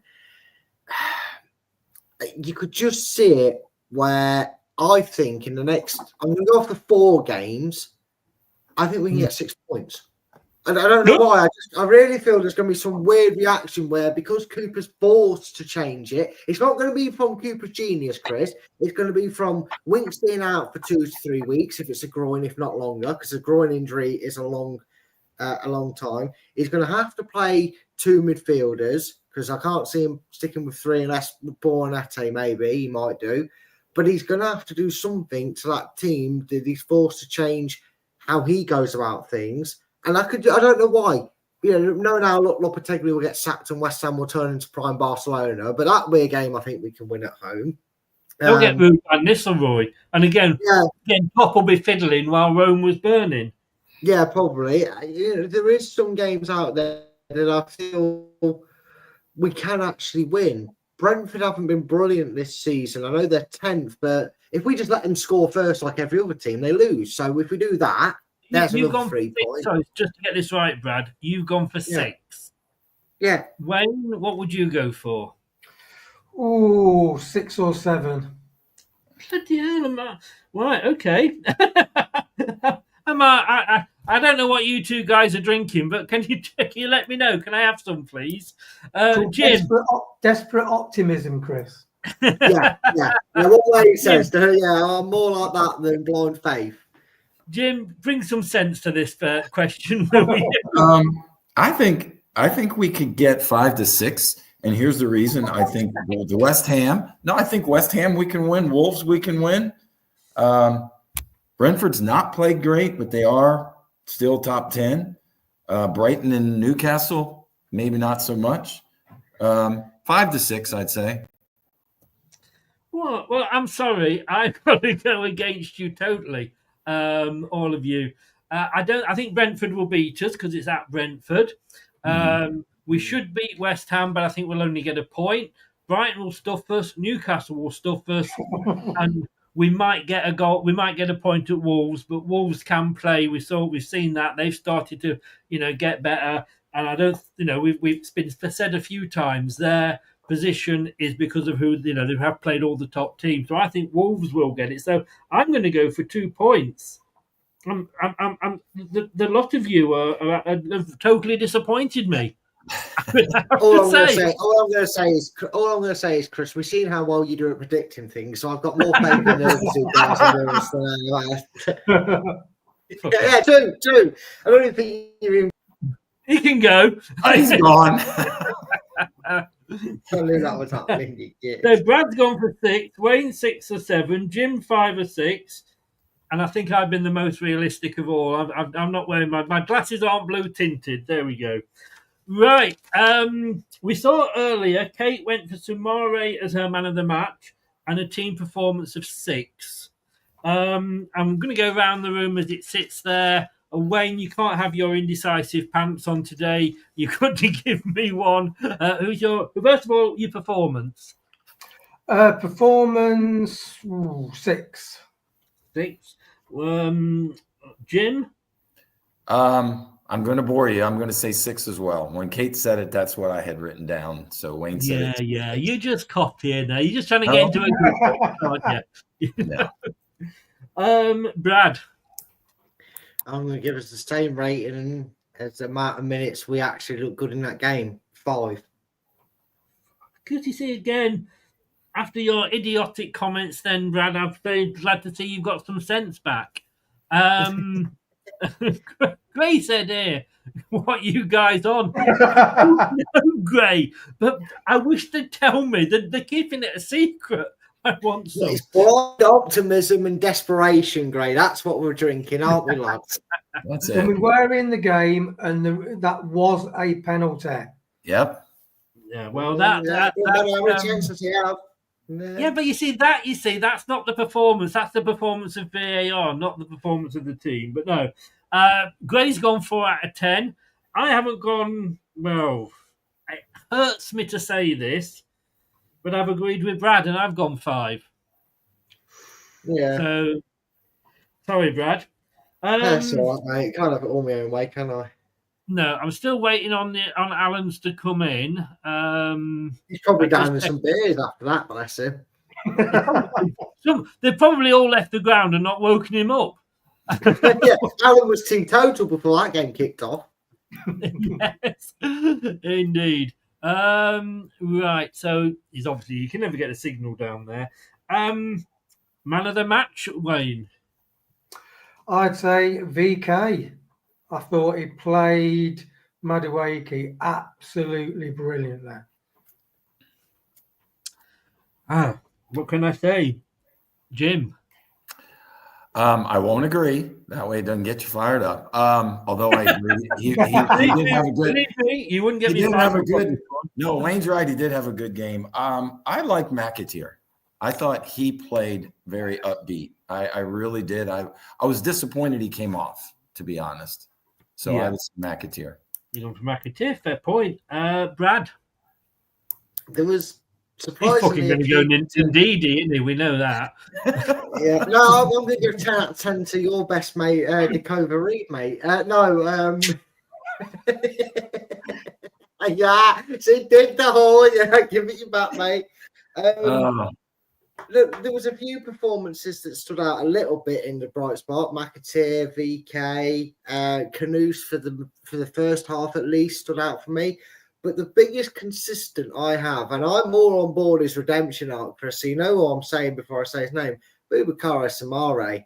I mean, if anyone was able to get the ignition turned over and try and get us on the front foot, when he got the ball and made some lovely moves in that midfield, he actually looked good. And that's the only time I really heard the crowd feel like they were getting out of the seat and looking for us to go and do something. Samare again, Sakadidi, play Samare. There you go. Answer solved for you there, Cooper. Just pick Samare and leave Ndidi alone. So you were agreeing with Kate there. I was very in the first half for what it was. I was very impressed with El Canoes. I thought he was our most attacking player. Yeah. And I was very surprised. Well, I shouldn't have been surprised because Cooper's a clown, but I was surprised when he got taken off. But I guess if you're in bed with Kate, I'm going to have to get in bed with Wayne. Sorry, Wayne, I hope you don't snore. But I'm actually gone for Christensen. As long as there's a barrier in between us, Chris, that's okay. Yeah, I've gone for. Well, went for 2, but if I've got to go for 1, I've gone for Christensen. I thought he did a lot of the time for me what Vestergaard did, and that is just got his foot in when needed. And he battled, and yeah, all right, he made maybe a couple of mistakes, but he gave us something that nobody else did. I think, he actually gave us a fighting spirit.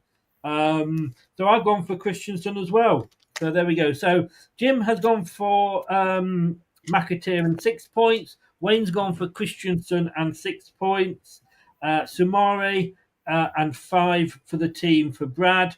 Sumari for Kate and 6, although Christensen got a just a little bit to Christensen, but Sumari just edged it, and I went for Christensen just over Elkanous and 5. Guys, it's time to go. Well, Brad's going to hang about, aren't you, like a fart in a spacesuit? Wayne, thank you very, very much for. And I apologise for having to put you through all this again every week, but just give everybody a shout as to if they want to follow you, where they can follow you. Yeah, just on Twitter, Blue Sky. Just look for me on there. I can't remember my the digits along with my name, but I'm on Twitter somewhere and X. If you're on Blue Sky, that's a good, because I think everybody's jumping onto that now, and I don't blame them. But if you go onto mine, we follow each other, so you can easily find me, find Wayne. Jim, back at home, and as I say, not in the Nottingham Forest dressing room. Where can people find you? Blue Sky as well. When you sent that note to all your presenters, I got on Blue Sky, so I'm there. But thanks for having me again, fellas. Good job. Cheers, Jim. Thank you very much, and we will speak soon. Take care. Cheers, guys. Cheers. Thanks to Wayne, and thanks to Jim there. Okay, let me just bring Brad in full here. He gets annoyed if he's not full. Mr. Blue Sky, yes indeed, Mr. Blue, you dirty rat. Anyway, here we go. Okay. Here we go then. Brad. Yes. Let us have a look at the player rating, shall we? And yes, I am going to actually read out Jordan's this week as well and see if you agree. I'm going to let you go we first. Just lost. Don't piss me off, Mom. I'm going to say that I'm going to let you go first, and then, as I say, Jordan. Just checking, there's been no changes in any of the scores. It's still half time, and Palace did eventually go in half time 2-1 up at Villa. Right. Yeah. More annoyingly as well, Chris. Everton are 0-0 with Brentford, but they're down to 10 men at Brentford. Just so you know. Never rains, it pours. Right. Here we go then, Brad. Mads Manson. Did actually have a lot to do if you consider how much of the ball Chelsea had, in fairness, and that will reflect in the ratings I give to some of our defenders. Made a great save. Our best defender, Madueke, clearing it off the line from Palmer, stopping it, going in. They made another great. In fairness, that was comical, wasn't it? But yeah, it was. I would have felt sorry for him when he plays for Chelsea. And then he made another great save. And again, sod's law, Chelsea player was free to head it home after all his efforts. I'm going to give him a 7. A 7. I couldn't argue with that. I'm not going to give me ratings, but I couldn't argue with that. Jordan has given him a 5. He made decent Jordan! He's made decent saves to keep out good Chelsea chances. He may be disappointed that he parried the ball into dangerous areas.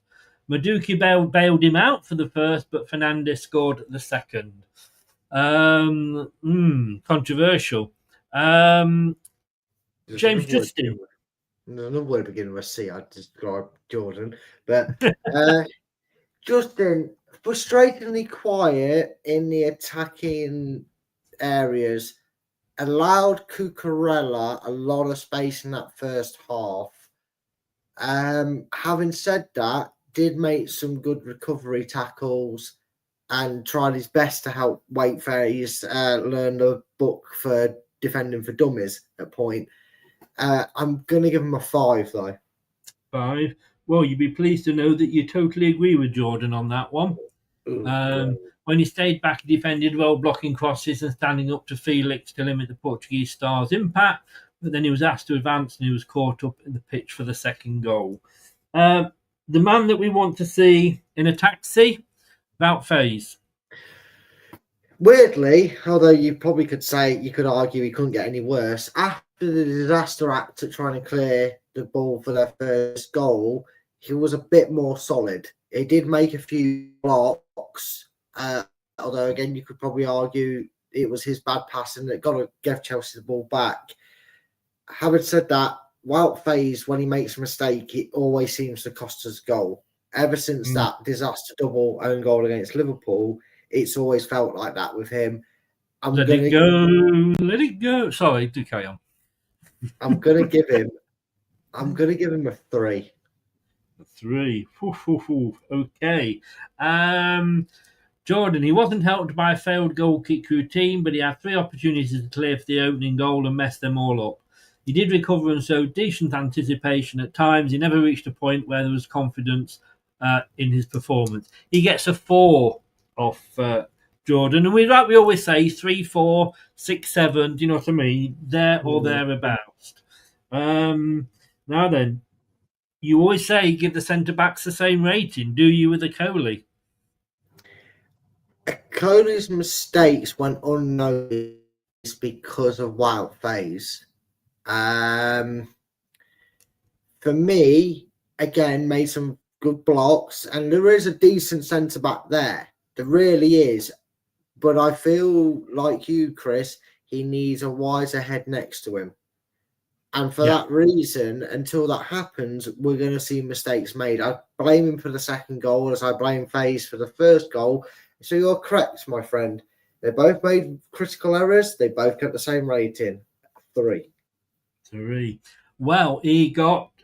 Jordan's been reading your homework. He's gone 4. So he's given them both the same results.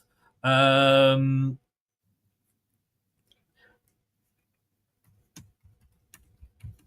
me just... Did you forget any of the other players? You just No. Just replying to a message. Sorry. Christensen, my man of the match. Anyway. Again, redemption arcs, was left out in the cold. It looked like it was going to be a very short stay at Leicester. Got back into the team. One thing you can say about this manager is at least he wants to play a player in his strength position, i.e. Victor Christensen's a left wing back, not an inverted winger. I've been impressed with him for most of the season. It's going to be difficult coming in the season to pick our top 3 players, but he's in the mix of it so far early doors. A good solid game. I'm going to give him a 7. Like with Kate, Chris, he was second on my list for man of the match as well. Glad to hear. Are you sat down? Yeah. He was better than at United, but still didn't have the best of afternoons. He was wobbly whenever Madueke ran at him and then lost Fernandes for the second goal. Albeit he did look reasonably comfortable when joining the attacking, setting up indeed his chance. He's got 4. Arse clown. Move on. Guy gives ratings backwards. Yeah. We can't give Winks anything because, let's be honest with you, he was only on 9 minutes, wasn't he? So fair play to him. This is horrible to see. But yeah, go on. Samari. Yeah, hopefully he will be all right. Samari has impressed me since the minute a manager has finally given him a chance to show us why he helped, Leon, whoever it was, win the French league. We were starting to slowly see why we were quick to snap him up and avoid getting into a bidding war with him. Because when we have seen him play before, Chris, he was babysitting Napoli's Mendy. Now he's got a free role, really good. Like I said, my man of the match. So he's going to get the highest rating here. He gets an 8. An 8. Okay, Jordan, he was combative. I can never say that word. Combative. Anyway, he was, whatever that word is, he was it. He battled well, Chris. Yes, indeed. Thank you for digging me out of that. Although did fly rashly at times and put Chelsea under pressure to cause them problems, he made things happen on the ball too with smart offloads, getting City on the front foot. He's giving him a 6. I would agree with you, though. He would have been up there. He was one of the better ones, you know. Casey McAteer. Was impressed, you know. Some people mentioned it on the stream there. We haven't got Fatawu. That's a big loss because he offers you that little bit extra in what he does. But we have to remember Casey did start as a right back, so he's got that defensive mind about him. So we're not going to lose that with Casey being there. The coming of age, you know, this is his time to shine. He's 23. I think he did reasonably well. Wasn't as involved as Fatawu has been, you know, when he's played this season. But he's going to get his chance, obviously, with that injury for the rest of the season, it looks like, as well. I'd give him a 6. Would want to see more. I'm intrigued to see more of him, Chris. I think he's going to do well. Yeah. There we go. He got a 4 off Jordan. He was naive in his 50-50s with Kirkuela and the Spaniard outsmarting him, and he went backwards too often in possession, at least until groans from the City fans encouraged him to be more progressive. Went close with City's best first half chance. 4, I think that's a bit unfair. Here we go. Your favourite, Wilfred Ndidi. Stop playing him in that role. And whilst we've got Samari playing well, sit him on the bench. Do I be generous? Or 0? Was today's performance was Jose Perez like for me? It felt like having 10 men, and he tried his best in that first half, seemingly to get us down to 10 men. 0 out of 10. 0. Okay, and I really can't argue with that. It was perhaps lucky to escape a red card for a rake down Palmer's Achilles. He sliced wide a decent chance late in the first half. He just didn't get on the ball, and when he did, he was often offside. He got a 3 off Jordan, which is his lowest rating, in fairness. So, you know. Okay, El Canoes. I don't know if you can hear me, Chris, but the weather's got really awful here and the wire's been a bit crap. So I can hear you. Were breaking up, but I can hear you fine now. I'm gonna come out the stream and come back in, mate, because it's just piddling me off. Okay, not a problem, mate. Not a problem. Oh no, wait! I think you might balance. No, it's balanced out now. The Wi-Fi's settled down. No, I'm all right. No problem. So we're with El Canoes.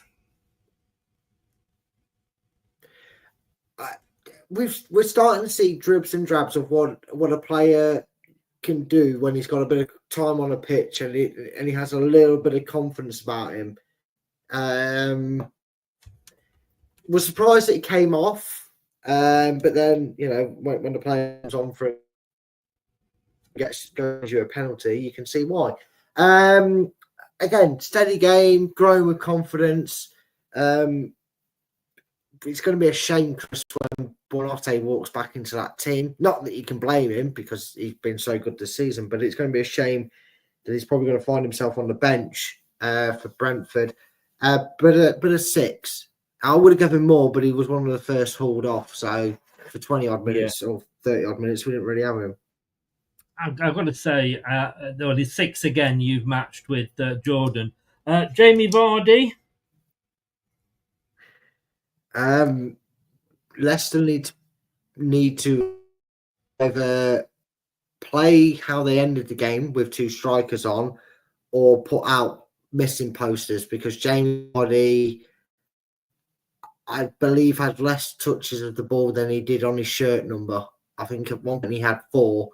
I'm going to give Jamie Vardy a 2. Didn't know he was on pitch.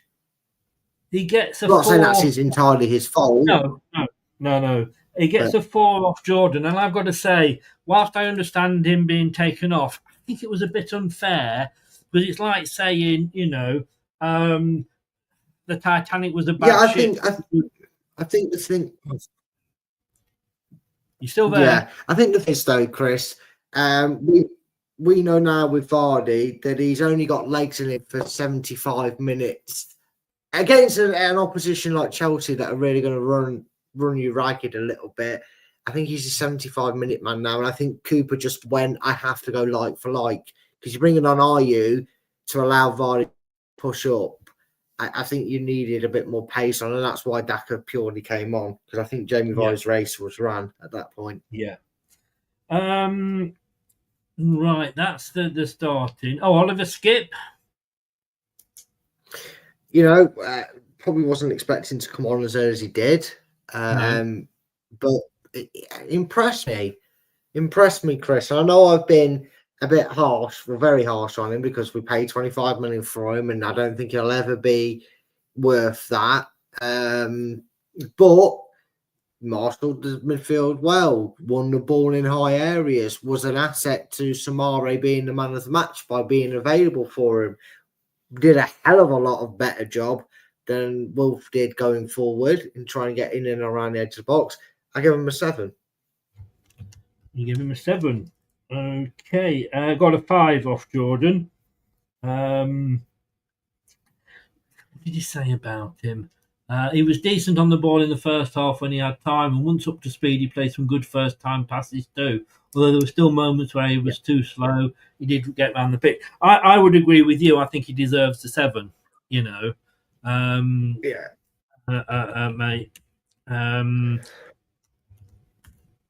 Now then, we're going on to Ayew. Jordan, are you? Jordan, are you? Ole, ole. Look, if we go along what people used to give Jamie Vardy, he's going to get a 9, isn't he?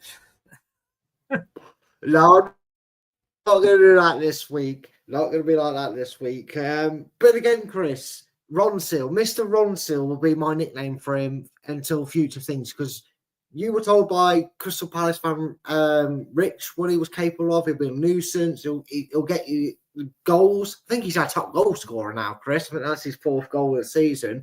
The man doesn't score unless it's 90 minutes on the clock. Man's no good before 90 minutes, he says. I think he came on. He obviously scored the penalty. Didn't really have a lot to do, but going to up front, he played the Okazaki role, if you will. Ronsil, reliable. I'm not going to give him a 7 though, Chris, because he wasn't on too long. I'm going to give him a 6. You're going to give him a 6. Got a 5 off Jordan. Mavididi, I thought he gave us something when he came on. He added the flair on the left-hand side that we didn't have as much on that left-hand side. Today gets even worse, Chris, because Wolves are winning 2-1 now. I'm going to give him a 6. 6. Right. Yeah. Got a 5 off Jordan. Your love child, Dakova Reed. One is penalty, 10 out of 10. Best player on the pitch, definitely not an old age pensioner. Look, Chris, I was surprised that we put on somebody who seemingly he is more a defensive-minded player when we're trying to, after the subs he just made, suggested he was going to throw anybody on. Having said that, he'd already had to put Skip on the pitch, so it wasn't like he could, keep Winks on and maybe chuck Skip on there. I feel he would have done that had the injury not happened to Skip. I don't think he did that bad, Chris, and he did win us a penalty, so I'm going to give him a 6. 6. Got a 5 in fairness off Jordan. And finally, Daka. I I mean, I saw him run on the pitch. He made a couple of passes, but again, we were 2-0 down, going for it as best we could, and unfortunately just couldn't get anything really going until that last minute penalty sort of thing. So I'm gonna give Daka a 5.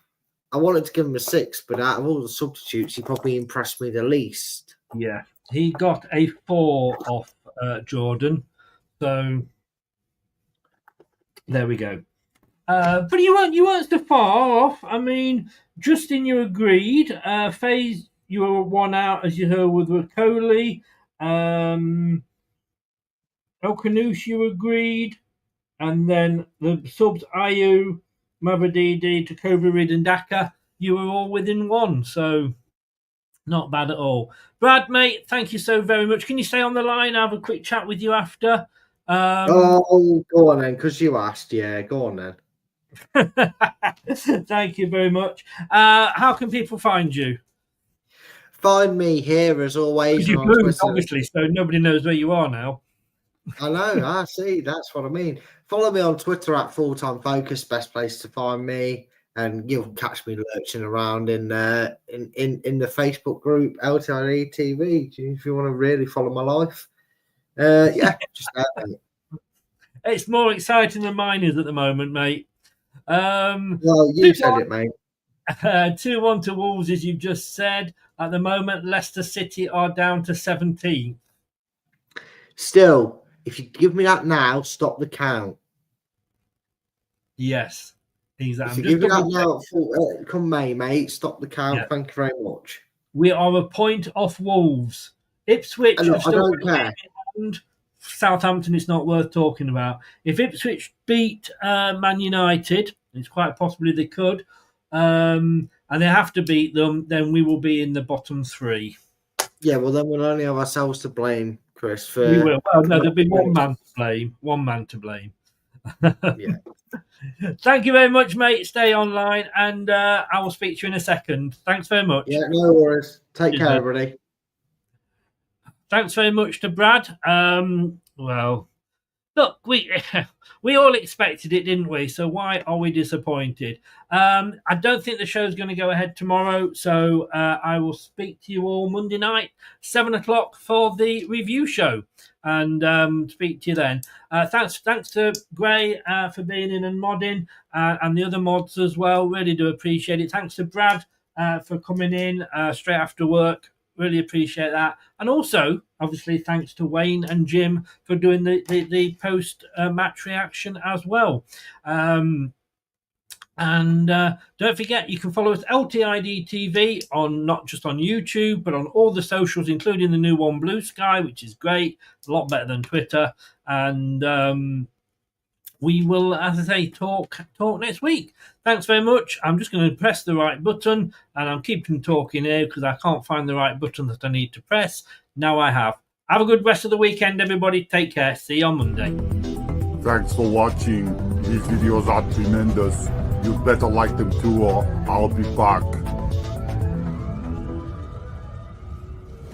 This podcast is proud to be part of the TalkSport Fan Network. TalkSport. Powered by fans. That will conclude this evening's entertainment.